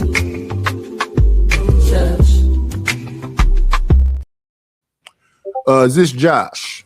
Yes, sir. What's up, Nightish? How you doing? What's happening? What's going on? Why you looking like that picture? Now it's like, who is this? Who the fuck are you? Well, to be fair, that avatar doesn't pop up. Sometimes it's finagly. It's real finagly. So I don't know what Nightish sees. Yeah, you're like, who the fuck are you? You know. Well, Ruthless, I got a crazy question here. I'm one of those lames that you would, or one of those people that you would call a lame here, right? Why would a community, let's just say a neighborhood, not care about any, let's just call it criminal activity within their neighborhood, right? Like, why would they not do it? Why would they just mind their own business and let anybody within their neighborhood just willy-nilly behave in any kind of way they want? Why would they not? Why would they? So the question is, why would somebody not be active if they feel somebody's doing things to mess up their neighborhood? Correct. Isn't that what you imply by saying everybody should mind their own business? No. That's not what I'm implying. That's not what I'm implying. Oh, okay. Well, clarify the mind your own business part. Yeah, I'm implying like people who just, when they see something happen, they say, that was dumb. Why would he do that? When, you know what I mean? Like, because to them. Okay. I'll address it that way then. If a community gets together, let's just hypothetically say they all have kids, right? Why would they not point at that person and say, hey, look, this person is whatever criminal activity you want to point out, right? Why would they not tell their children, hey, don't do this thing, it's bad? Well, no, that's fair. That's fair. You can do that. So then I reiterate, what do you mean by mind your own business? Well, this is what Knight ultimately means by nobody minds their own business. So here's what I mean, right? So I'm from Los Angeles, right? And when I see gangbangers do what they do, I'm like, whatever. I don't even flinch, right? Because I know this is what they do. Ain't on me, man, why was white? That was stupid. No, I don't say anything. Just protect myself, make sure I'm protected, and I'm on my merry way. And that's all I know. Well, let's clarify, and I'm not calling you out on any of this stuff, right? But weren't you at a younger age, not now, I actually don't believe you are now, but weren't you at a younger age one of those so-called, like, say, gangbangers, right? That would have been your crowd, right? I mean, no, my crowd was more of criminal element, no gangbanging. Maybe I don't, man. I fail to understand the difference here. Josh, gang banging is a different thing. He was involved in crime, but gang banging is you're part of a little family. So like the other day when he was trying to explain something to MOT, where MOT was saying, if this one guy did this, that's been in prison all the time. Well, those one guys be having prison friends. So you think, I'm just gonna do something to this one guy. And then the next thing you know, you got a fucking army around your house, fucking with your kids in school and everything else because you thought it was just that one guy. And it's even larger when it's gangbanging because now you're not just talking about jail friends. Now you're talking about an actual physical gang. That's the issue why people out here in my city really try to avoid a lot of confrontation because that you thinking, oh, I'm just fighting this one guy. No, you're fighting that block, that bullet, that project. Yeah, I can understand that, but wouldn't that be the same concept as, like, say, gangbangers as it's being described to me, wouldn't they be a community in among themselves? Yes. Just like your middle class, like I got like 3.2 kids or some bullshit, right? Yes. They would just be another community. So now we're just introducing another factor in there. Yes. So wouldn't it still apply that not all? Because see, I wouldn't happen to like lay judgment to everything that gangbangers do as being bad. If I go back to the 80s and 90s, I can look at Bloods and Crips actively actually doing strange things for their neighborhood that we would consider to be good, at least from like the middle class, whatever. I've seen them throw block parties, feed people. Like they pretty much just representation of their own neighborhood. Yeah, because from the beginning of them, they were supposed to be protecting us against really like the police and folks. Sure. And then they just somehow went left. Right. Yeah, so, you're not. It was 100%. Community protection, and then they just went left. Right. And they have little hints of that still left in them. So they'll give a block party. They'll pass out food to the homeless. They'll do all these things because that's what it kind of used to be. And now it's like morphed into something else. Okay. So now let me ask this question, Ruthless. Is that what you really mean about the whole concept of judgment? Like basically taking an entire group of people and just writing them off as just negative? No, not really. I'm not. You kind of. I just want to know what mind your own business is supposed to look like. So what I mean is, what I am saying is, people, we live in a very dark world. This is a dog eat dog world, no doubt about it. From north to south, east to west, and everybody, in my opinion, has things that they aspire to do right in their lives. Some people want to be parents and have kids and families. Some people want to be criminals. Some people want to be NBA players, right? So just because somebody doesn't subscribe to the life you think a person should live, doesn't make what they doing is stupid. Might be stupid to you, but it's really not stupid to them. And that's what I'm saying.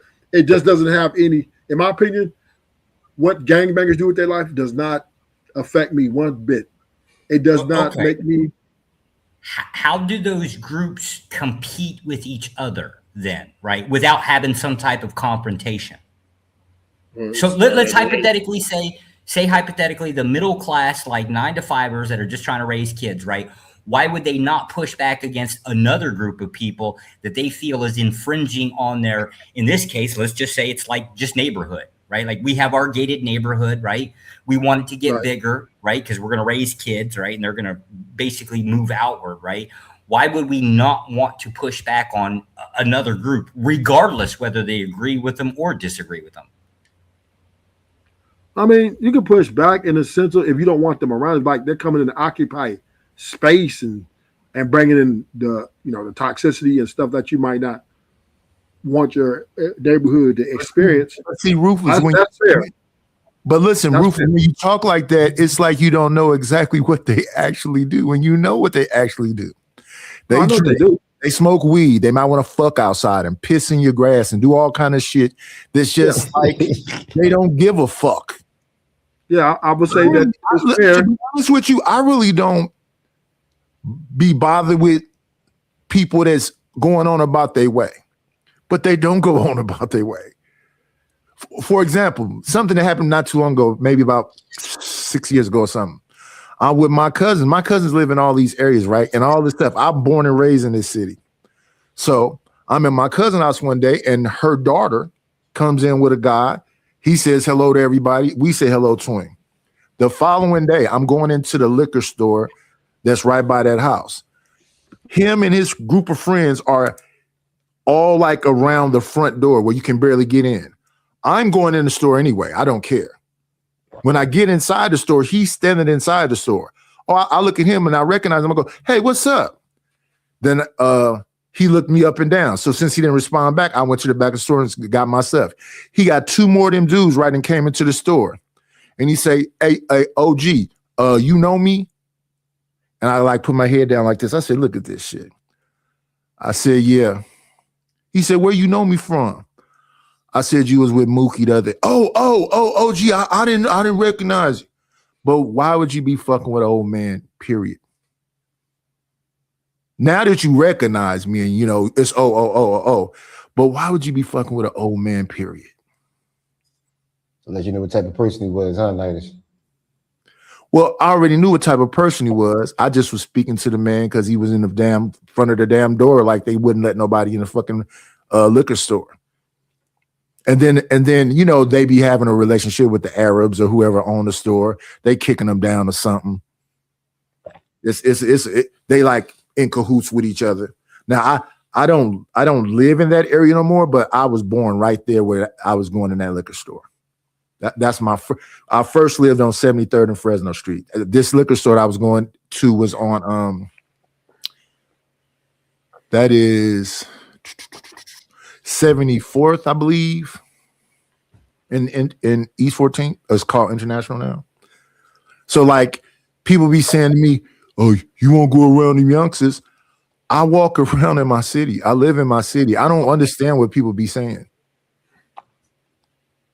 But I shop inside a fucking Walmart when the motherfucker was open with my city. This whole city is in there. I used to go inside Rainbow Center. My kids were scouts at Allen Temple Church, which is on International also, like 82nd. I'm around these people all the time. My aunt lives on 87th and A. My other aunt lives on 84th and Plymouth. My other aunt lives on 67th in Tavis. These places are right by each other. And I've been here 56 years. But I mean, I can understand why people don't want to live by other people. That's fine, right? You can live by who you want to live by. That is totally fair. Yeah, but now we got a problem here. As you prescribed, there's other groups that are infringing on the people that I live near. Yeah. And do you understand what we mean by infringing on? Yeah. No, I'm talking about ruthless. I'm talking about ruthless. Does he understand? Oh. Like, for example, I left for a year and we went and moved to Albany.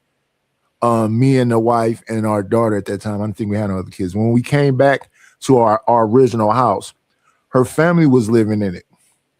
When we got back, I converted the garage and we started living there. And as I came in, I just was watching the scenery around, right?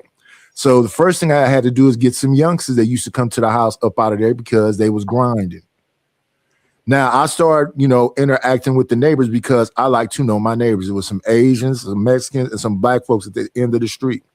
When I started hanging around with the black folks at the end of the street, as we was talking, one of the brothers, the man who owned the house said, that really wasn't cool. How, folks used to come and steal from them and do all this stuff. And I'm like, what are you talking about? And then he described who was doing the stealing. It was my wife's cousin. So they had been going in their yard stealing bike frames and paint buckets. And so all the crap that was in my backyard that I ended up having to throw away was their stuff. But I think cops are problems too, right? People get police brutality. Police. What is wrong with you? It's crazy. What the fuck is wrong with you? Listen. We literally we lived in a dead end street. So we literally, those people have to go past our house every day. Why they didn't confront her cousin when they first saw him doing this, I don't know. Everybody always talk about the ghetto, but nobody want to talk about the government officials. The court system's corrupted. The police station's corrupted. They killed their own, right? They killed their own officer. I don't really interact with them. Well, we also don't disagree with you, but what would that have to do with the different groups within a neighborhood? But my point is, and that's another problem, right? That's another problem. Ruthless, bro. Look, can I ask you a question? Yes, sir. Because I understand what you mean. No. Wait a minute. Let me run this commercial right quick. I ain't asked for no money in a minute. Let me see. Let's hit them with the. We got to get our shit together. It's about to go down. A nickel bag gets sold in the park. I want in. Tell them to bring me my money. If it don't make dollars, it don't make sense. Oh, honey, I got to get my hands on some. And then I'm gonna get that money. I approach him with my I like that. I want to just, I need that. I take your money. Please support the situation. The Cash App and the PayPal is scrolling on the bottom. What up, OG? Oh shit, what's cracking with y'all? Oh, Rufus up here telling y'all. Yeah, Rufus up here telling y'all more lies. I ain't telling no lies, brother. I'm just speaking to my brothers. Okay. What you said, like, what you don't like about the police, Rufus? Well, they crooked. They plant evidence. They bully people. They're liars. They're worse. To me, I'm honest with you. They're just as worse as the gangbangers. I see them as the same people. So are you, when you walk past a bunch of cops or walk a neighborhood full of cops or a police station, you nervous? I'm not nervous. I'm just aware that I don't trust them. Yeah, but let's say you're in a restaurant and there's about 50 cops in there just eating. It's just a celebration. You know what I mean? Everybody off duty, no drama, no nothing. Would you, and you and your family in there, you would get up and leave because you would feel unsafe? Yes. Really? Cops to me. Listen, I have a lot of dealing with the police. Police to me are they're worse than gang members because they got more power, right? And they take advantage of that power, and they literally ruin people's lives just because they can. And I don't find that cool. There are some cops that do exactly that. I don't interact with cops that much, but where I live at, I used to see cops every morning getting their coffee because I would be up early, about to drop my kid off, going to school. But all we ever said to each other was "Good morning." Yeah, you felt unsafe though. I didn't feel nothing. Like, and that's the crazy part, Ruthless. And the thing that always astonished me, right? Like FOPs or cop bars, you know who you always find inside there? Criminals. It never fucking fails. Criminals and they always are attracted to all the cop bars, dog. I've never seen one of them that wasn't. Dudes you just arrested, they right in there with their homies. That's why I understand a lot of times when people be talking this bullshit because it just don't make sense. Well, it's not the truth. Most criminals don't care nothing about the cops at all. Where I live at, it's a substation. The most drama that happens in the city happens at that damn substation. Dude, like the real criminals don't have. That's what I'm saying. It's usually people from the outside. Like, this is right. Motherfuckers be partying together. So only people who be talking that shit, that's what I'm saying, ruthless. So you got a problem, but okay. Now, you don't never see gangsters at the marches against police, do you? No. Listen, when they took down Suge Knight, they had to go talk to a whole bunch of blood cops. Ruthless remembers this. I just think cops are more dangerous. I do.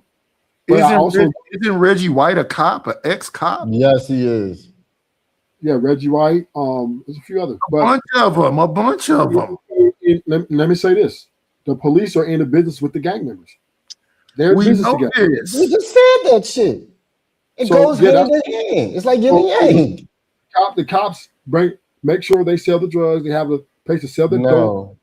Yes. I think you're listening, bro, because they say, bro, what they saying is, bro, they already indoctrinated themselves into the police, bro. Seriously, bro, you mean it, bro? Bro, we literally went over videos where these motherfucking police officers were throwing up Crip signs and throwing up B signs. These niggas is still stop, bro. That shit don't leave them, nigga. OG do dirty. The movie that was like that was The Departed. But OG, I take it even further. further. Raise him up and guide him into the police department and into the feds. And let me call Ruthless out because I guarantee you what he about to say is not gonna make any sense. Ruthless, did the KKK ever join the police? Did they ever what? did they ever join like white supremacy and racists? Did they ever join the police force? Yes. Yes. Did they stop being racist and white supremacists and all that other shit when they joined? No. No. Same way with the niggas. Same exact thing. That's why when we listen to Ruthless, he doesn't have the nuances to the thing. So are these bad cops or racist people with authority? Now they can do what they want to do to you. The bad cops. I believe all cops are criminals. So they're not Klan member that just want to do except LA. No, but no. Oh, look, Nidas just said it. So I mean, the Klan members wasn't Klan no more. They was just bad cops. They wasn't racist. OG, get your uncle, man. Listen, I'm trying to get them together. Hey, Josh, tell them the truth, man. Josh, you know what I'm saying? Bring them down with some knowledge. Because Ruthless don't understand. That's what I'm saying. And this is what I don't like about cops, right? And I think they're the worst because the same people they arrest, right, is the same people they fund, right? They make sure they get a cut of all the dope that comes to the hood. They make sure that certain dudes don't get caught because these dudes bringing a lot of money, right? And it puts extra money in their pocket. But then they go in and they put cases on dudes, right, who they just want to go to jail because they job security and the district attorney and the judge. What? No, Rufus, see, now you doing this dumb shit again because you just said earlier when niggas in that gang shit gonna need to be about that life. So what the fuck are you talking about? The cops ain't got nothing to do with that thing. That's still niggas being niggas. The cops are the same as the gang members. No, what I'm saying is you said the cops are putting the drugs in the community and all this other bullshit. What I'm saying is you just said earlier with these street niggas, these YNs, they don't give a fuck. And if they stand on business, they stand on business. So but I don't think you listen, you're right. But I don't think it's that you should go picking on people either though.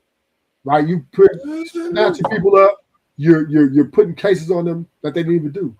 Nigga, you just said they did do it. Hold up. Hold up. I'm talking about, listen, Pooh Shiesty did what he did. Ruthless. Wait. Go back one step. Ruthless. This dude's crazy. So I get your prescription. You don't want any type of enforcement agency to pick on other people. Do the gangbangers pick on people? Yeah. Oh, why are the gangbangers allowed to do it, but the cops ain't? No, this is what I'm saying. Right? I'm saying is the cops and the gangbanger are the same people. So you hate I don't disagree. I don't disagree that each gang has a label. I just think the cops are worse because they have more power. Right? They can hate the gangbangers too, though? I don't like gangbangers. I don't like the way they do business. I'll be confused. The man is talking in circles. He just said the world is corrupt and everything is bad and people do bad things. Now he putting labels on them. No, they just bad, period. But I'm just telling you my experience. I'm just throwing it in there that, in my opinion, people pick on the poor people who are indulging in criminalism and overlook the police force. They overlook the court system. They overlook himself. Yeah, all the stuff that evilness that this corrupt government officials do. People say, "Oh, well," but they put all the attention on the gang members. Well, do better, my brother. But they never go tell the cops to do better. Yes, we do all the time. We protest, we march. Some folks we do it every Tuesday, nigga. Y'all do some accountability, but most people they don't criticize the police. They don't. But they don't say that was dumb. A lot of people are doing what you said, which is minding their own business. That's what they're not doing. But I would say this, right? Are doing. I think the cop ain't messing with me. I don't want to have nothing to do with it.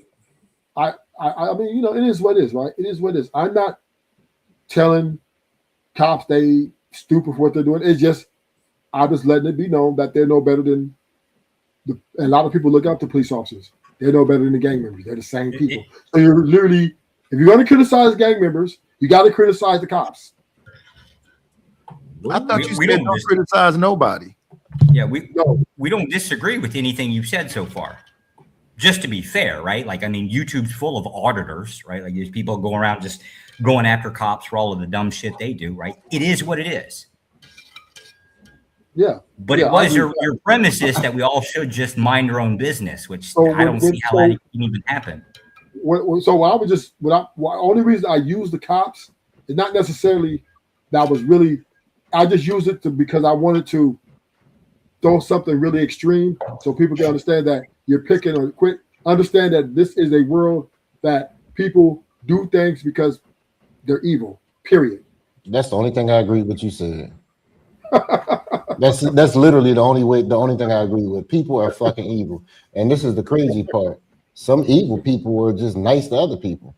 Like, think about it. How many times you seen somebody or seen a movie or know in real life of a person who was a ruthless killer, and then next you know they had a family that loved them. Hell, I happen to think that OG Dirty here. I think he's more ruthless than all y'all combined. Like if you think about in the 1800s and the 1900s when you had colonialism and they slaughtering people, but back home they had people who they treated their own people with kindness.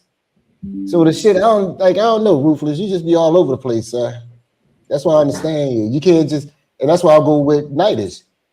Some people are just fucking evil no matter who they are. They can have a badge on, they can be because I done seen some cool criminals. But what it is, my point is this, right? Go ahead. When you see people do things or act a certain way, just understand that's just part of life. It comes with the territory. By saying it's stupid, now you're kind of like putting yourself in their shoes. And I wouldn't do that, but you never know what you do if you're in their shoes. Why can we not get on, all of us on YouTube, why can we not get on YouTube, look at a thing, whether we agree with it or disagree with it, and call it stupid? Why can we not do that? Because you never know what you're putting yourself in their shoes and saying, I wouldn't do that, when you don't know what you do if you're in their shoes. Absolutely. Why are we not allowed to judge? I just think, I don't know, you're allowed to do it. I'm just saying I'm just against it. You're against. How do you define? Okay, how do you come to a conclusion of whether I'm going to be a problem to you or not without you judging me? So how do I come to a conclusion? Yeah. Let's you know me well enough to know kind of my background, right? So the question would be, if I get involved with you, how do you know whether I'm going to be good for you or bad for you without you having some type of judgment? Oh, I don't know. So if I kind of like you, I might take the gamble. But the moment you cross the line or come up to that line or get close to that line, I'm cutting you off. And if you cross the line, I'm gonna do what I gotta do. Yeah. If you liked me, right, how could you come to that conclusion without judging me? Well, I mean, if you disrespect me in a certain way, then I deem that you were being disingenuous, and I now deem you as an enemy, and then I have to carry on from there.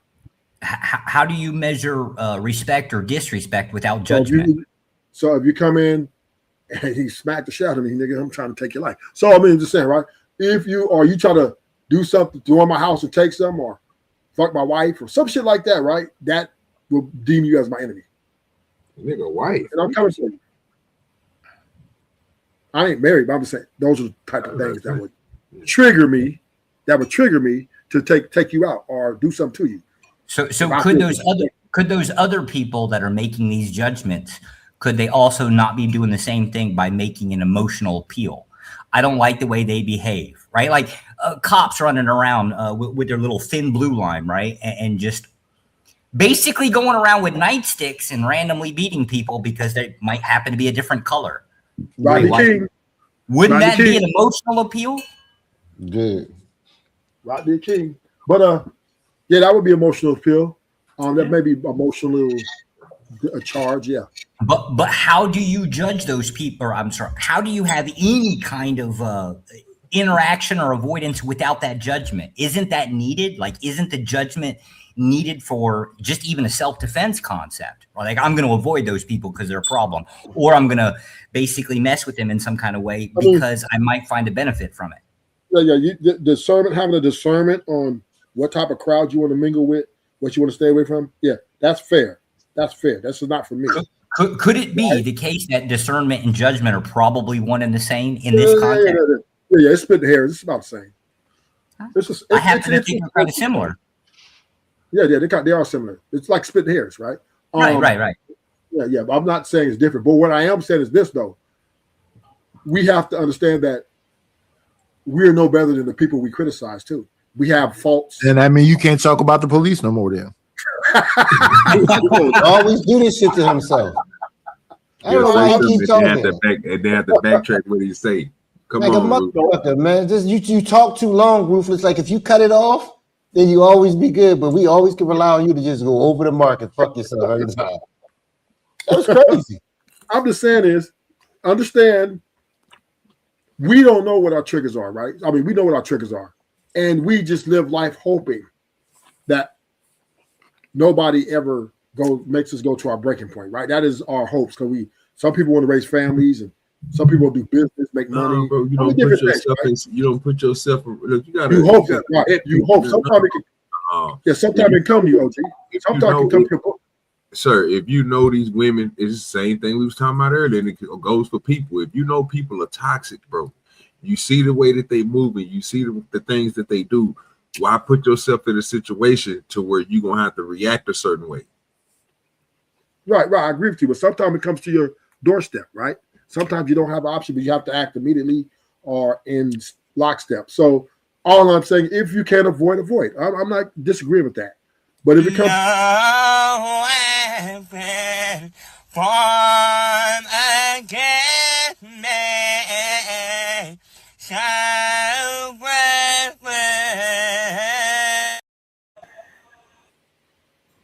I remember him. He's on America's Got Talent. He's your next big hit. That was wild. Come on, Ruthless. Yeah, that was the Ruthless. Ruthless. Let's try it this way. Let's try it this way. Like I get the concept of judgment, right? But to have a prescription in life, by prescription I just mean like a moral ought, like you should do a thing, right, or should not.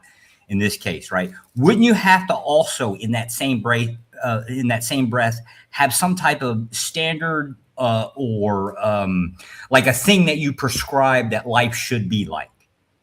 Yeah, you just make your judgment off of that. Everybody has that.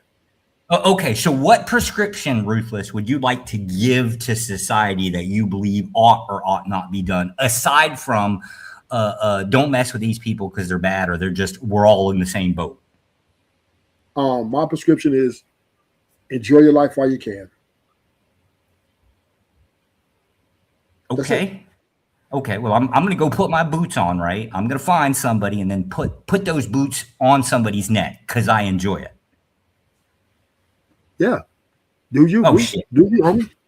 I'm not here to tell you. I'm just telling you, enjoy your life the best you can. And some people are going to do that. Somebody's probably doing it right now. That's their prerogative.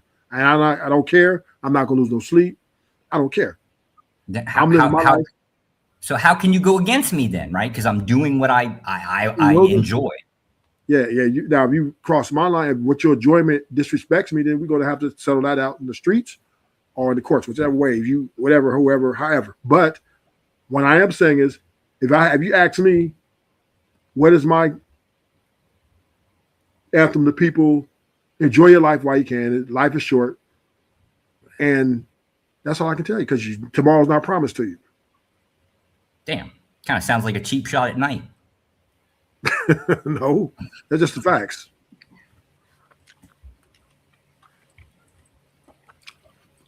Look who entered the building. What up, Solid Snake? So, I'm listen. I don't sit here and criticize people. I just know that people are going to the cops. I do criticize the cops, but so I ain't gonna say I don't criticize people. But I typically, when people do things like heinous crime, stuff like that, I take into consideration that's their mindset and they got to deal with the consequences. I don't give a fuck.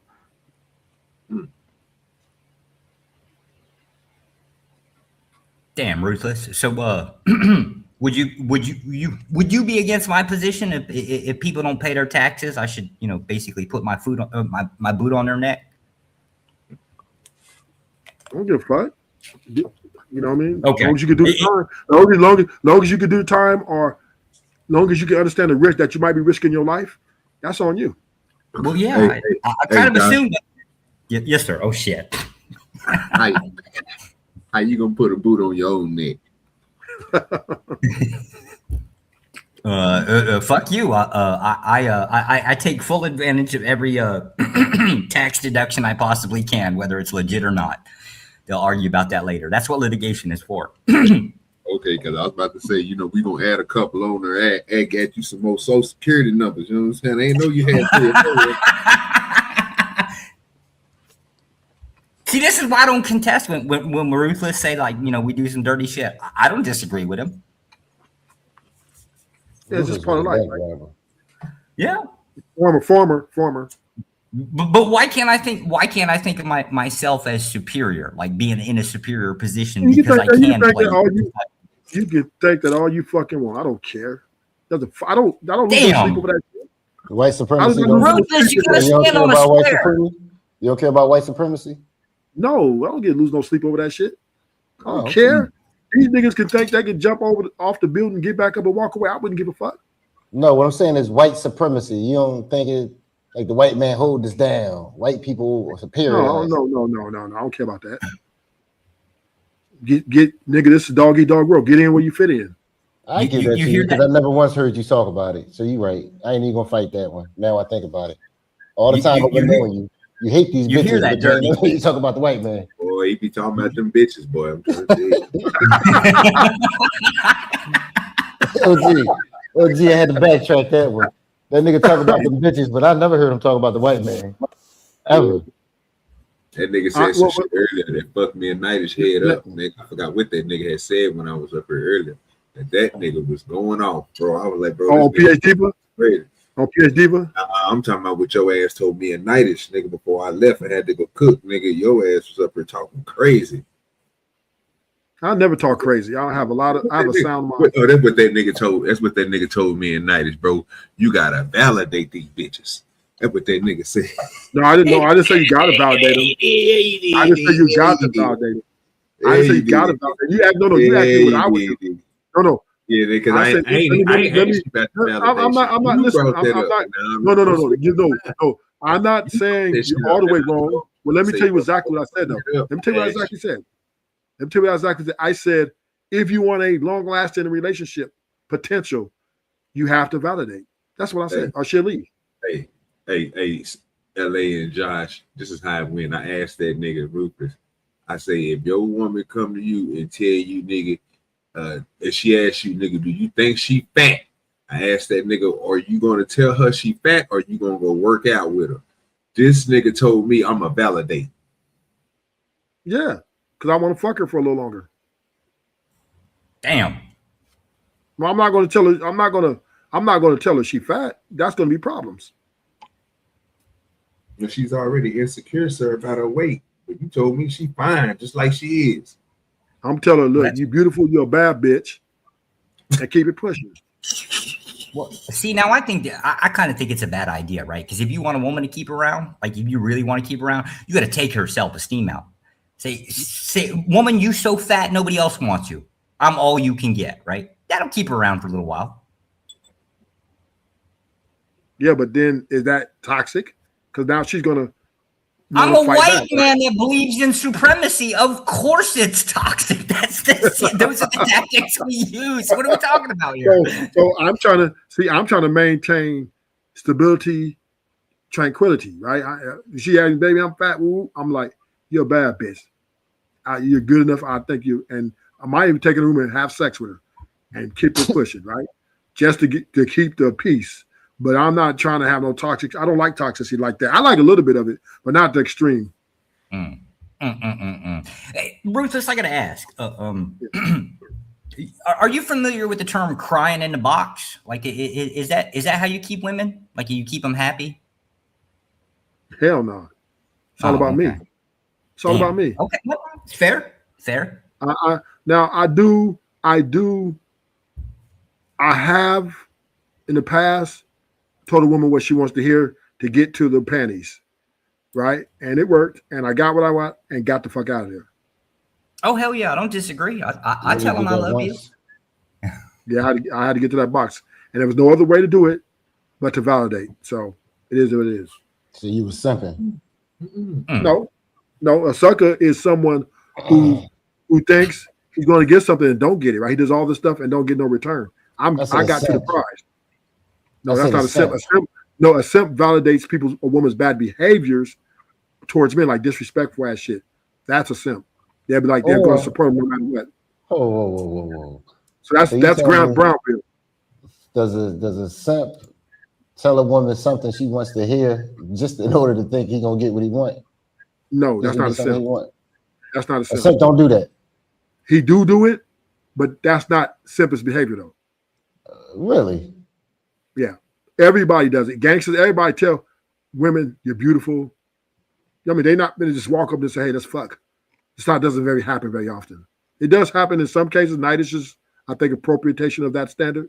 But most guys are gonna come up and give them, they're gonna validate their beauty. Man, why you coming at Nidus like that? That was crazy. Because Nidus said he doesn't do that. He just tells them he want to fuck. And I said most men don't do that. I say I know the person a little bit first. No. Okay. I don't just walk up blindly. Oh, hey, damn, you got an ass on you. Let me get some of that. I don't do that. I'm not Alan Roger Curry. Yeah, but you're going for you to get coochie from women, you have to kind of tell them what they want to hear. Ruthless. Women still like men. I don't know all these wicked women. You know that. You know women like you. I don't think women like men. Yeah, women like men. If they did, this is the bet I'll lay out here. This is the bet I'm gonna lay out here. Our challenge: if you can get a woman to pay for the dates for 1 year, your wife, you ain't got to be a strange woman. Your wife or your girlfriend currently, you paying for all the dates for 1 year straight because you love me. I'm gonna see that. I want to see that. Yeah, I wouldn't even do that. I don't even like going out today. I'm just saying, right? I'm just saying the average woman would not do it. I think a lot of women give up their check. I think a lot of people do the one pot rule. No, that's less than hell. Nah, women, what that song you were singing? Your money is my money, my money is my money. That's what's happening out here. What you talking about? Oh, that's every dude. What's mine is mine. What's yours is mine. Yes, that's what the women are doing out here. Ruthless. I got a crazy question here, right? Yeah. So when you're sitting down and you're paying bills, right? Like you got your table, you got the electric bill, you got the water bill, you got the internet bill, you got the mortgage, you got the auto insurance bill. Like when you got all these bills basically parked on top of a table, right? Somebody's paying this bill, right? You don't think they consider all of the income that everybody in the household isn't considered as one pot? No. So it's really a mindset difference. That's what you're saying? It's just that most women don't. And let me say this, be clear. Women tell guys before, if you're going to get in a relationship, we're going to be together, they're going to tell them, I don't pay bills. That is their number one. Good night. They Miss, say, it's my time. Yeah, that's what women tell me. They tell them, they make them be known. If we're going to be together, we're going to do a relationship, I don't pay bills. That is their rhetoric. Do you pay bills of women? Do I what? Do you pay bills for women? No. Well, how do you pay them? Just straight out? I'm not in a relationship. How do you pay them? Just straight out cash? If you go into a relationship with me, you're like, hey, we're going to be together. But how do you pay these chicks here? Well, I take them out to dinner, and sometimes I gift them, here and there. Well, hold on, Ruthless. We heard you. I'm gonna keep it real. I'm gonna keep it real, LA. I'm not going. Sometimes I trick a little bit, but I don't. But how much do you pay a woman? How much do you ever give a woman? What was the most you gave a chick that you wasn't in a relationship with? Just a smash. 200. Oh, okay. No, I don't believe this. Now you back to the bullshit. That's how I know you from California. Because we heard you say a bunch of times how you deal with women. You say you pay them to leave. Yes, but I And take you them out always to talk dinner. about how you talk about how you buy them pocketbooks. Some women that taking them out to dinner, and you know, I might get them like motherfucking shoulder bag. How much You know, is the bag? I usually dealing with these women like 6 months. How much or more, is the right? bag? How much is the bag? Usually I get them Coach, so it's between $150, $100. I'm seeing you some cheap. What? So all this time you've been bragging, you talking about $100 pocketbook? You shouldn't even talk about that. They ain't buying no woman nothing. Sir. Yes, it is. Yes, it is. They got OG. I'm hella confused right now. Only way I get a woman designer, she got to be my damn near my wife. I don't just get women designer. The fuck? I get that for myself. I get her. She like, can you give me design? No, you get that Coach bag. You get that. I'll get you a Marc Jacobs. So when you with a woman, $30. when you with a woman, you pay all her bills? No. The only way I'm paying a woman bills is we're married. Then I'm going to pay the bills. But if we're in a relationship. You just say every woman wants you to pay their bills. Yeah, that's why I'm not in a relationship. That just started. Because that's like 4 years. Last 4 years. Last four or 5 years. Last 4 or 5 years. Because grandma wasn't getting bent over the washing machine by the maintenance man once a month to get her bills paid, huh? Back in the day. Yeah, LA, I'm gonna be honest with you, LA. This really took off like 2-3 years ago. That is not true. Yes. Women always wanted their bills paid. No. I'm talking about the forwardness of it. Yeah, I agree with you. There's women are always getting something from it. But the forward approach, right? That coming out and saying it off the top, not even barely even knowing you, barely even getting to know you, they state what they want. That's new in the last 3 years. I've never seen nothing like that. Hey, Ruthless. I gotta ask this question, right? So I'm pretty sure I'm paying my old lady's bills, right? Including whatever clothes and all that bullshit is that I got nothing to do with, right? I'm not even sure what the cost of that is, like a monthly or an annual thing. I don't get it, right? But I'm also paying my in-laws or my mother-in-law's like rent. I think that's what it's called. Maybe it's a lease. I'm not sure because I'm not really even clear about the details, right? But I think I'm buying that food in their house, right? And I think recently I just picked up my brother-in-law's motorbike, whatever his maintenance shit is that I'm not exactly sure of, right? Am I a simp? That's what I want to know. No. Damn. No, you're just a provider. But I ain't getting no box from mother-in-law, and she got some nice boobies too. Well, it's all a part of the union with her. So anything that's tied to her, especially immediate family, most men are going to pick up those. If it's emergency or something, then yeah, it's like, okay, I'll do it. Right? It's like part of the I would agree with you. Yeah, I would agree with you if it's emergency, like mother-in-law got nailed with some like hospital bullshit, especially here, right? But I'm paying her rent. And she work. Mom-in-law, she have a weird job. I'm not even sure what that is exactly. Your mother-in-law, you paying her rent? Yeah, I'm paying her rent too. Oh. Well, yeah, because you're a union with your wife, right? Yeah. Okay. I could say no, but I'm pretty damn sure that's probably going to cause problems later on, right? Well, Josh, obviously you got the finances, the economic for fertility. No, sir, I'm broke, right? Because I'm paying everybody else's bills, right? They know spare cash running around. I don't think you would, if you weren't able. I don't think you would do it. Well, yeah. Well, if you weren't able, you couldn't do it, right? Right. That's my point. So you're just probably saying broke just to troll, but right? But you're not. Really I'm not getting no box. I'm not getting any advantage. You don't have a sex with your wife. Damn. So box now has like the value of box has like the inflation rate is. I'm basically have to pay for two women to get one box. And apparently a brother-in-law? Well, see, Josh, I'd look at that when you talk about your wife and you're helping extended family out. I think that's a common ground, right? That's a common thing. That's going to happen, right? Because if you're married to a woman and her mom is some emergency, she's back hurt and she can't, your wife comes to you and say, babe, my mom, and da-da, and you are well off in a economic fashion where you can make it happen, you're going to do it. I'd be well off if I didn't pay those bills, right? You'll be But better if off. I do pay those bills, right? Like that's money I ain't got. Yeah, you'd be better off if you didn't do it, right? Because you save more money. But your union to your wife means more to you to do that. So now one would call that tricking, but who gives a fuck, right? It's your money and you do what the fuck you want with it. All right. So when those other women that are saying, right, like I'm not going to do this, I'm not going to do that, and that's the status quo of our relationship, right?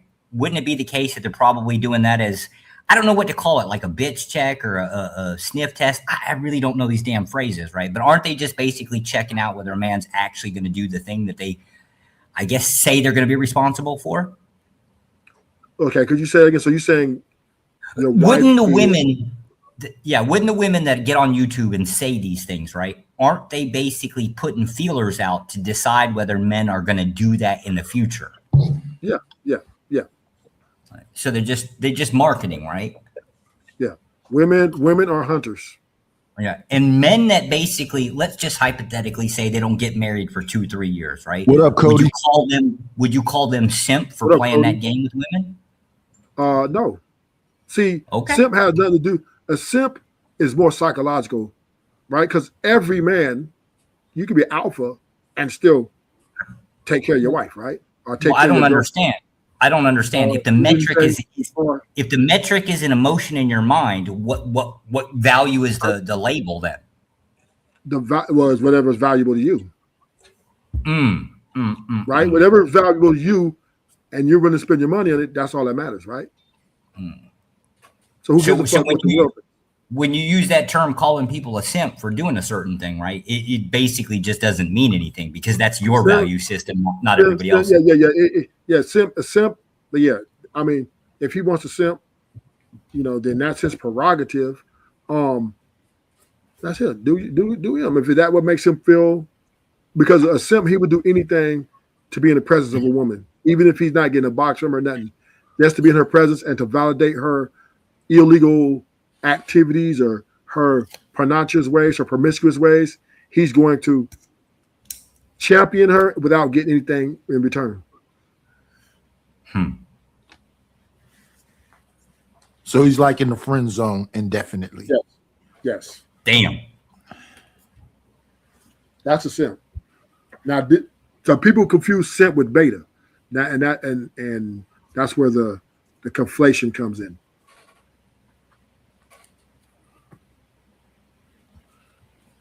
These labels are difficult, sir. Real difficult. I want you to know this, Ruthless. They're real hard to comprehend. Yeah, they're most men, they kind of have intersectionality. Well, they kind of describe your personality. That's all they are, right? You don't agree with that, though? Y'all don't agree with that? No, we agree. Because you can be a simp trick. You could be a simp. Because I don't know about all men, but psychologically, I always want to fix something. So when my woman come to me, I used to have to say, is this something you want me to fix or are you just venting? And that right there is how you made it through your journey. Because if it's just venting, I'm not really listening. But if it's something yeah, because Nidus learned that. Okay, if she says to Nidus, oh, and she's crying, tears coming out of my weight, Nidus is going to ask the question because he understands that if he just goes into, well, let me fix this, it's going to be problems if that's not what she's looking for. Exactly. So you'll be doing something for no reason. I've heard a lot of things like, where did I go? I went to visit somebody and their sister was moving. So I went and got a U-Haul truck and helped her move and whatever else. And then she said, "Ooh, let me give you something." And I said, "No, you don't need to give me shit." She said, No, I got to give you something. How much do you want? I said, "Okay, give me $60. I didn't even ask you to help me move.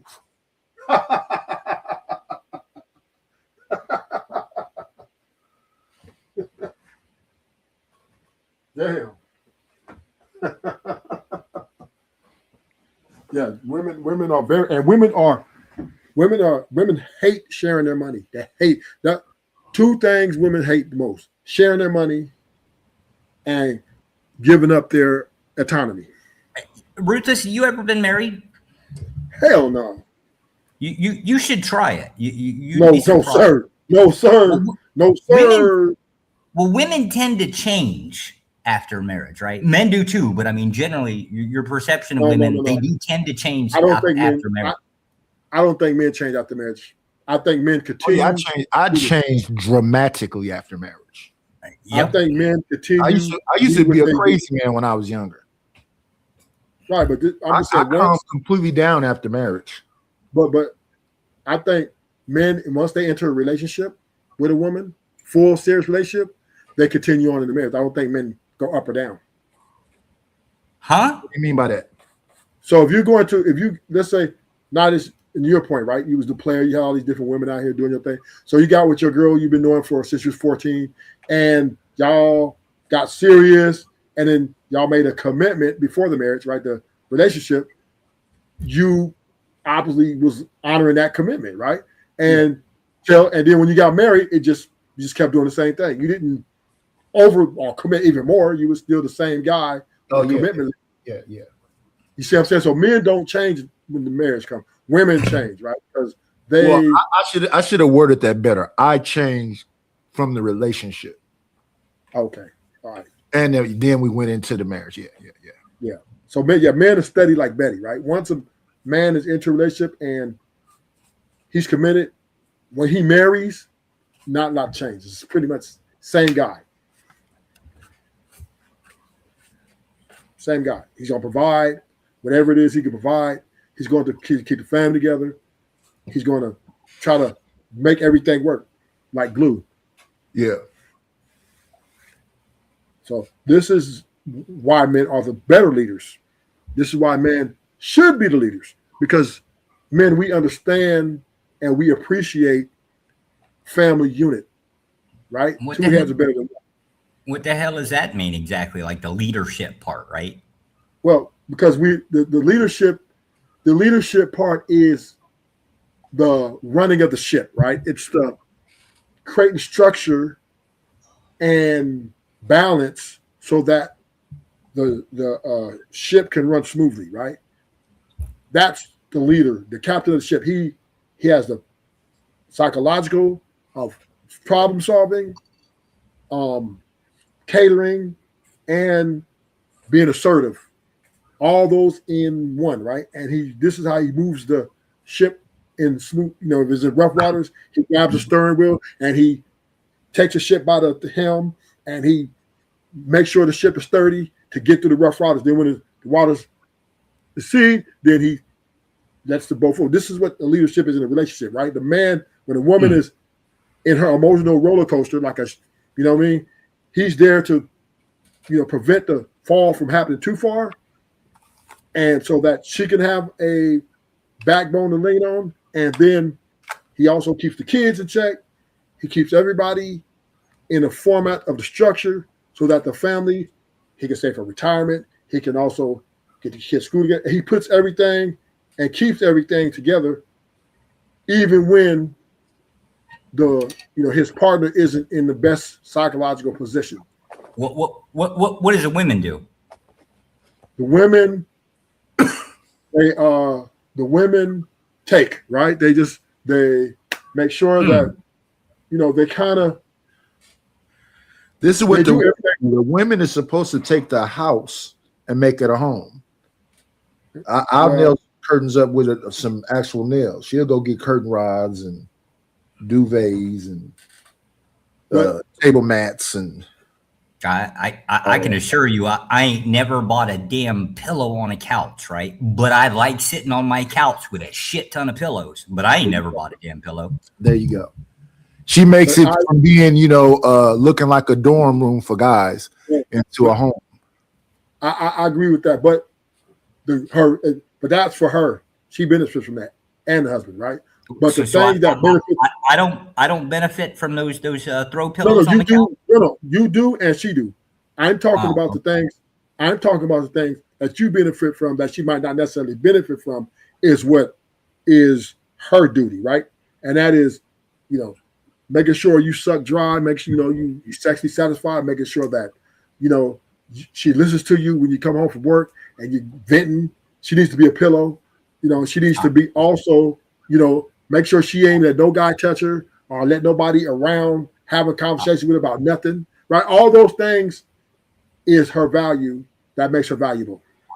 I can tell you, I don't think my old lady sexually satisfies me on command. And that is where a lot of women are underperforming in these places. But men, we tend to compartmentalize, rationalize. Well, hold up. I tend to believe that children are the biggest cock blocker within the household.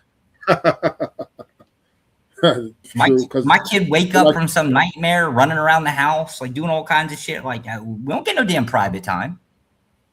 But at the end of the day, woman duty is to cater to her man because she's most likely the man is paying a large fee to keep her. Well, do you believe that I should be like, since my balls clearly ain't been like drained out sufficiently, right? What kind of prescription would you give me, sir? Well, there's only 2 prescriptions. Okay, what's take that? it like a man, take it like a man and tuck your tail, or go supplement. And which one would you give me, sir? Josh. Oh man, I think you probably already got one. I do. I took your first. I do. I took your first prescription, right? I just want to know what you would suggest. I suggest you suck it up, because you know you are overextending. You're extending yourself quite abroad right now with extended family. So suck it up and try to spice it up a little bit. Maybe, you know, be a little bit more affectionate, trying to be a little bit more assertive with her. I think the spiciness wouldn't be the problem. I think I have to find like a closet somewhere, throw the kid and lock his ass up in there. Or just take her off once a month, get a hotel room, take the kids over grandma's house who you paying the rent for, drop them off, and blow her back out. Would you settle for once a month, Nookie, sir? No. That's I'm just saying, right? I'm looking at your position, right? Oh, okay. Probably it's very difficult to have that often because of the kids, right?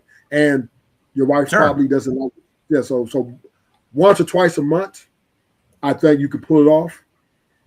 And you know, but I'm just saying, I know it's tough for you to do it. She should be the one being assertive because you are the one paying the bills.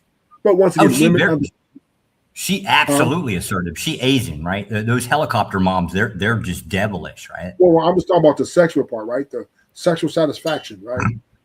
That is a very important part. It is important, right? It's important. A man should be having his balls dried on a regular, right? Because he's paying a lot of money for this woman, right? So the least part of her duty to do is to make sure that you're sucked dry, right? That comes with, that's what she signed up for, right?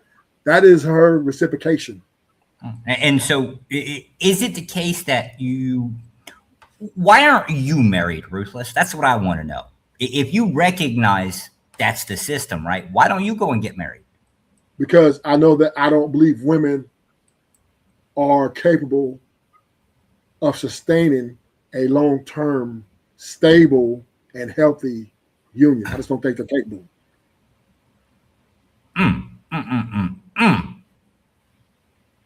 So why would I marry to something that's unstable like that? And I had enough relationships to come to that conclusion that, okay, women, they don't make great long-term partners. They don't.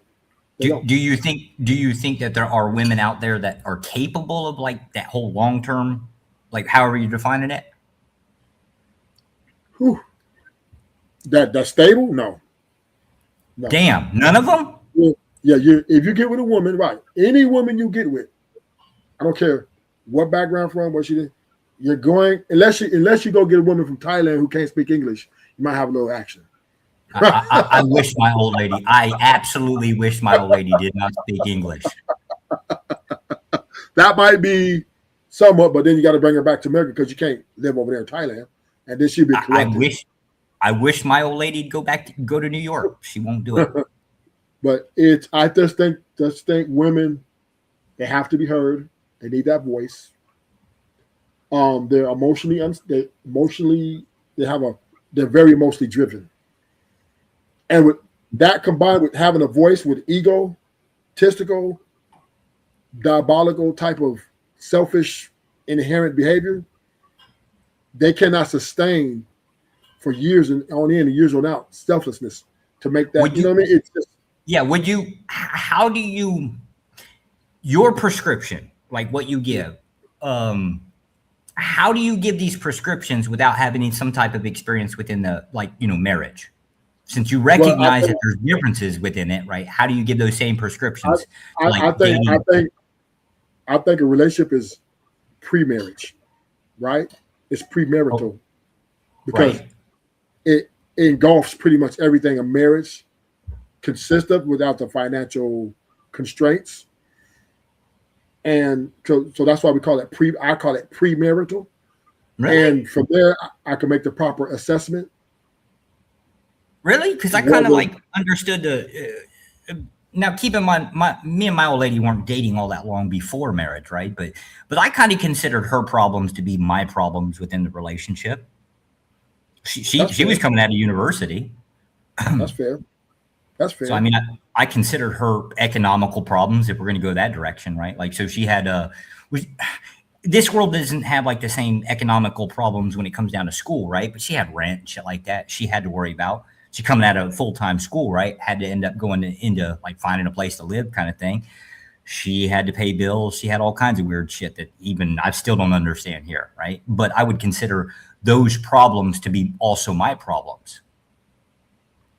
Okay, but I mean that's fair. I mean, and that I would think that's a prerequisite as like a trial before marriage, right? Because that's ultimately when you get into marriage, right? Her problem's still going to be mine anyways. Yeah, it's all what you can put up with, right? It's all what you can take. That's why you wouldn't the negative things that you're talking about be part of the process that's a prerequisite of like trial and error within marriage? Yeah. Yes. So it would seem like you're aware of this. Why wouldn't you just go ahead and get married? Because once again, women are not capable of love, in my opinion. Loving me the way I want to be loved. Right. Okay. Well, break that down to us. What does that mean, Ruthless? Like the way you want to do it. All the things I entail to you. I need my balls dried. I need my constant affection. Not every day, but when we're in a position, I need that to be delivered. I need to be appreciated, and I don't need a lot of pushback. Period. Right. I just want us to be able. Now, is it going to be perfect every little way? No, I understand there'll be little rocks here and there. We can agree to disagree. But as long as we can have the conversation, right? So respect is very high on my end. Respect is very up there. You don't think there's a woman out there that's capable of keeping your balls dry, and I don't know, however you deem as being affectionate, right? Like whether it's cooking dinner for you, like that meal, that special meal that you like, or whatever it is, right? Rubbing your feet, whatever that is, right? You don't believe that there's a woman out there that's willing to do that? Yeah. I mean, I've had a 4-year relationship. Of course, but the problem with that is the other thing. A lot of the women that I went with sexually was perfect, but the psychological problems were diabolical, and that to me dealt in my mental health. And just so I'm fully understanding, can you give me an example, just so I know what I'm? So, let me see. It's a good one. For example. I told Nidistim earlier about my birthday, right? Mm-hmm. My girls would say she's going to pay for my birthday and wherever I want to go. And I told her I want to go to PF Chang in Anaheim. But there's a PF Chang in Long Beach, right? Mm-hmm. And she wants to go to one in Long Beach. So let's go to one in Long Beach. I said, no, I want to go to the one in Anaheim for my birthday. She argued with me.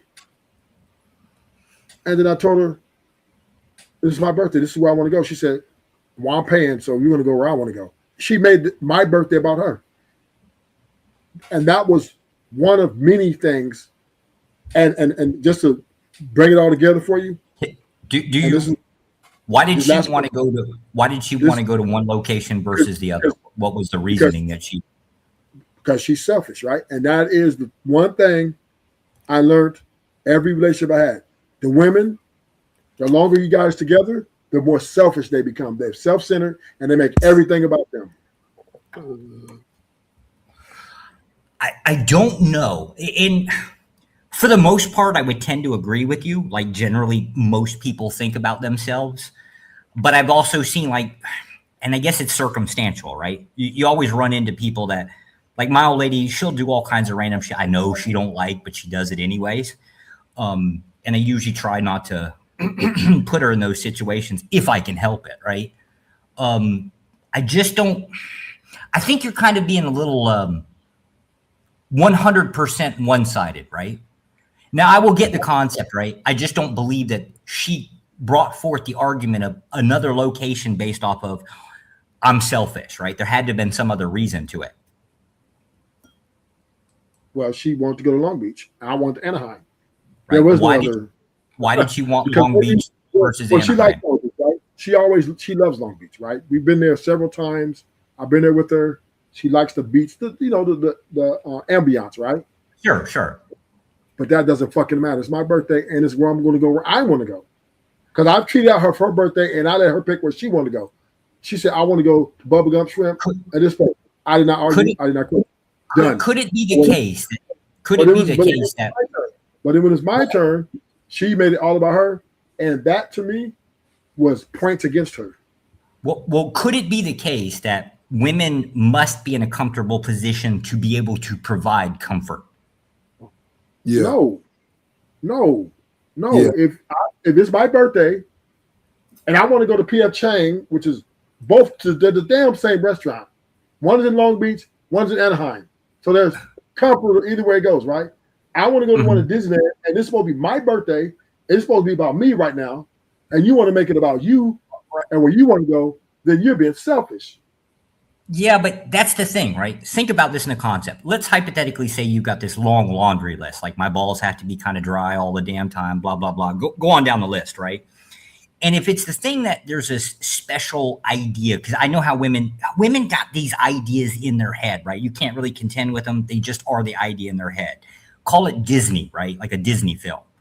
So from your idea of looking at a situation, you're seeing it as very crude, like I want my balls dried and all that, shit like that, right? Whereas the woman's like, oh yeah, well, I gotta be, we want to have like the hot tub, whatever that scene thing that women do, right? Like that's just how they operate. What if it was the case that she wanted to be in a position for that and she couldn't, in her mind, it just didn't register that existed in Anaheim, yet it did exist, or she believed that it existed at a different geographical location.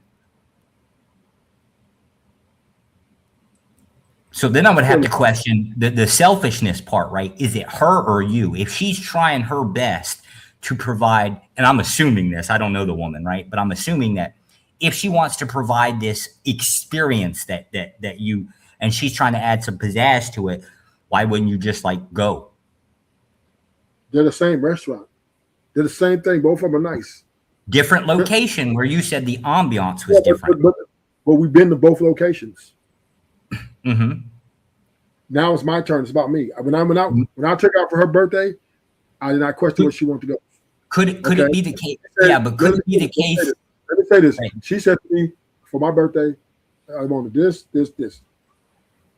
Delivered. You didn't break up with her over this, did you? No, but it was. Believe it was a thing. It was a thing on a list. Yeah, it was part of. Yeah, it was. Because it happened. And it happened often, right? And I used to have and this is what I'm saying. I used to communicate this to her, right? That, hey, this relationship is just about you. It's about us. And she would even admit to me, yeah, I know I'm selfish, bitch. And then she would continue on. So then I knew right then when she told me that. I said, hey, no way this woman, I'm getting married to a woman ever in life.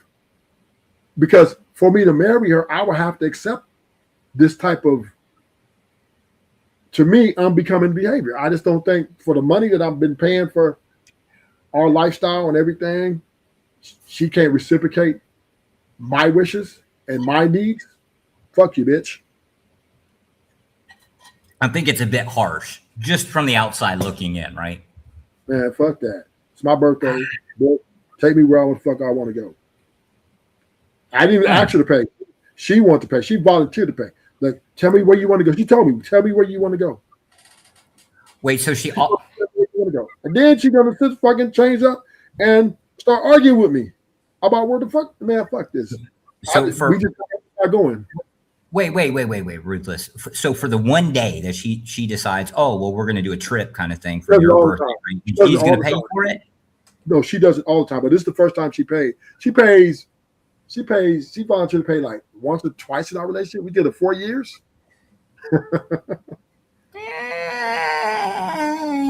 To me, in my mind, it's not a big deal. But that's just because I believe men operate this way. It was to me because my women complain a lot, right? About what they want for themselves. I agree, but there's a reason for that, right? It would be the case. You complain about. You complain about what you want to do. Now I want what I want for me. I'm selfish too in so many ways. Yeah. If she said he was gonna do what he wants, do what he wants. It's only fair. If it's your birthday, I'm 90% of the time he's doing exactly what she wants. Yeah. Mm-hmm. That was big to me. I'm sorry. And I think men have to stand on that kind of stuff. I don't know.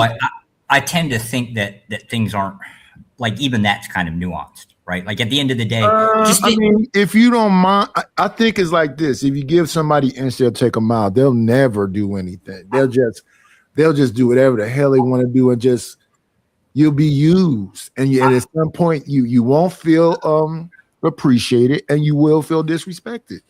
I tend to agree, but think of this in a concept of the details, right? So the idea would be like, women, like, they want the attention, right? So you got to go get them flowers, right? And it can't be you just giving them flowers, right? Because they got to be showing. Your thing with might makes right.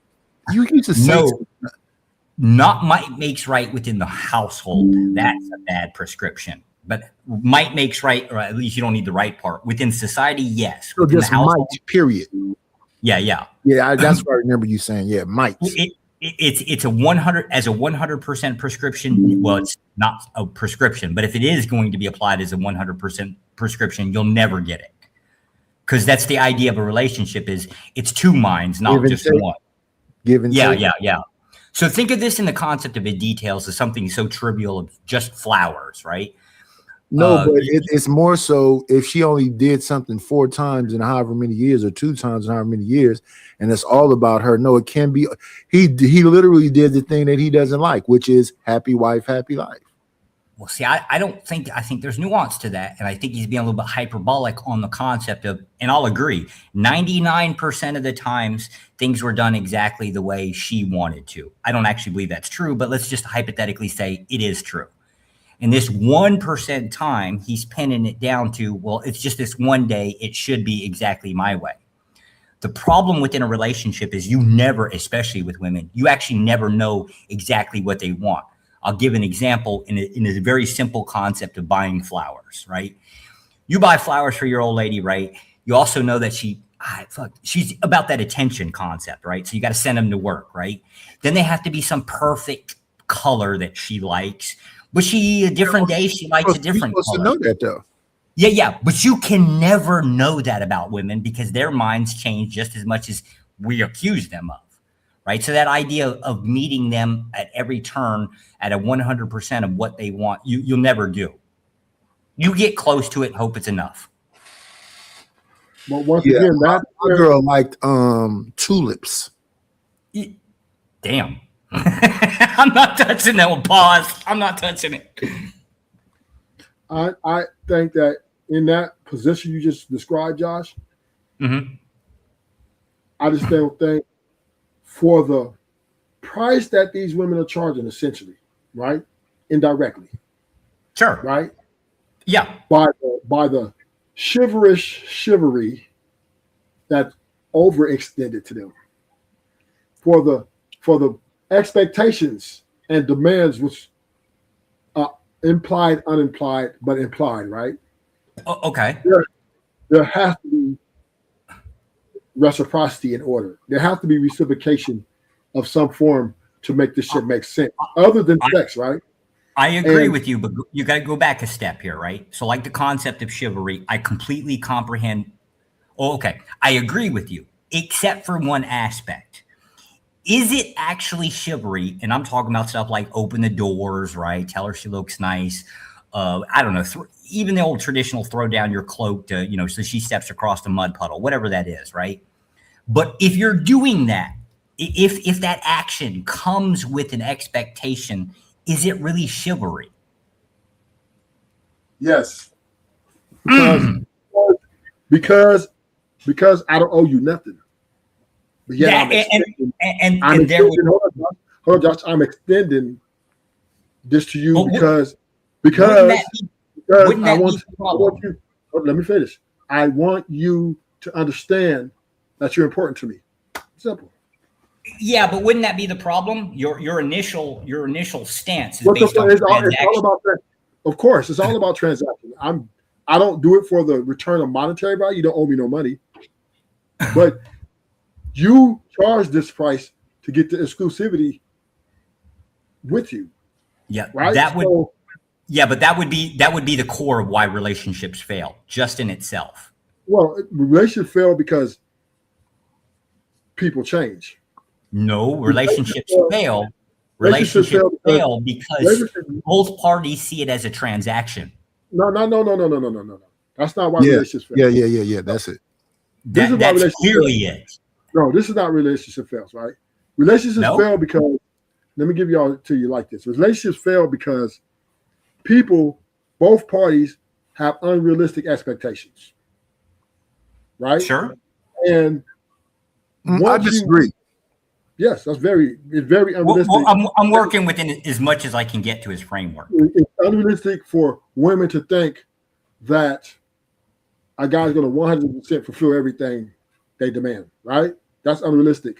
I don't think that either. Yeah, but didn't you just have that same expectation? No, I don't even. A day had to be exactly 100% the way you wanted it to be. No. My expectation was minimal, right? That means the small thing that I want to myself was my birthday time to do certain things on this particular because I want this. The other 365 days, we can debate about it. So that's minimum. So to expect my woman to cater to me on my birthday is not an unreasonable and unrealistic expectation. Didn't you want her to go with you on your birthday? She doesn't have to, but she's the one who made the gesture. She extended the so-called.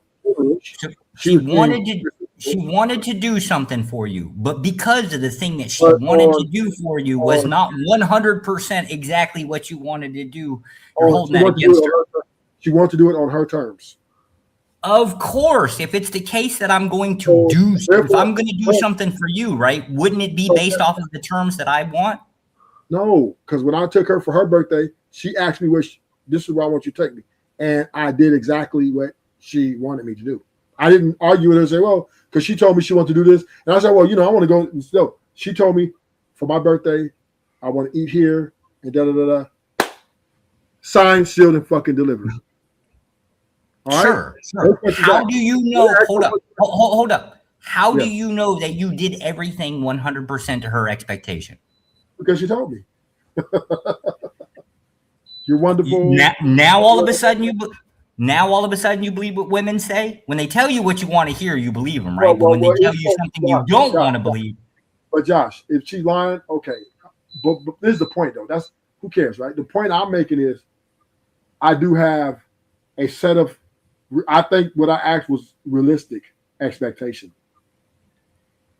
I don't know what that means exactly on expectation, right? See, and Josh, and I think you're overthinking it, right? All I'm saying is I have very small demands that are very realistic and to be expected. I expect my birthday, if you're going to volunteer. Now, I don't expect you to do something take me out to eat for my birthday, because I really don't typically celebrate my birthday like that. When you sit down and have a conversation with women, right? Do you ever like broach the conversation in a way where it comes across as, this is what I bring to the table, what do you bring to the table, kind of thing? No, not in that relationship. I never ask a woman what she brings to the table. When I get into a relationship, all the relationships I've been in, right?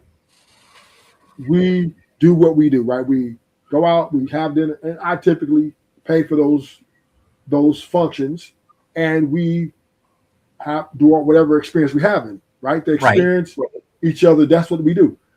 The conversations are more about dreams, about the things we like to do. Some of them it's about most girls complain about their life, like their family, how they hate their mom, and like stuff like that, right? Sure. Yeah. So but we're never ever talking about, well, I never said, well, what you bring to the table, and never does she ask me when I bring to the table. Now, what she does ask is, what do I do for a living? And I never ask a woman what she does for a living. But that's about the closest thing we got to these conversations that I'm having. So then how do you know what she likes or dislikes? How do you know that you check all the boxes? I think I'm finna wrap it up, y'all. Oh, go ahead. Too much lovey-dovey talk. Might make me have a headache. Josh, do you know about Ruthless Channel? I do actually. Okay. Did you subscribe to it? I believe I did a long time ago. I have to go back down. I have this like long YouTube list, right? I believe so. Okay, you might did. I never thought I would be listening to Ruthless talk about love affairs. Well, I don't want y'all to think that Ruthless is like some asshole that he claims to be, or at least he's portrayed to be on YouTube. Ruthless is, you catch him off camera, he's a different person. Listen, my thing is, I just call a spade a spade. That's it. I call a spade a spade. And I think you want to call a spade, right? I don't think you believe everything is a spade. I'm sure Josh calls people spades too.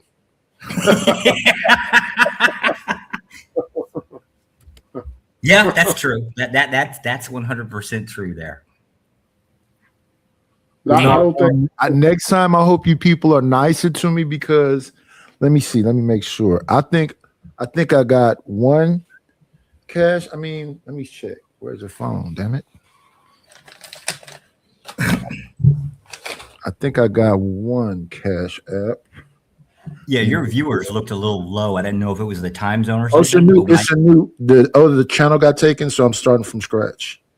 Again? Motherfucker. They only took one channel. Who's fucking with you? Nobody's messing with me. Because I don't really think that anybody's like I don't think you're running up underneath of the automation unless you got nailed with a copyright or something. I just don't see it.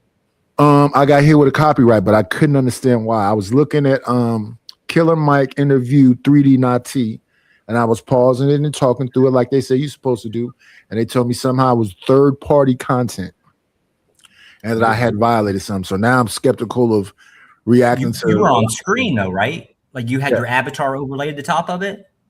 I didn't have no avatar overlay. I was on screen, and just like this when I pull up the show I had earlier. Right. It was like this. I think a lot of like this layout. And I would pause it every now and then. Yeah, that seems like reaching. I think somebody's fucking with you is what I think. I think they did me the same way. Josh, they did me the same way. They gave me. I did a girl, right? She talking about she want a duty to pay 50 to make her like $100 million a year to be like to keep her upkeep or something like that. And I think she was interviewed by Charlamagne the God. And you're talking about Angela, what's her name? Is it Rivera? She looked like Bernice Burgos. I'm gonna get her name right now. Yeah. So I'm just reviewing it, right? Heard what she's saying, and they gave me a copyright. They took the video down. They stopped the video. They gave me a copyright strike. They said for safety issues. And I wrote them back saying, safety issues. I just reviewed a video that you guys approved. It was just an interview. So how was the safety? How somebody's safety was it the Breakfast Club? Yeah. No, it wasn't even the Breakfast Club. It was just an interview. It wasn't on the Breakfast Club? Not on the Breakfast Club no more. Charlamagne is on some other, he signed with some other people now. Oh, okay. And he was doing an interview with this girl, and they copyright strike. Yeah, I don't mess with Charlamagne. I don't mess with Joe Rogan. I don't mess with Vlad. I know all of them to avoid them. I thought Killer Mike is a person of the people that I could react to Killer Mike. Nope. But that's my point is YouTube is petty. What do you mean? Okay, what do you mean? Like, well, that's my second strike over there on the Nice Layer 510. Yeah, but I also believe that somebody's pushing these copyright strikes, right? Because you have to know, you have to point at something. YouTube has been kind of a little weird from what I can see the last 3 months. People been hit all kinds of weird shit. Like it's just traveling around. And I can't, you technically, according to copyright, you actually have the full ability. You have to fight them for it, but you have the full ability to find out who, like where that strike originated from. Somebody has to file for it. I wish people would fight a little bit more, but it is a fight in itself, right? Most people don't really want to put in that. I don't have the time to go through all that. I started a new channel. Yeah, I fought them once. One time they copyright striked me on. Remember the guy El Nino, the one that got they went in and deleted in Mexico. Oh yeah. Yeah, I was just doing a review of that, and they showed the police with the guns. YouTube took me out and said you had unlawful firearms on your live, and then I told them it was a video. It was in the video. Then they said they took the copyright strike away. But I'm like, how y'all gonna say I had y'all? This video's played all over the internet. That's what I got a strike for too. Remember, I was reviewing the security guard who was messing with the Mexican lady, and they hit me with a strike for that because of the weapons that was in that. So when they picked the channel, that was one of the three strikes. And this is crazy because the video is played all over YouTube. Yeah. That when they say all lawful weapon, that means you do a live and you come on live yourself and brandish a weapon. But you know what's crazy about that? Diesel channel is him shooting weapons. Yoki channel is her shooting weapons. Black Rambo channel is him shooting weapons. No. The difference is on a live, right? So like, Night is on a live currently, right? If I were to turn on my cam and grab a hold of my sidearm, this instantly a rule violation. However, if there's a pre-recorded, like I'm at the range fucking certifying or something and fire weapons, and then you basically post that up as like a video that took place at a different time, that's allowed. You just can't do hand cannot touch weapon on a live. That's a big no-no. They have this weird rule about that. But that's the how you gonna give me a strike for interview a video with the weapons in there? Well, so that's the thing, right? Ruthless, I know you've got enemies. People just want to just like hit you all kinds of different ways. It's just you, right? Nightish is a little bit different story. He ain't so hated. He's got a couple haters out there, right? But they ain't many. And that's him I can't figure out. You, Ruthless, easy. Anybody that wants a piece of you, that they would go after you. Nightish, on the other hand, that's a little bit, finding his hater group, that's a little bit more difficult. And I honestly believe that somebody's like going around hitting these people. But you can't prove it unless somebody's willing to fight for that, report. You might be right. I never thought of it like that. Yeah, YouTube is more secretive about their. To be fair, their policies are very vague. They've just worked things out as to what those policies are over time because people have fought for it, right? But I also happen to know that most of these copyright claims, somebody generally has to file for it. You don't get hit willy-nilly for nothing. So like Joe Rogan, he probably got a team goes around and fucking files, right? So I can understand Ruthless saying, I'm not reviewing his shit, right? and there's lots of groups out there, right? That makes a little bit more sense. However, some of you guys aren't really hitting like, well, maybe they are big names. I don't know, but it's just weird. And I used to react want you to fight, right? years ago. Yeah, I want you to fight, Brian but also Woodman. like, yeah, it's also your time too, right? So it's kind of like you have to ultimately make that decision. It sucks. Yeah. Yeah. See, that makes more sense. I just feel bad for you because some people you really just want them to do better, right? Or you want them to have like a little better opportunity. Oh, But Josh, can I ask you a question? No, I'm leaving. I know, just real quick. What about the shadow ban? What does that mean? People can't Shadow see when you ban come on. Yeah, shadow ban is an algorithm issue, right? Like anything that could be the case that like a flagged word or something like that. Like the N word bothers the hell out of me because it's arbitrarily placed on some channels and not others. Like if I have my Klans meeting stream on one channel, right, and somebody issues the N word, I'm probably going to get hit, right? Whereas if I go to the Black community, they throw the N word here and there, right, and nobody really cares, right? So it's just kind of it's a weird line. It's not. I can't say it. You can, and YouTube kind of enforces that as a social policy. But that would be like something like could get shadow banned, and it's really something that where they trigger in and screw up your algorithm where you don't get hit with the viewers, right? You don't get the traffic, you don't show up on the searches. There's all kinds of weird stuff they do. But that's what a shadow ban means. Ooh, YouTube. And there's a lot of things you can get nailed on that for, like a lot of things, and there's no way of even proving it either, one way or the other. And I think you got to get back in the algorithm. Some people may see me and whatever else and pop up over here, but I think these people that are here are just new people. So me asking them for money or whatever else, they're like, "We just met you, buddy." Yeah. So I just got to get back into the algorithm. And plus, I'm finna do some different things. I'm gonna be doing product reviews and putting affiliate links in and doing all that stuff. Helpful. You need to travel. Well, okay. So you need to pop around a couple more channels there, Nightish. I know you do it, right? I see you around, but you need to do a little bit more of that. Get your face known, sir. Yes, sir. Any last words? Ruthless is a big teddy bear, regardless of how gangsta he projects himself to be. He's a big teddy bear.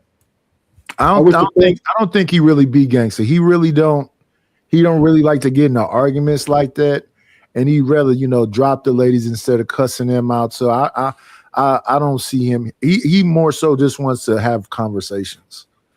I agree. Strongly agree. I wish the feds would have. You'd been in my fair trial sentencing requisite back in the day. I would have been nice because they didn't see it the same way. They said you're a menace to society. You might have been in your younger years. You really probably were a menace to society, at least legally speaking. I don't know about the rest. Yeah, so this today, y'all, was a flashback. That's why it's called Back in Time. We went back 3 years. Damn, that was 3 years? Yeah. Fuck, man. Oh, yeah, Trinidad been going that long, huh? I think her more like 2, 1.5, maybe.